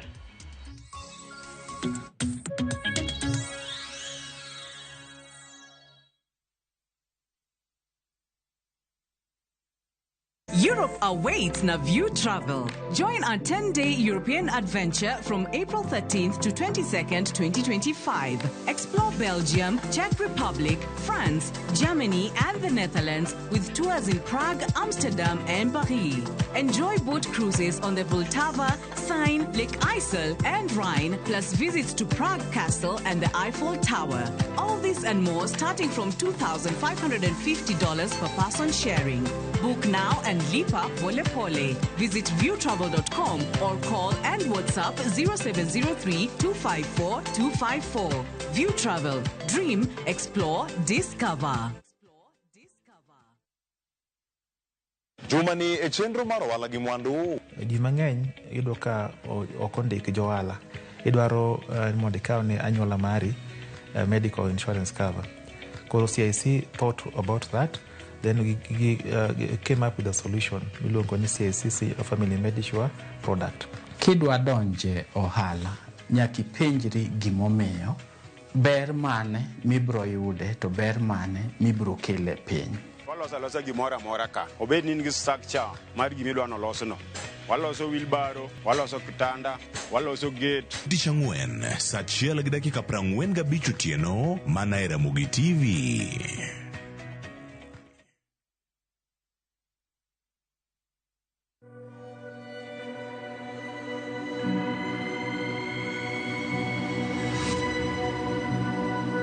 People come to me and they say they get discomfort when they have ice cream.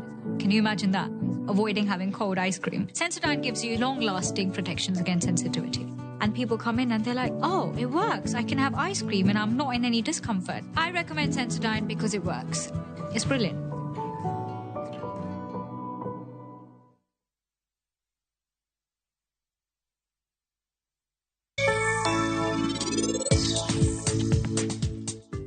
Bende jaka wamichwa osiko luoka mora mana dhi kegi marach kode. Antie gi paro moro kiny kochopo gokinyi ibro timo gima ana wachoni. Moingo gimora mora e piny kae an mana gi yie kuom hera ma wantie godo sehera. Nikech hera marwa en mar adier. To kara in idwaro ni mondo an atim ang'o? Neonge gima anyalo timo nikech konchiel an. Indulge in that moment. Every spoonful, Delamere Real Fruit Yogurt.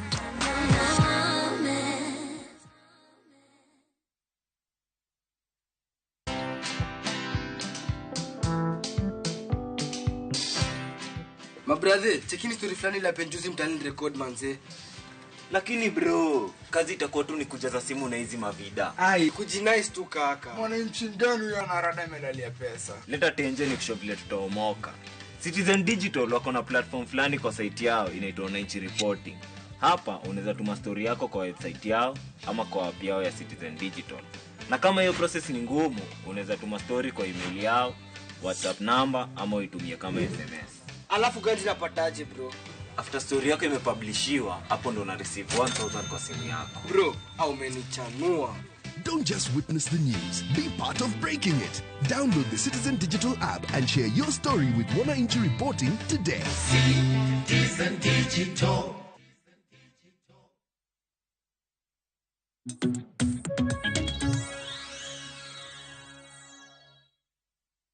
Machiegni kendo Nyakwara Mugia Jwang mar mondo mi wadhi mbele kod twak marwa e chenro mar mbako romo okinyi ma kawuono Kaponi e kitudri kodwa gi sani antiere kae kod Boaz Waruku jasum rieko mano mar Elimu Bora Working Group. Watu wako tudore kod chal mar some pacho kae. Bende parne ni e chenro ni mar mbako romo wabobedo ka watudore kod jofwambo magwa mar mondo mi gin bende gi chwal nwa duola inyanya to mago mag jopuonjre masome mbalariany mopogore opogore. Sharon Ong'ao bro bedo ka tudore kodwa ka entiere kod jopuonjre mbalarianya mano mar UN. Millicent bende e kaunti ma Kisumu bro bedo ka manyo jopuonjre masomo e mbalarianya mago mayudore chuny boma ma Kisumu. Kachiel kod jofwambo mamoko mantiere gwenge mamoko gin bende gibro bedo ka ginyisowa kata gik magiluwo e kuonde mapogore opogore magintiere okinyi makawuono. Med mana kete Ramogi TV kichwalonwa ote paro penjo mora mora. Waruku kwa dhimbele kotwak marwa ang'adi kinde ma nitiere example moro manidwa chiwonwa. Adwa koni ne Joyce yawa ma tayo somo gi onego bed kodwa gi ler gi ketnwa ler. Kwa mfano ang'o momiyo public universities fee magi charge fee structure gi ni malo maloyo private universities. Ng'eny private universities sani iyudo ka gi charge between 135,000 yani 1,135 and 240 a semester ka semester higa achiel semesters ariyo. Mano private university. A public university iyudo nitiere gi charge courses ma 300,000 a semester achiel kendo 300,000 kata gi 50 a semester machielo. Nitiere courses moko kaka medicine and all mineno ka gidhi tiyudo ka cost gidhi chopo kata 680,000 e higa achiel. Itemo penjo ni tang'o ma otimore, ang'o momiyo public universities ema sani bech gini malo moingo private universities. Joyce sani Sanyo ni gine ni mopogore kod kinde machon ni gitene dwa mana dhi public university. Sani mwakoni ni private universities opong gi nyithindo.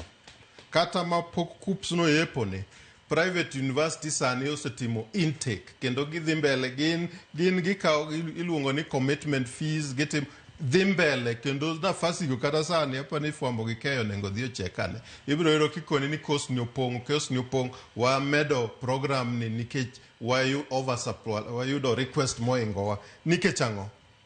Nikech ji oseneno ni kare public university mokwongo uncertainty nitiere ng'eny.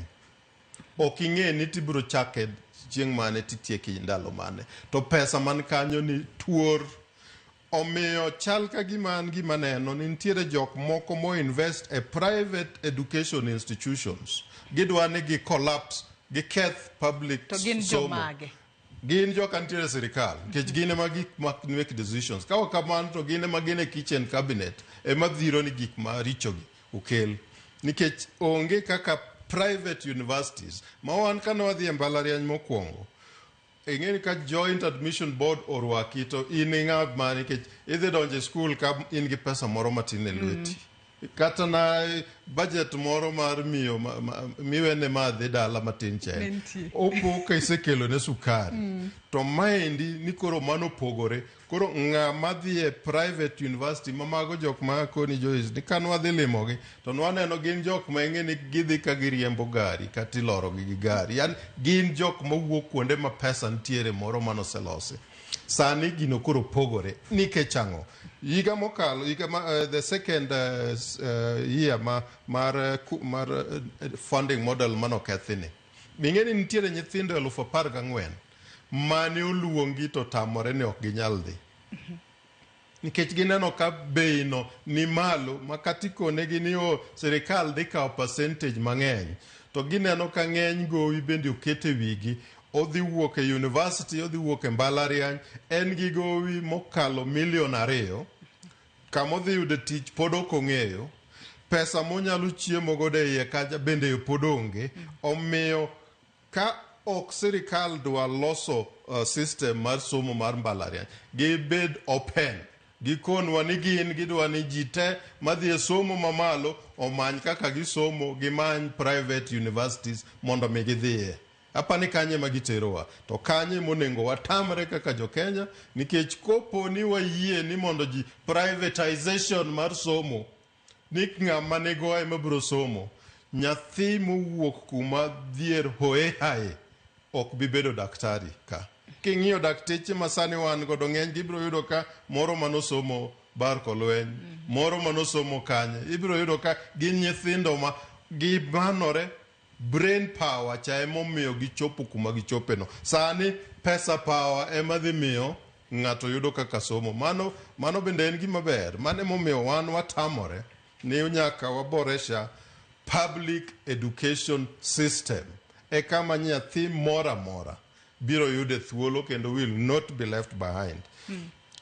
Mar ariyo kendo madatem mondo miya koni seche ma wagolo new ideas ni wadwa loke gima kama a process mar policy change nitie gimiluongo ni incubation kata pilot ikoni idea moro biro nwa ka manyien maber we wang'iye kaka wanyalo teme korikoni wang'iye ne wateme anena kata wasample departments moko university moko kama 4-5 kata mondo wang'iye ne kakodhi kato giduogo feedback gi review gikoni ka na wadhiye wayudo ka marach wayudo ka kadhi inyoji wayudo ka kaber koro wakete koma ber ni ahinya marwa ni poiwa pane pop tikoni ni nyakilu ni to kipenjo ni to wuoge kanye ni tikoni ni pingo sirikal onge ng'ama pingo sirikal wan wapingo richo miketo e somo mondo nyithindo modhier kik yud nafas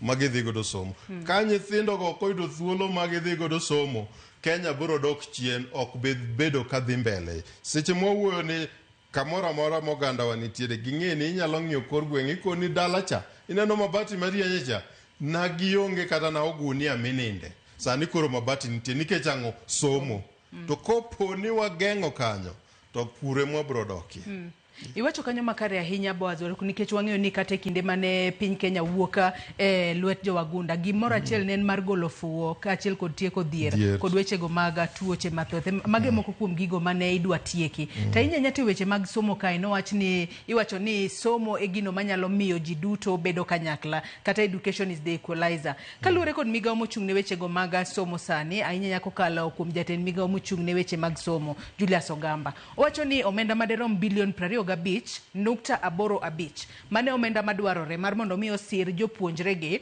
246,391 manoyudo C+ monego bedni dhi direct mano kuonde tiegruok mamalo kata universities mopogore opogore nyalo bedo ni sirikal onge kod pesa mane momiyo sani koro gidwaro duoko pinya kwan mag nyithindo magisiro kosango matimore to kaponi oduok piny adira kwan mag nyithindo ma nyithindo manoyudo C+ maderom 9,338 mano nego bedni siro kod sirikal koro kosir jopuonjrego nyalo timore nade nikech wang'e ni sirikal chako ga mana kamano ni nolieke ni bongad kwan no piny to kiny ka wawinjo ni otime mondo me akone osiepna Migos Ogamba wakili ong'e gima chiken kichen no wakili kawacho ne ni wakili ing'e gima chiken kiki ng'ato dhiri mondo me tim gik moko matok chik mar ariyo ma inise chako kawo pesa ni kori keto ni maendi midhi puonjgo jok madhi e mbalariany konwa ni to pesa di miseketo ne nyithind Kenya duto manyicho timo KCSE gin nyithindo duto nikech gidhi donjo e TVETs vocational centers mantiere kor gweng' ka gidhi yude skills mondo gimbe giyud kaka ginyalo chung' malo giyudo godo source mar income giyudo godo livelihood margi ere kaka inyal konyo miyo kama nochako wacho ni en pesa moseketi mantiere minyal dhi konyo godo joka noyudo C+ kadhi mbele neno ni pesa no bende ok dhi kata romo okoni pesa mani manyo no pesa no tin med mondo mi many pesa mar nyithindo gi duto te wek ng'iyo mana nyithindo 246,000 machielo en note mokone ni seche ma planning kata budget process gi dhi mbele wang'e ni education osebedo kimiyo ga lion's share iga makoro wadhi godo mbele ni iluongo ni 2024 2025 nyicha budget mar education en 646 billion yani taragiga billion 646 to ntiere gi adjustments mano make kato gimoko mineno ka nodhi support other sectors ma konyo somo to gin oket gi somewhere else. Matiende ni pesa mantiere education nyalo dhi kata nyaka 688. Nitiere budget documents manyiso mano. Mago documents mag sirikal ok magwa.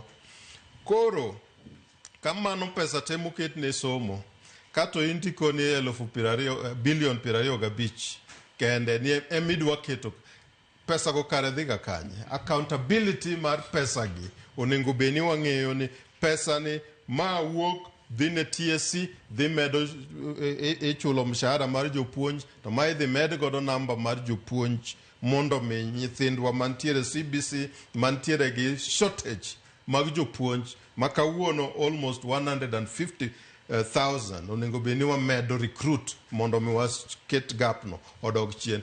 Kopo ni mano pok obedo e paro tinyiso ni en pesa maromo kama nikech pesa osebedo gi capitation mitere school kane wachako tam mokwongo ni nyicho nengo beni wan gi 50 not less than 50,000 58 billion mano nengo beni tero ne school a capitation mamano e formula mar 50% 30% gi 20%. Mitere skunde mag sekondar. Itere sekondar.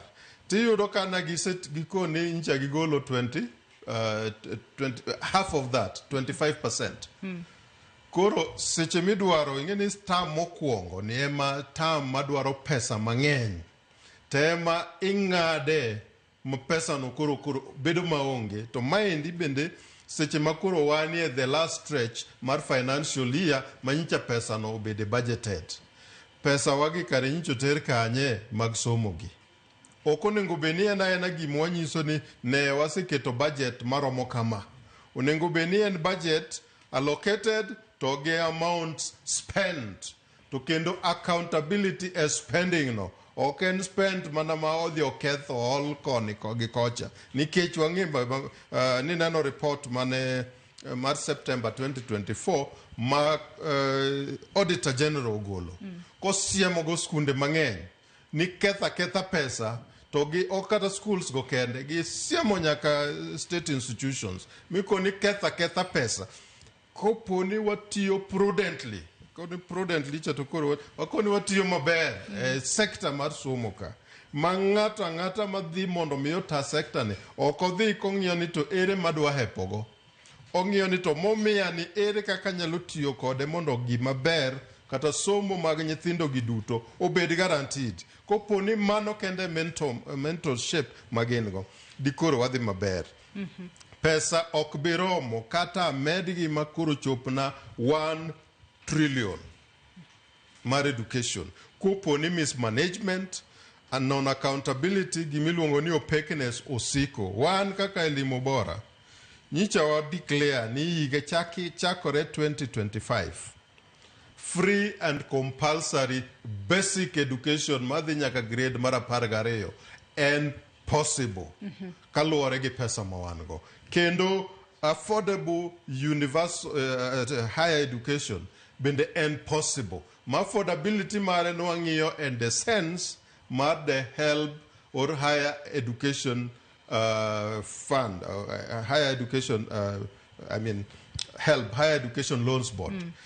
Wang'iyo framework no nikech mano e the only act mantiere kaka sani makonyowa mondo mwang'e ni en amount mane kata en konya ina mane monengo beni miyo jok mantiere mbalariany. To ka ok gidwa chikore gi mano tir e kama koro akiani jathum mane makoni punglu pangla ma iwero gik e kama koro gigo timore. To education ka ok onengo punglu pangla bedie. Education ka dwaro chenro maber. Ineno ka Joyce gima ti berna ni wadhiga gi calendars mag somo kaka basic education wadhigo kendo by November watieko gi makoro na examination marking ko ema dhi mbele mwabed gi almost 2 months.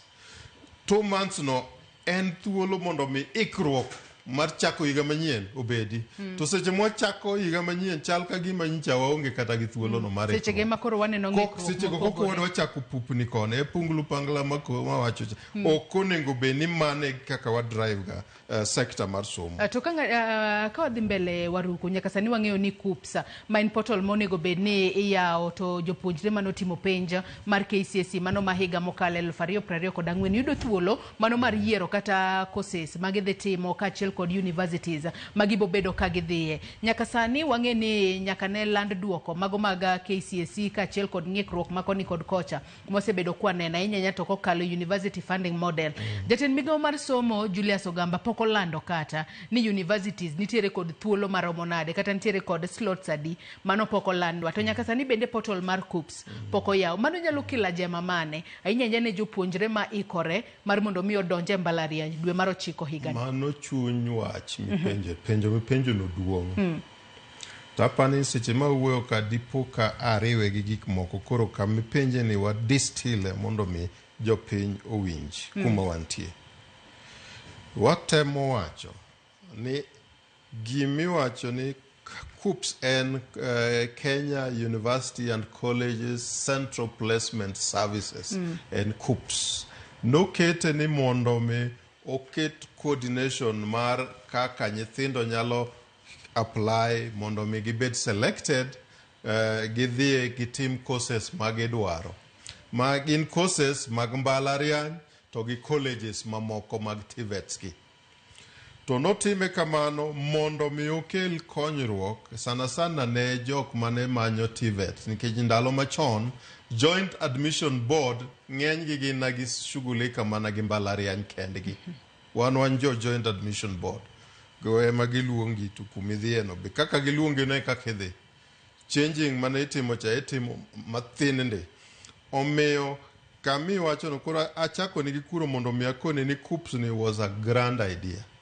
no dhi kelo ber nyowoyo to kama gikethego en ni KUPS gichalo kama en sito miloro tiao KUPS onego beni en barabara highway moyaw mikale seche te midwaro kale ikoni kata seche makora temo mondo mi adhi atim advisory services advice jok makama we ang'ia ni to KUPS yaendi owacho na kato chalo nade kata courses mantiere ma wan godo sani e colleges gi gin mage kanyo nengo beni dhi ok ni onengo beni seche midhi no ni sani it has been shut koro kama no wach kaka elimu bora no wakoni higher secondary school seche ma nyithindo ikore mondo gidhi gitim KCSE jopuonj man kucho jopuonj are very important a selection process mar courses kech gibro konyo nyithindo gi to ok gin kendgi giwuoyo gi jonyuol gi to ng'eni kanyo ema nyathi mawuok Turkana kata mawuok Kombewa kamora mora kuonde ma kata na internet onge kanye ma ene gi thuolo mondo miyo konyo oyud selection seche masadi ni gin gisetimo KCSE kata giringo gidok ni koro gibedo dala ni bi KUPS biro yao iko ni dhi e cyber makor gweng'no mokwongo onge pesa ma dhi e cyber cybers go bok ti malongo ema nomiyo higa mokalo bende onge ema nomiyo higa ma KUPS ochako keto ni koro wayaw mana gini seche makoro wadwa ni mondo giket nyithindo manoyudo the cut off point C+ and above over 23,000 manoyudo mano now ko apply mano the year 2023 KCSE mago ntiere reports mabende serikal nitiere godo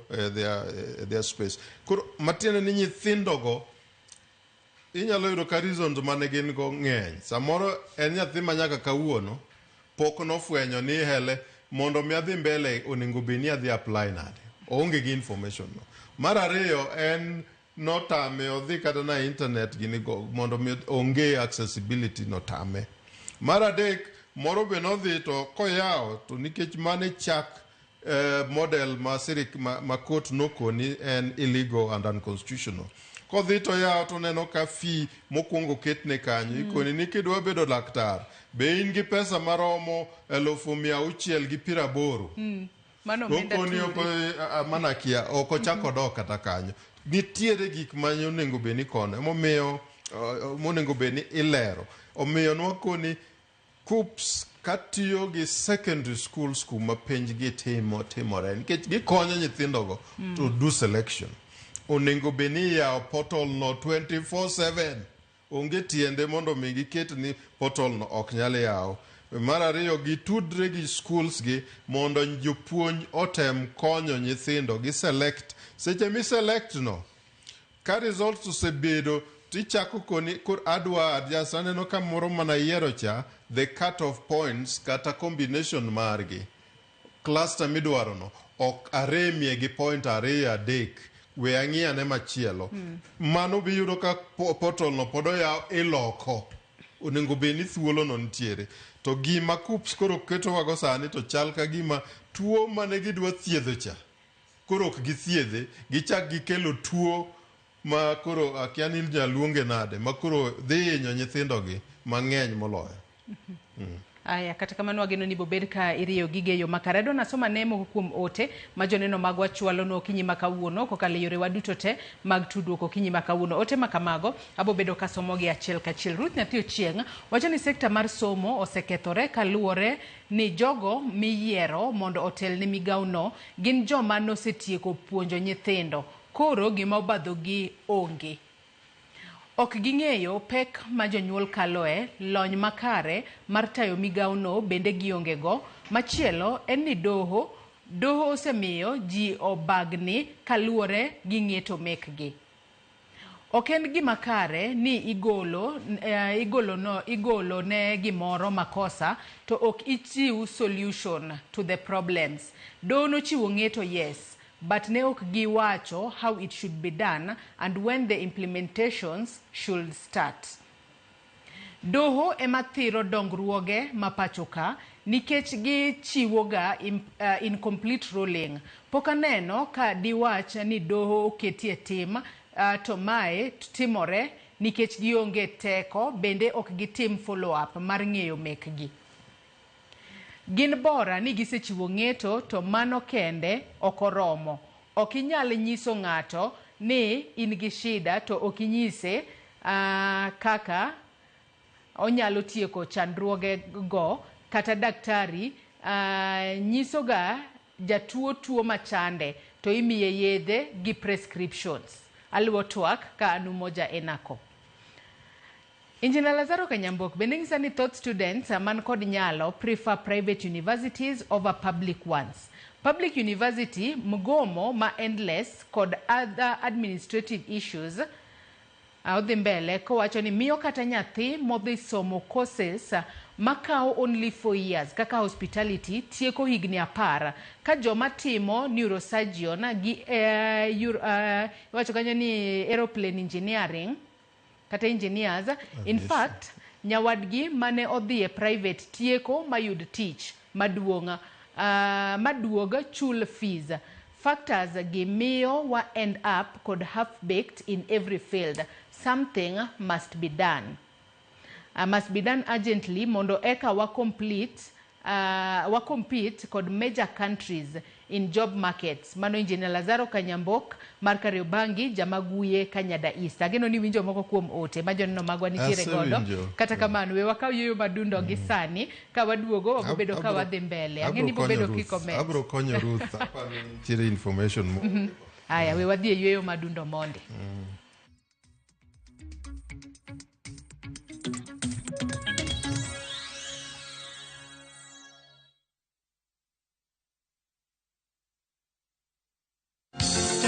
Imamura kiwuotho kaka iwino wuoyo Imamura ngisura mari apidi bebine kake wonjo Berlepi misikirwa koni pamba goli Nyinga Viki B Matata mondo mi yud thuma mar nyanango kaka skiza tune mari D star aboro achiel ariyo star abiriyo aboro ang'wen hash Ramogi TV e od jothumbe duto.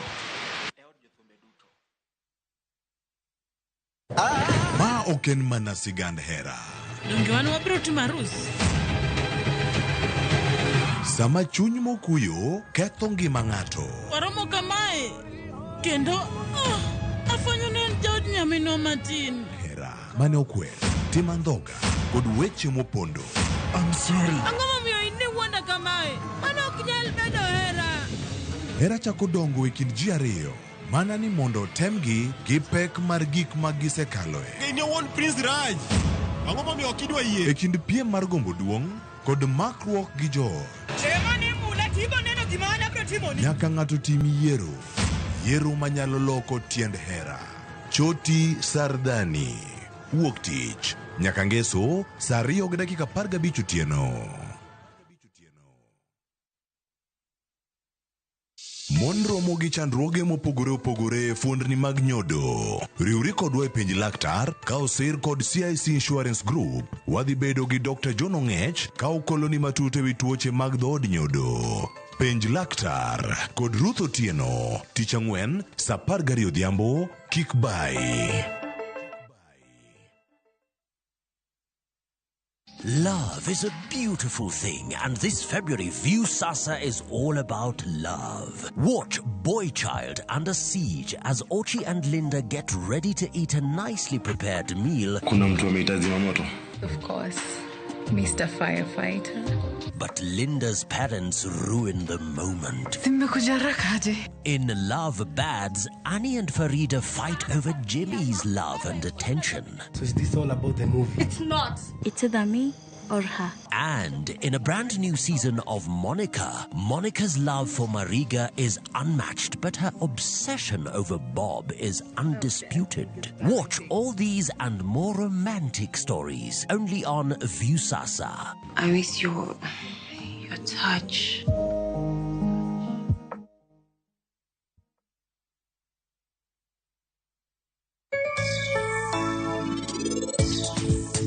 Kidwa donje ohala, nyaki penjri gimomiyo idwa timo ohalano. Ber mane mibro yude to ber mane mibro kele piny.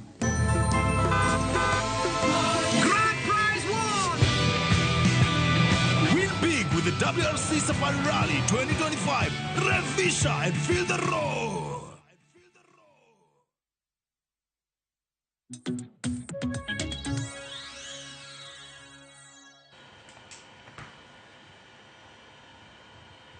Machiegni kendo nyakwara Mugia Jwang' e tielo mar ariyo e twak mar chenro mar mbaka oromo okinyi ma kawuono kama twak kae kod jasuma rieko mar elimu bora working group Boaz Waruku kotudore kod chal mar somo e pacho kae. Kata kamano kapok wadhi mbele kod twak mar okinyi ma kawuono dago mar mondo mi wawinjane gino matimore e romo madhi mbele ahinya nyato mano mobagi mar sumo rieko kata mar twak kotudore kod okumba manyien mar thieth mano mar Social Health Authority manyaka sani osebedo kod ng'ikruok makoni kod kocha. Jafwambo mar Judith Omondi nitiere kuro luonwa twak makamano achiel kachiel kata kamano wawinjane ng'ama loso kuro gi sani. Beating this much money, how do we make sure that that money can also serve our HIV patients?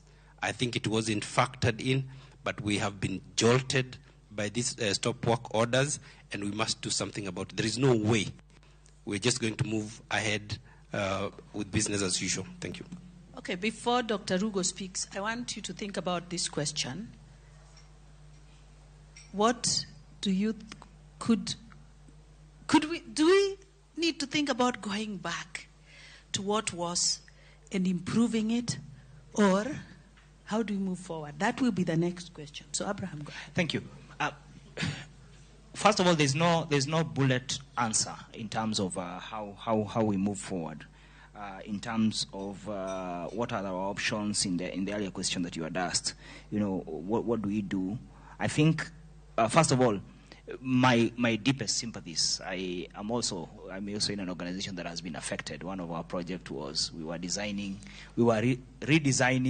the day before, then the next day we were getting a letter to say it's over. But with that sympathy, I think this particular opportunity that we have is, and allow me just to go a bit more into the budgets. When you look the way we have structured our budgets, so you have a Ministry of Health at the national level, then you have the county governments, the 47 of them. One of the things that we have been pushing for is that it's time for us to do a fairly difficult task, and I think Well Team has been trying to help us unpack it a bit. What really do we need to spend on when we talk about healthcare? That's one. Because a lot of the healthcare that we talk about are the claims at facilities, by facilities. In other words, who is purchasing for you?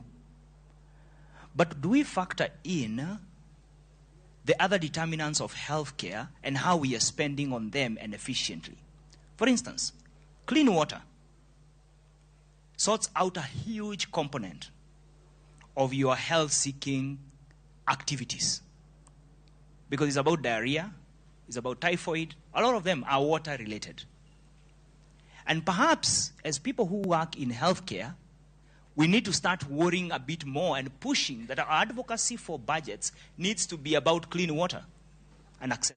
Nyakwara Mugejuanga mago jokanyo manitiere sekta mar thieth mano Health NGOs Network mago jokanyo manitiere sekta mag thieth mago mag maok mag piny owacho ka koro gichwalo paro mag gimopogore opogore kotudore kod okumba manyien mar thieth mano ma Social Health Authority manyaka sani osebedo kod ng'ikruok mopogore opogore. Nyaka sani koro giwacho ni nitiere moko kuom fundi manitiere Social Health Authority ma od bure manyaka koro loki ahinya nyato mago ma osebedo ka chwalo omenda mago mag chronic illness kata chronic diseases makoro giwacho kanyo ni chronic illness ka achiel kod primary funds gin moko ma onego bedni ichwalo kod od bura. Jafambo marwa Judith Omondi nitiere romo makamano matimore City Hall bore Nairobi ka kendo bro bedo ka omiyo matut e weche manyien duto mag odiochieng' makawuono. Nyakwara Mugejuanga ng'isi ni e chenro ni mar mbako romo odiochieng' makawuono jafambo wadwa mano Sharon Ong'ao entiere ground entiere kod jopuonjre manitiere e mbalariany mano mar UON bore Nairobi ka kama en bende dwa goyo kod gimbaka mar mondo mi ginyiswa ne kotudore kod weche gi mag somo ahinya mano mar new funding model manyaka sani koro doho ose yango ni en ataro mar chik kendo ko winjo mar mondo mi omed tiyo e pacho ka. Sharon ageno ni winje yo makare ka intiere kod jopuonjre mag UON bore Nairobi ka nyalo mana bago twak kodgi mar mondo mi wawinja ne pachgi kotudore kod chungo okumba mano chungo mano new funding model manyaka sani koro se yangi ni en ataro mar chik kendo konego bedni itiyo godo. Sharon. Erokamano inya Joyce Oduor abiro ni achiel kachiel kantiere e olalo mano ma Nairobi University. Odiochieng' manyoro nwang'e ni doho nogolo chik mano ne migawo mar somo mar mondo mi ochung chenro mano mar dhi nyime gi siro somb jopuonjre e mbalariany midendo kaka New University kata midendo kaka University Funding Model.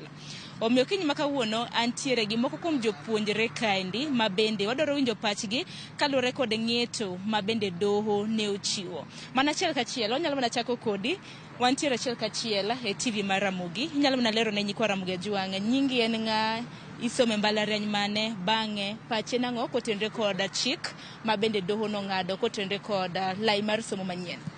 An nyinga en Fidel Ongoya e mbalariany mar Nairobi University to atimo course mar chik to ka lure gi ruling mane doho golo kuom the new funding model wan wamor kode nikech gisani the new funding model okelo changes mang'eny. Ineno kaka an achulo fees mar 1.2 million ma kopoge tiyudo higa achiel achulo approximately 260,000. Ka janyuol golo pesani meaning ne pesa moko minya tiyo go nyiewo gik moko ka sabun gini ka onge. Ineno with that not all parents nyatimo gini. Tineno ka new funding model no biro gi system moro kanyo ma ipogo students in each band to levels ma jogi pogo godo students. The system magitiyogo is not good. Iyudon gi wachon ka in gi jonyuol ariyo to you become directly band 5. Inya bet ni in gi jonyuol ariyo achiel ma ok nen to achiel ma in puth. Ka in gi jonyuol ma ariyo gi ma onge capability mar tiyo. How is it then niketie band 5 kumichulo high amount of fees and you get low amount of help? Yet wange maber economic situation mar Kenya is we are in a dilapidated economy ma parents oknya afford sustaining you in school. Emomi yudoka University of Nairobi Faculty of Medicine, we have over 150 cases of jokma odi dala. We have 150, meaning no parents go oknya chulo pesani. HELB with the new funding model, mondo HELB owuogi nyaka demos timre barabara kae. Students nyaka bi gold demos kab gogi tiagas yaka new funding model ni. The people who are working on it or goal HELB. Alafu lastly kawanka, sirikal no biro gi committees moko mane giluongo go jopuonjre ma want to review if the new funding model ni work. Jopuonjre manie committee ni osebet ka wacho na tin gini okti system ma jogi kelo ma gidwan gi grade go students one okti pesa moripo bed gani giketo ne jogi are not working. Koro kirango magi, the other thing ma government timo ni chulo jogi pesa ineno. Koro paying students mane committee pesa mondo o reduce agitation mar students. Okine ka keto gine mamineno ka jok moko drop, and if we go this other way for the next 3 years, we'll have a very low turnout jok mane mbalarian, and it makes no sense. Niketine no sani jok moteko form 4 are not able to join university. Mane cry magin go. Koro from Anna, I am very happy and glad new funding model does not work. But Poda insist, education system in Kenya can be free if the resources are channeled yore madwarere. I will give an example of CDF money ma itiyo go Embakasi East. Kajogi chulo ni nyithindo school fees kataki haru Mount Kenya kocha. Why should government kick chan eregi momiyo wabunge wa kick chan pesa gi mondo bio konjogi ineno CD pesa capitation mar school fees leo ole alea daily. Government niongegi matimo ma is on time. Emomi neno kaji chandre jibro where school, so we need to change and ensure that education is free in Kenya benyalo. Erokamana inya Fidela. Bende Joyce podantire gimoko kuom jopuonjre kaendi. Samoro bende karwaki mana e twak, ichagi nyingi hitimo kos mane ine mbalariany mane to pachi kotende kod lai mar somo manyiena ma bende doho koro nodhi choko. Erokamana inya nyinga Ochola Joseph, an student University of Nairobi School of Law, asomo bedo okil kamalo kata wakili. Mokongo kwa wach mar new funding model, sirikal nokoketo piny kata nokoketo nyithindo piny kachiel kod stakeholders te mantiere sector mar education mondo mi ofon paro kata mondo mi okel paro kolore gi kaka sirikal nyalo fund education e piny mar Kenya kaendi. Koro mane kuma ne sirikal ofel go mokwongo mar kaw paro mar ji, kaw paro mar jonyuol, kaw paro mar students ma gine joma bedo affected gi wach mar education funding. Koro ka weche no osebedo matek kama koro nyithindo ne timo demos, pesa no delay kendo nyithindo neno ni fees gichulo fees ne gin very high. Koro kaneno ka sirikal kelo gik moko ni gidwaro questionnaire magi gioro ne nyithindo through mobile phones, gidwaro nyithindo gol patch gi seche ma koro weche osekethore kendo sa osedhi mokalo kendo waseneno ka sa odhi nitie nyithindo moko ma ose drop out of school ok ginyal fund school levies pod gin mang'eny kalore gi bands manoketgi. Kaka na wuon okete e band miluongo ni band 4. Band 4 giwacho ni gin kama onego bed ni janyuol mondo mi okete band 4 onego bed ni janyuol family nyalo bedo ni nyalo an pesa maromo 90,000 and above. So king'yo maber inyalo do ni our family ok nyalo bedo ni nyalo yudo that 90,000 in a span of 1 month.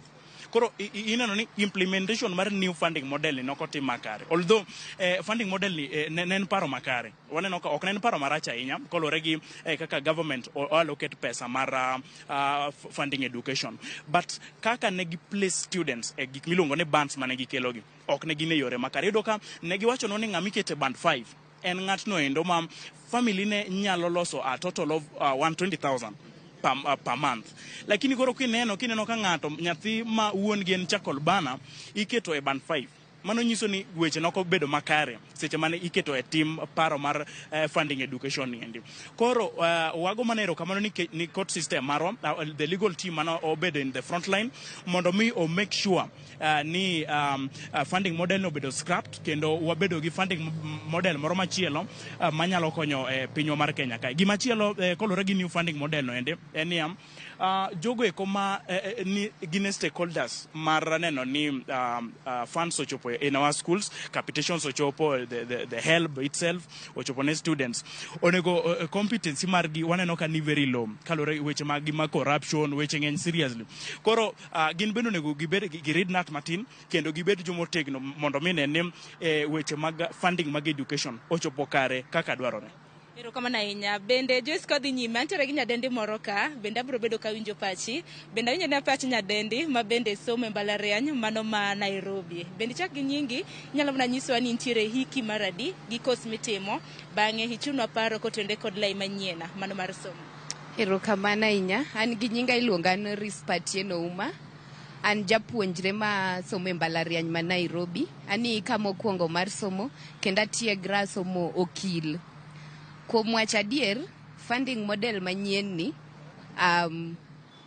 o affectwa personally, ano affecta kabisa nikech kana abiro nang'eyo no government dhi konyowa. To nyaka na apply funding model onge pes government mora mora mosedonjo kendo burden no en kuom jonyuol ahinya nikech fees ma wachulo ng'eny ahinya to an kaka nyadendi ng'eny nitiere gik mang'eny ma nyidendi dwaro. Koro iyudo ka parents seche moko burden no nitie ochulo school fees, pesa mooro ni mitiyogo, ineno koro gima chal kamano. Koro iyudo ka nyithindo jopuonjre mang'eny moko we skul nikech kaka gidhi mbele kod somo onge, iyudo ka moko donji timbe moko ma mondo mi giyud kaka gi survive nikech ne ging'eyo ni ka gibiro to funding model dhi konyogi giyud kaka gisomo. To nikech oleo kendo funding model no affectwa, nyithindo mang'eny obed affected. Koro en mana kwayowa kuom government ni giwinje ywak nyithindo nikech we are the future generation kendo future leaders monego ni ikonyowa ahinya mondo wachop lekwa makare. In bedo oseketi kata mana e band moro amora kaka japuonjre mokwongo, intiere hiki mokwongo? Band mora mora moseketa an pok aneno band. Gino affecta kabisa nikech nageno no dhi konya to pok aneno. Manyiso ni pok mar omenda ma bende sirikal chwalo pok ochwal? Pok aneno, pok ochwala onge. Erokamano ahinya. Joyce bende kapok atieko alos gi japuonjre mogik ma bende wantiere godo kaendi. Samoro mana kaka jowetegi bende oseloso pachi kotenore kod mano. Ichak gi nyingi gi paro kotenore kod doho, thicho oko lai mar somo manyien en ataro mar chike pacho ka. Mokwongo ago erokamano maduong' ne Ramogi TV kuom miyowa thuolo ni mondo wa air our views kaka students e wach mar new funding model. Gi nyinga ne iluonga ni Rolex Benedict Ochieng. To new funding model ni kaka dhi mbele kendo kaka nenore oinyo nyithindwa, oinyo first years gi second years magwa. Achung' kae e lo mar student leaders makwedo kendo tamore wach mar new funding model ni. New funding model obedo based on gimoro ni teko mar janyuol. Tifudo gifwenyo niya ka isebedo e mbalariany kae, you are 18 years and above. Okonego bed niya ok en chik mar janyuol mondo okonyi nikech at 18 in adult already. Inyalo and it's not a guarantee you will get the parent support. Koro new funding model ni wanowacho ni watamore to kan gima ber kendo oinyo our students and our parents also. Nikech iyudo ka parent koro ogore gi pressure. Iyudo ni nyathine moro timo medicine surgery tadia to ochulo 53,000. To koro first year manie Bachelor of Arts kae timo 100 chulo 104,000. Mano gimok donji. Koro antelo marach ni atamora to funding model ni wakwede mogik kabisa. To katieko wadwaro government manyien, wadwaro gik manyien ma jotendwa gi otamowa. An owuon adwa chako chon, adwa chung' kaka MCA Arujo Ward. Erokamano maduong'. Erokamano ahinya. Mana kamano nyakorom ga jwang' mago gin moko kuom paro ma bende jopuonjre mago mag mbalariany mag University of Nairobi chiwo kaluwore kod lai manyien mano mar somo midendo kaka New University Funding Model ma bende koro nothicho oko koda doho. Joyce aduko ni twak e studio mana samoro kapo nono ni nitiere gi penjo. Erokamano ahinya Sharon Ong'awa, onge kod penjo. Wawinjo kanyo kaka jopuonjre mago e mbalariany ma UoN oloso kanyo. Achiel kuom gima dwa bedo MCA no kwane mana hawi maber. Kalure no tiek somo mondi eka koro manye wechego mag siasa nikech ber ka intiere kod rieko mar somo kapok idonje wechego mag siasa. Erokamano ahinya Sharon Ong'awa kuom twak mabende bagonwa kanyo makare kod jopuonjre manitiere e mbalariany ma UoN. Boaz, iwinjo kaka jopuonjre e mbalariany ma UoN oloso to bende paro mago mag jopiny bende wakaw. Baruth koro ne wacho ni doho kinde mathoth chiwo ng'eto to gichiw solution. Erokamano, yes, and shout out to Timothy Maler, duon jopiny winjore. To kapok abire gima jo puonjre, koni ng'ama rwako wuorno ema winjo kamodiego, abiro wachno. Ruth, koni nyathi chieng', iwacho ni doho osebedo ka ng'iyo. Haya, maka paro noge kanyi ng'isa ni microphone ni nitiere kod ng'ikruok matin. Ok wawinje e yo makare, ang'e ni bobed ka ilose e yo makare. Nyakwara Mugia Jwang' waloso weche mag tudruok, wagoyo mos ahinya kanyo kuom ng'ikruok mwabedo godo kod duonda Boaz Waruko e kinde manogo loso. Kata kamano, adwa ni wachak wawinja ne pach jopiny. Adwa ni aken wadhi Kisumu koso wadhi e kaunti ma Homa Bay monde, kinyalo mana ng'isa wadhi e kaunti ma Kisumu koso Homa Bay. Wadhi e kaunti ma Kisumu mar mondo mi wawinja ne paro mar jodaka e kaunti ma Kisumu. Watudre achiel kachiel kod Millicent Adhiambo ka entiere kaunti ma Kisumu. En bende obro bedo ka obago twaka kod jopuonjre masomo e mbalariany mopogore opogore manitiere kod bede e chuny boma ma Kisumu. Gie thuolo ni entiere e mbalariany ma Maseno mano bade ma town campus. Millicent Adhiambo kinyalo winja oyawre ichiew nade ka entiere kaunti ma Kisumu okinyi ma kawuono. Kinyalo bana bago nwa twako jopuonjre manitiere e Maseno kanyo. Mar mondo mi gin bende gi chwalnwa paro margi kotudore kod new funding model ma en chenro ma sirikal osebedo ka tiyo godo e chwalo sir mar somo ne jopuonjre. Kata kamano dono wacho ni en ataro mar chik to kendo nego bed ni ichunge. Millicent.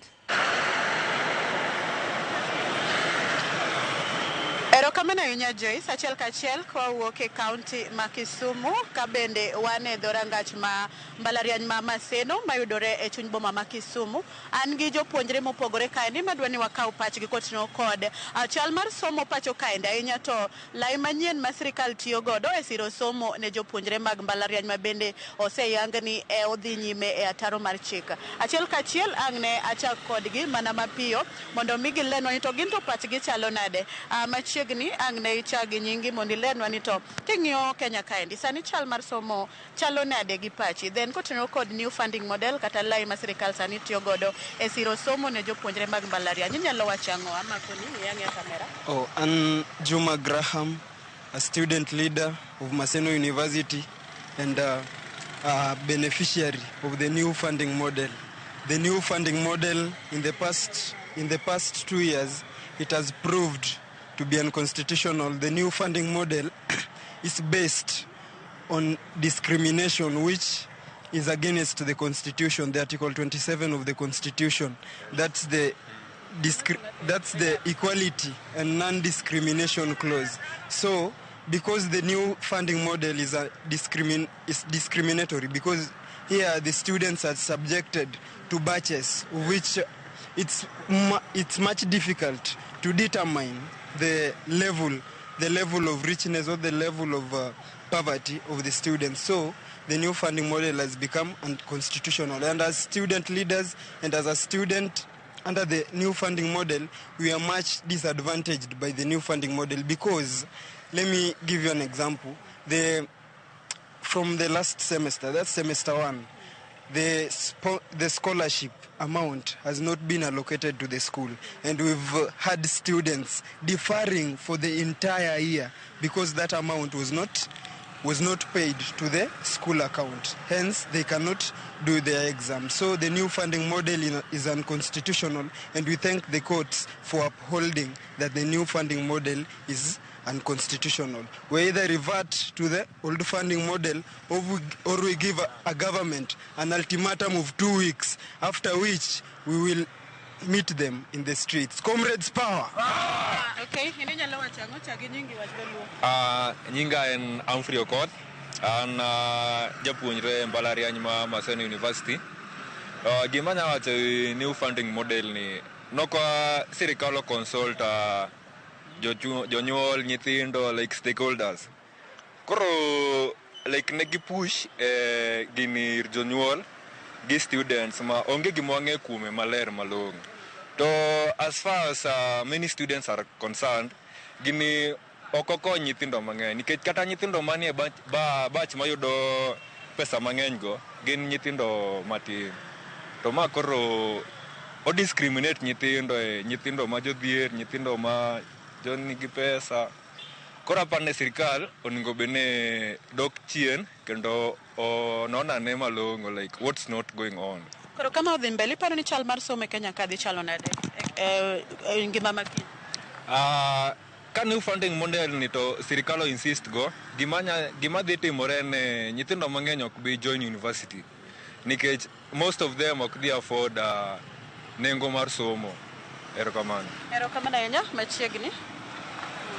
So I'm Kibet Lona from Maseno University, and I would like to address the issue about the new funding model, whereby I find it so inconvenient for the students studying in the university because of the delays and you find that the batches are allocated in different times, at different times, so it's inconvenient because most of the students have not paid their fees, and most of them are also at home right now because of the fees of the same. So, and in our universities we have the common units, and it's due to the delays most of the students are not able to do the exams, and they may end up having delays in finishing their studies. So I'd like to address the government to reconsider both the same.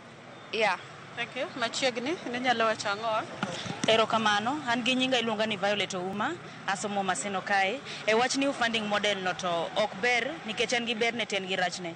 Koro mokwongo anyalo wacho ni sirikal onego ng'i jok moko ma ok nyal afford fee kaka nyithindo moko ma gi come from background moro mane pincha gi consider jogo nikech new funding model ni neno ka gimo consider jok moko mane gi pesa, lakini jok moro wach ni samoro ng'ato nitie kata ogomo dhi university no yudo kata C+ lakini ok onyal yudo opportunity no. Kata kamano wakwayo ni sirikal onego consider all students nikech kasto be kada ka gikawo pach ji gi consider ni ka gitimo kamano gikonyo ji e yore kachiel. Yeah. Erokamano ahinya machiegni. Yes, my name is Victor Kipchumba from Maseno University, a student of law here. I would like to address the issue of the state of affairs of education in this country. And I want to say this, that there is a problem of prioritization in this country, whereby the government has prioritized other issues over education in this country. And I want to say this, that we urge the President of this Republic to actually focus on education of this particular republic, because we are facing a lot of challenges as students here, and we want to urge the government that please address the issue of education and start first with the issue of the funding of students here, whereby the government has been exercising discrimination, whereby students are being discriminated. And we want to actually be informed of the criteria that they use to actually allocate their bonds for students to be funded. And so we want to urge the President of this particular republic to address this issue with immediate effect. Otherwise, we are giving a span of 2 weeks for the government to address the same. If that's not going to be done, we are going to we're going to flock the streets all over the country to ensure that that is actually done by the government. Okay, thank you. As we wind up. An nyinga Frederick Otieno, an japuonjre ma Maseno. Nadonjo Maseno 2015. An beneficiary mar HELB. To adwa wacho ni sirikal administration manodonjo mar President Ruto ni nobiro gi paro mopogore mar looting. Onge kaka okonya nyisowa ni ang'o marach gi old funding model ma HELB to kelo funding model machielo, which is discriminatory. Create mana ways mag kwalo pes jopiny. Nakwayo kaka japuonjre maka ni sirikal olok pache odwokwa the old funding model mar HELB, because that was a very good model. The old model was a very good one. We benefited from it. We learned, our tuition fees were paid in time. And we want the government to track back now that the courts have rendered the current funding model unconstitutional. And then there's another thing. Iwe chalmar somo e Kenya ka. Ananja puonj. Asomo education. Nitiere kendo gimilongo ni CBC. Manokele Kenya ka. It is a scam. Matek. It is not tenable. The government cannot fund it. Our children are going to suffer hapa mbele. It is a good thing, but how the implementation is going to fail. Let the government work on both the two things. Let's go back to HELB and let's come back with, if we are going into CBC, let it be funded properly. Thank you. The government of the day has failed terribly, because the government, instead of going to the people and collecting their issues, and doing public participation.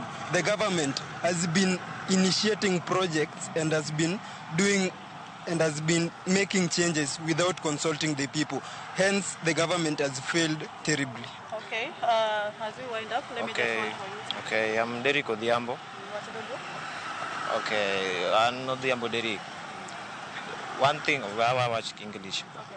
One thing I can say is that the government is, those people are jokers. Because how can you be a beneficiary of the old funding model and then you are forcing the new funding model to comrades? You don't care what we want, what will help us, and what is in the best interest of the comrades. If you don't want to help the comrades, tell us, because now we'll come and collect our money the way you want it. If you want to give us, you don't want to give us through old funding model, you want to give us through the new funding model. Now I prefer you give us in cash. You come and take it in cash, because in brown envelopes, you take it the way you want it. If you can't do it our way, we do it the highway. That is the only way you understand. Okay, thank you so much. Okay, Joyce, winjo paro mopogore mag jo puonjre mawuok e mbalariany ma Maseno kiwinjo ka giwacho ni gin to gichiwo thuolo mar jumbe ariyo kende ma koponi sirikal ok oneno kaka nyalo loso weche mag lai manyien mar chwalo omenda masiro somo margi e mbalariany to gibiro wuok e ndara kendo gi ng'any mar dwaro ratiro margi. Ka ok kamano, magi weche mamedo mienje kaunti ma Kisumu gi magi kod mamoko kionge penjo aduoko ni e studio mondo idhi nyime kod chal mar somo kaka thor wach wa Mbako Romo kawuono. Joyce an kuomi. Erokamano ahinya Millicent Adhiambo ka intiere kaunti ma Kisumu. Awinjo kanyo paro mopogore kowuok kuom jopuonjre masomo Maseno mano bade ma Kisumu kata town campus e kaunti ma Kisumu kanyo. Bende inyalo penjogi e tok pasia ni ka gidwaro cash, gidwaro no poggi e yo machalo nade, gidwaro ni sirikal owuoth gi pesa mfuko to giriedo timiyogi kose nang'o. Inyalo penjogi e tok pasia mar mondo mi chwal na duoko kata kokalo SMS Millicent. Kata kamano Nyakwar Ramogi Ajwang' yena mar mondo mi akaw yo madundo ka waduogo to wabiro e tielo mogik e twak marwa e chenro mar Mbako Romo. Kik idhi mabor.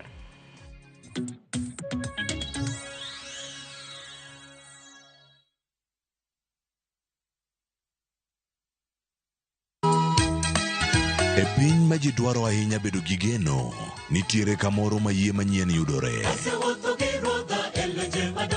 Biye chokruokwa ma juma ka juma mar Sabato mondo ilam Nyasaye kendo ipuonjri muma yo matut motenore kuom adiera mochwere. Paruru chieng' Sabato kendo ukete obed maler. Nyasaye oseluongowa e kinde makende mar lamo. Kokalo kuom weche mamulo chunji kendo konyi sudo machiegni gi Kristo. Oganda manigi yie bedo joot kuom Kristo kendo luong mar tiyo ne jok moko. Injili ngima Sabato sari okinyi mana e Ramogi TV.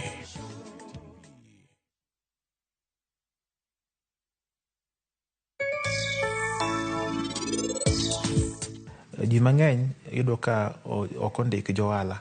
Idwaro mondo ikaw ne anyuola mari medical insurance cover. Koro CIC thought about that, then we came up with a solution miluongo ni CIC Family Medisure product. Kidwa donje ohala nyaki penjri gimomiyo, ber mane mibro yude to ber mane mibro kele piny. Losa gimora mora ka obed ni ngi structure mar gimidwa no losno. Waloso wheelbarrow, waloso kitanda, waloso gate. Indulge in the moment with every spoonful of Delamere real fruit yogurt.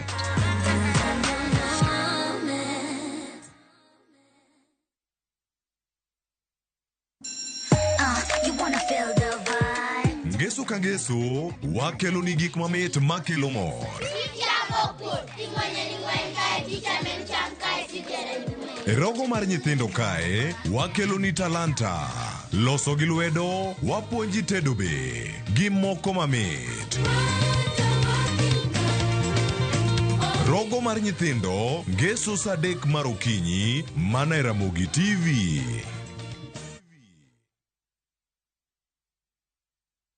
Mon romo gi chandruoge mopogore opogore e fuondni mag nyodo. Riwri kodwa e penj laktar ka osir kod CIC Insurance Group. Wadhi bedo gi Dr. John Ong'ech ka okoloni matut ewi tuoche mag dhood nyodo. Penj laktar kod Ruth Otieno, tich ang'wen, saa 12 odhiambo, kik bai.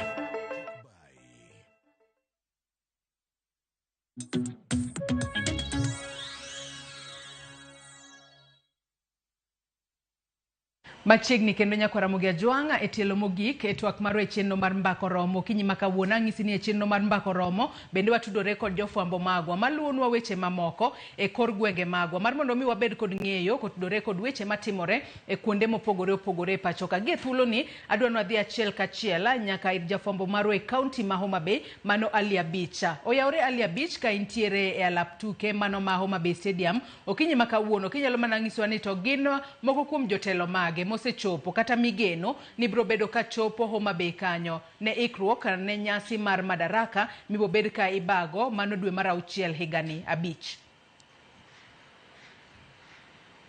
Erokamano nya Joyce wachio maber e kaunti ma Homa Bay kandi mana kaka wacho nendo wabiro achiel kachiel e alap tuke mar Raila Odinga Stadium e boma ma Homa Bay kandi mana kama kaka wacho nendo ikruok koro chakore ayanga ne nyasi mar Madaraka Day ma idhi bagi e dwe mar 1 dwe mar 6 higani endi. Joyce nyalo paro ni higa mokalo kane jatend piny Kenya William Ruto otimo limbe kaunti ma Homa Bay kandi kine nyasi mar keto mwandu na wacho ni Homa Bay County higani endi biro bago nyasi mar Mashujaa Day dwe mar 10 higani endi. Kata kamano lokruok obedo kalore kod mayudo kalore kod ote mowuok e office county commissioner ni koro nyasi mar Madaraka Day ma higani endi mano nego bende bago e county ma Kitui koro ibro bagi e county ma Homa Bay kandi kendo e lap tuke mar Raila Odinga kama koro wantie nendi. Okinyi makawuono jogoro mungirore mathoth mokalo kotele kod jagoro mar arita pacho kandi Dr. Raymond Omolo ka achiel kod jogoro mungirore migepe mag sirikal mopogore opogore oselwar gi ndek margi e lap ndeke ma Kabunde ma en achiel kuom kuondego eko ma sirikal mar Kenya Kwanza kete dongruok mopogore opogore ma otelo ne nyasi mar Madaraka Day ma higani endi.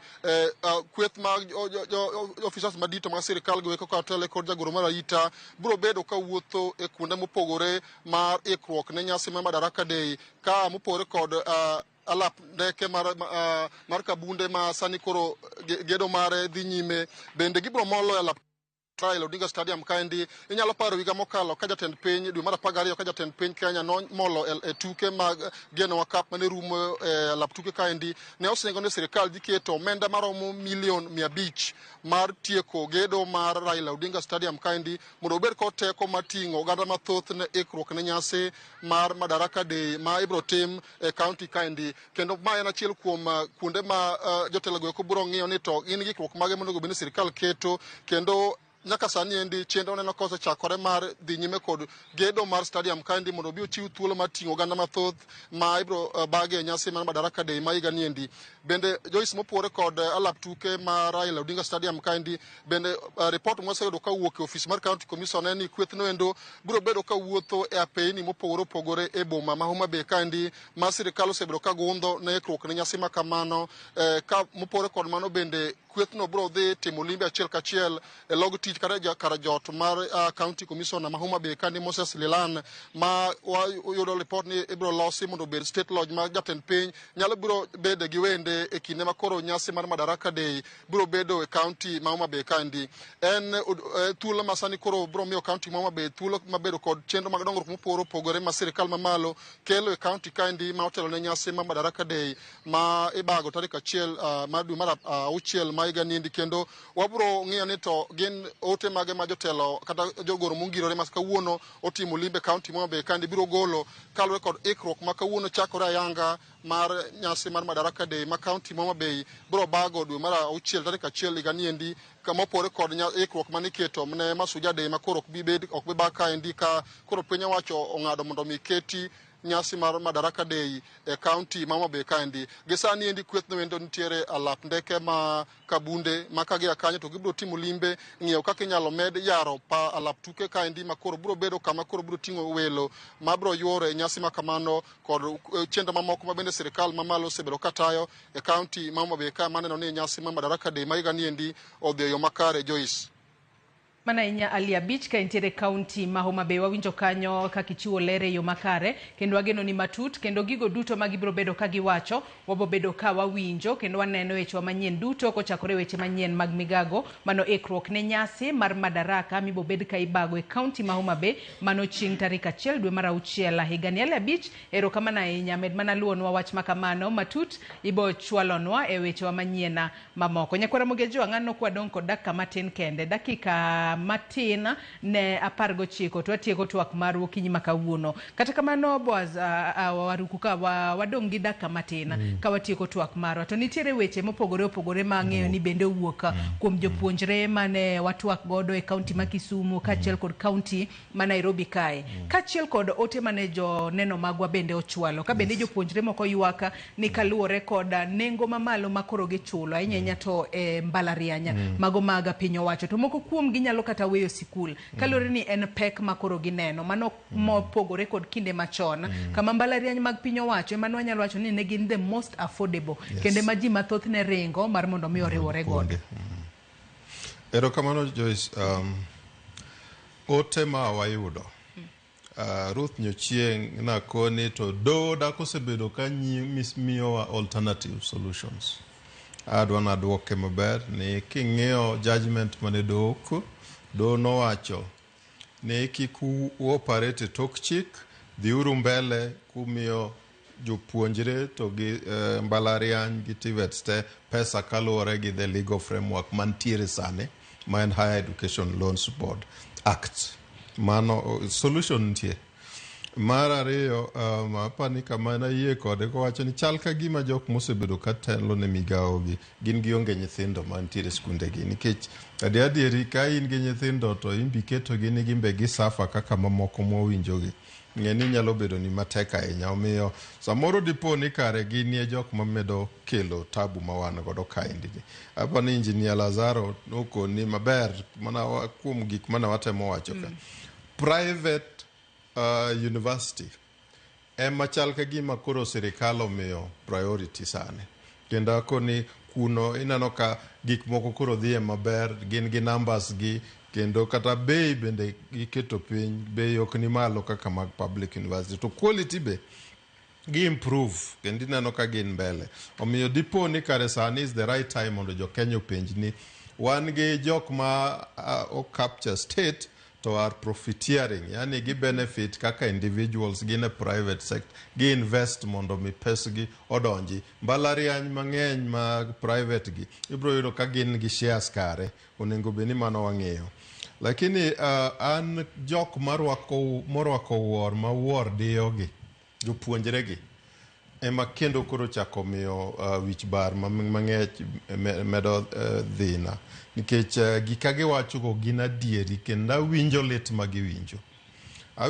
magiwinjo nikech koponi kiyudo ka Fidel Ongoya koni ni e school mar medicine iya ma entiere no nyithindo 150 masani odok dala matiende dikato mano ng'eni en gima kata na Joseph Ochola chabindo wacho Rispa wacho Rolex gini owacho kata nyithindo mowuok balariany ma Maseno ineno ka ng'eny gi giwacho nitiere gima koro sani wado luongo ni university dropouts mano dhi miyo wadok chien nikech ichalo ng'ama osedhi chako ng'wech kata igeng'i gi e kor yot iduogo ikia kata kumichakgo gino nengo wathiedh sani kapok onya mang'eny. Tinyalo thiedhe yo machalo nade? Thiedhe en ni mi nyithindo gi pesa kaluwore gi gima nyicha do ng'ado kaluwore gi Higher Education Loans Board Framework.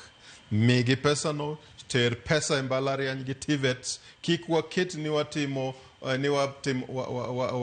wabagua kaka sani ni koro wang'iyo mana nyithindo manyicha yudo C+ and above kato sani bina ko nikech wan gi 25 billion mane migoso wacho ni en 25.85 billion jopuonjre man donje first year 2025-2026 yes okoni nikech koro mano ni koro ging'iyo ni to koro wawe joma nigi C+ mano ok solution onego wamany ni to ere kaka wayudo wa allocate pesa e priority area ni nikech higher education no en a priority omiyo kik wachak bedo ni koro watimo nyanondro kaka koni ni mato kech pok watieko tieko nyanondro wang'iyo transitional challenges ma wang'iye basic level nyaka higher education level mondo wang'ia ni to ere transition no gima nowacho ni 100% transition cha bodhi mbele but chal ka gima university ka bwadhi bede gi tabuno nikech ka nyithindo dhi dala ok ginyal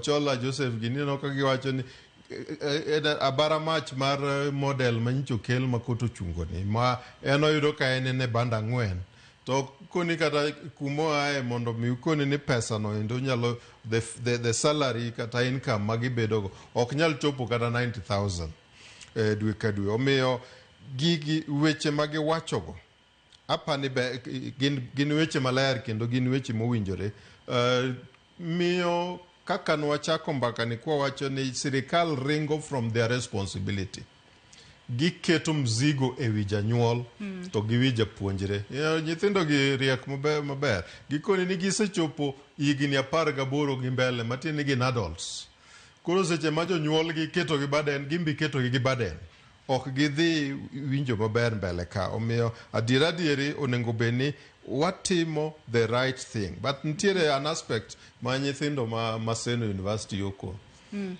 nyithindo ma university kage wacho ni gini no agi kanye ng'amo kele en nikech ang'o ntiere the prism within public policy mi wacho ni ka ok en a public issue ma is known and owned ing'e kendo irwake iting'e kamari know it if it is not known and owned then okay na public policy modhi konyo ng'ato apani mane principle ma jo Maseno University students ka na temo mondo mi giwach ni ikoni gin gipoe apoya ka kuchopono emomiyo na ikoni ka koro timore kamano gimbe gin gi dwaro gi kela pesa no gibro pango line mondo migi mar gi tiek record gi koni chuth ber but gima litna nitie nyithindwa ma nyiri kaka ma RISPA represent ka RISPA wacho ni kaka nodonjo poko neno pesa no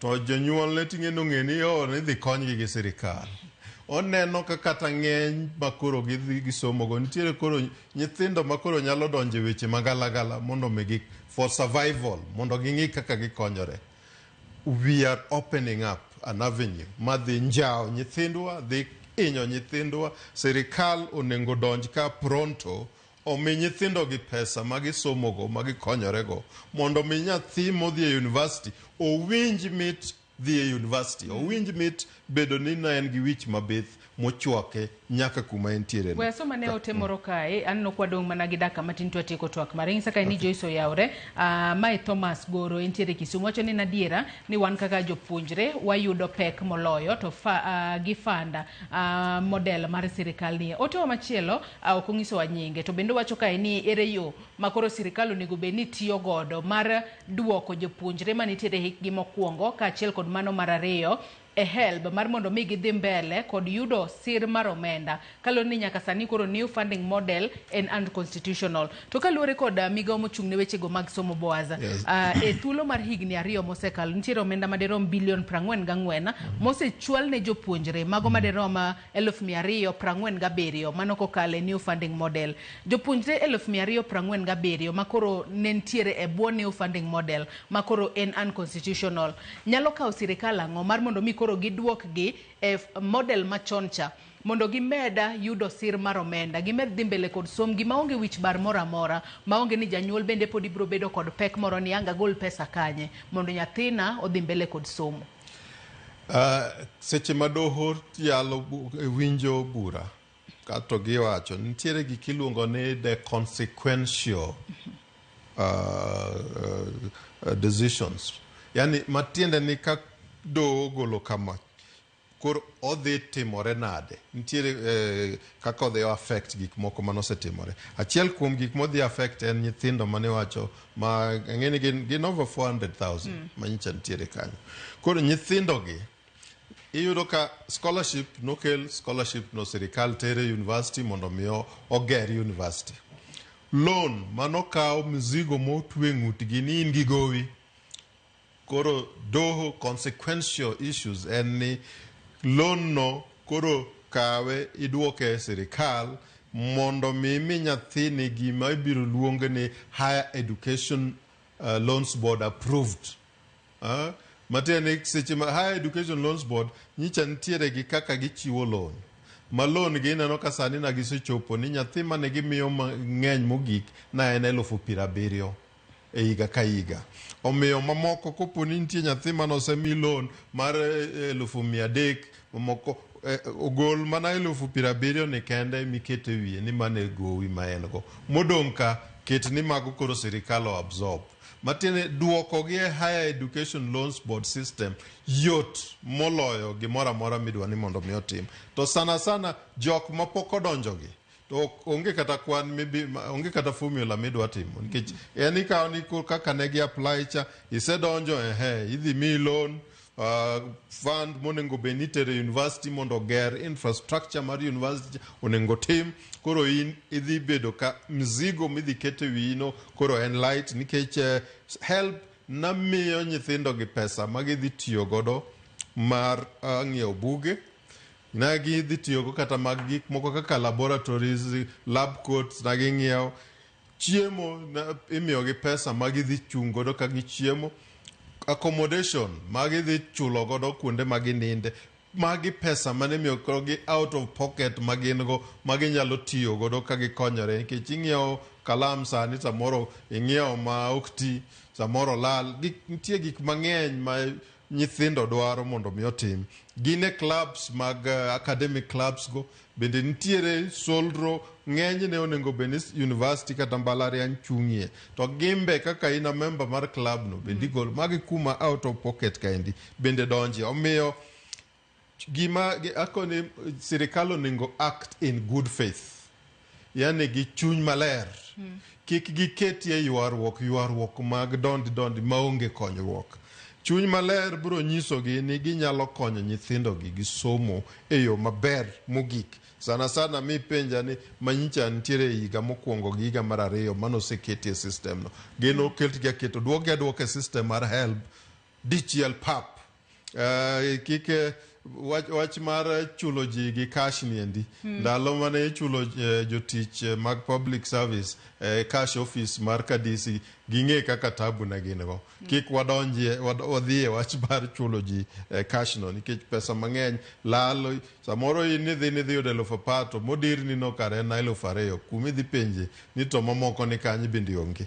Omiyo a system ma obedo streamlined mogur kendo rie maber en a system masani na dhi bedo piny ng'iyo ni to waket kaka nyicha help dhi cha indiero watieki but manyicha wasekete system machielo makoto ng'ado nindi ento koro wati kod ginade and hapa nitiere gimoro mane wacho mane jopuonjre otemo lieko hapa Ongoya Chema nowache nitie komiti moro mar ji 129 mane oketi ni mondo mi review gigi bisewinjo ripodgi podi jatend piny pok opuodho nikech kaka noket gino bago hapa ni na wantiere gi occasion moro kama nwakoni mano ikwe godo liet mondo mi ka ji wigi osewil to bende kaka gino rumo gigo ema temo miyo nyithindo bende bedo gi tabu koponi nitiere a new idea mwadwa ni mondo wa improve godo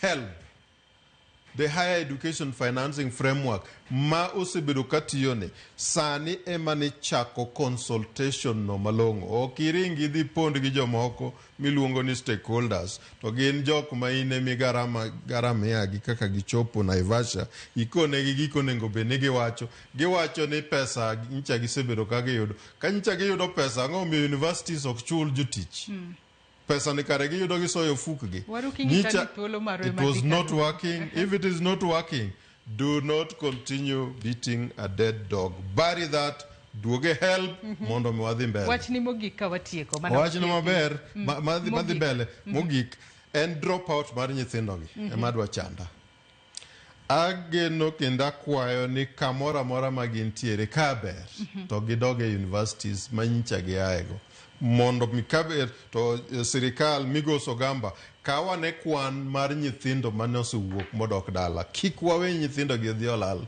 kuma gidhiye kata ok wabing'e ni gin kanye. Wan gi deficit mar human capital kata resource monego beni watiego ke Kenya ka ma ok onego beni nyithindo manyicho osekalo modhi chako somo e mbalariany ni koro wawe ni chako ringo dokie courses mamoko. Mar ariyo, thuolo ma koro nochako bedo ma wan godo mar consultations ni. Migos Ogamba yao rangach gi ket jopiny ong'e ni nitiere gik ma bedo debated, ok ipogi ne seche ma koro decision koto make ni na warado gi jomoko Naivasha ni na wawuoyo kama tiyudo ka gika ne giwacho go to tok chik molo kata tok chik manyicha koto rule ka. Koro nyaka gibed ni openness gidhie article apar mar the constitution mar Kenya. Nitiere principles of governance. Values, the national values to the principles of governance. Matieni okoni sasa mitimo tich mar sirikal kata public service time kaluore ni nyaki yawe ji ong'eyo nene ji participate kendo bed transparent kopo ni pesa nitie mitiyogo en pesa makwane ong'e kendo ng'eno dhi tiyo ka gi kacha ok en gik miluoro godo tok chiel kendo kik luor godo tok chik. Yaw the process. Jo Kenya dwaro ber, jo Kenya ok dwar pingo. Erokamano ahinya Boaz Waruku, jasom rieko mar elimu bora working group kuom kawo thuolo mar okinyi ma kawuono mar mondo mi bi wabed kod twak mano kotudore kod chal mar somo e pacho ka. Nyakora Mugia Jwang, imbe ndagoni erokamano ahinya kuom ote magi ma ichwalonwa odiochieng' ma kawuono. To odiochieng' ma kawuono Nyakora Mugia Jwang nitiere weche mamoko ma bende waluono odiochieng' ma kawuono mano motudore nyaka kod relaunch mano mar NARC Kenya. Ka koro obedo relaunch kaka People's Liberation Party ka bende jotelo mopogore opogore odiochieng' ma kawuono ochopo mano relaunch mano mar duond bura mar NARC Kenya mano moting'o kanyo mane en jalup jatend piny Kenya Rigathi Gachagua, jatend duond bura mar Wiper Kalonzo Musyoka, Eugene Wamalwa mar DAP-K kaachiel kod jatend duond bura mar Safina Party Jimmy Wanjigi. Gintiere relaunch mano mar NARC Kenya makoro bro bedo People Liberation Party. Mago kaachiel kod weche mamoko mathoth Nyakora Mugia Jwang waluono odiochieng' ma kawuono kendo inyalo bedo kod geno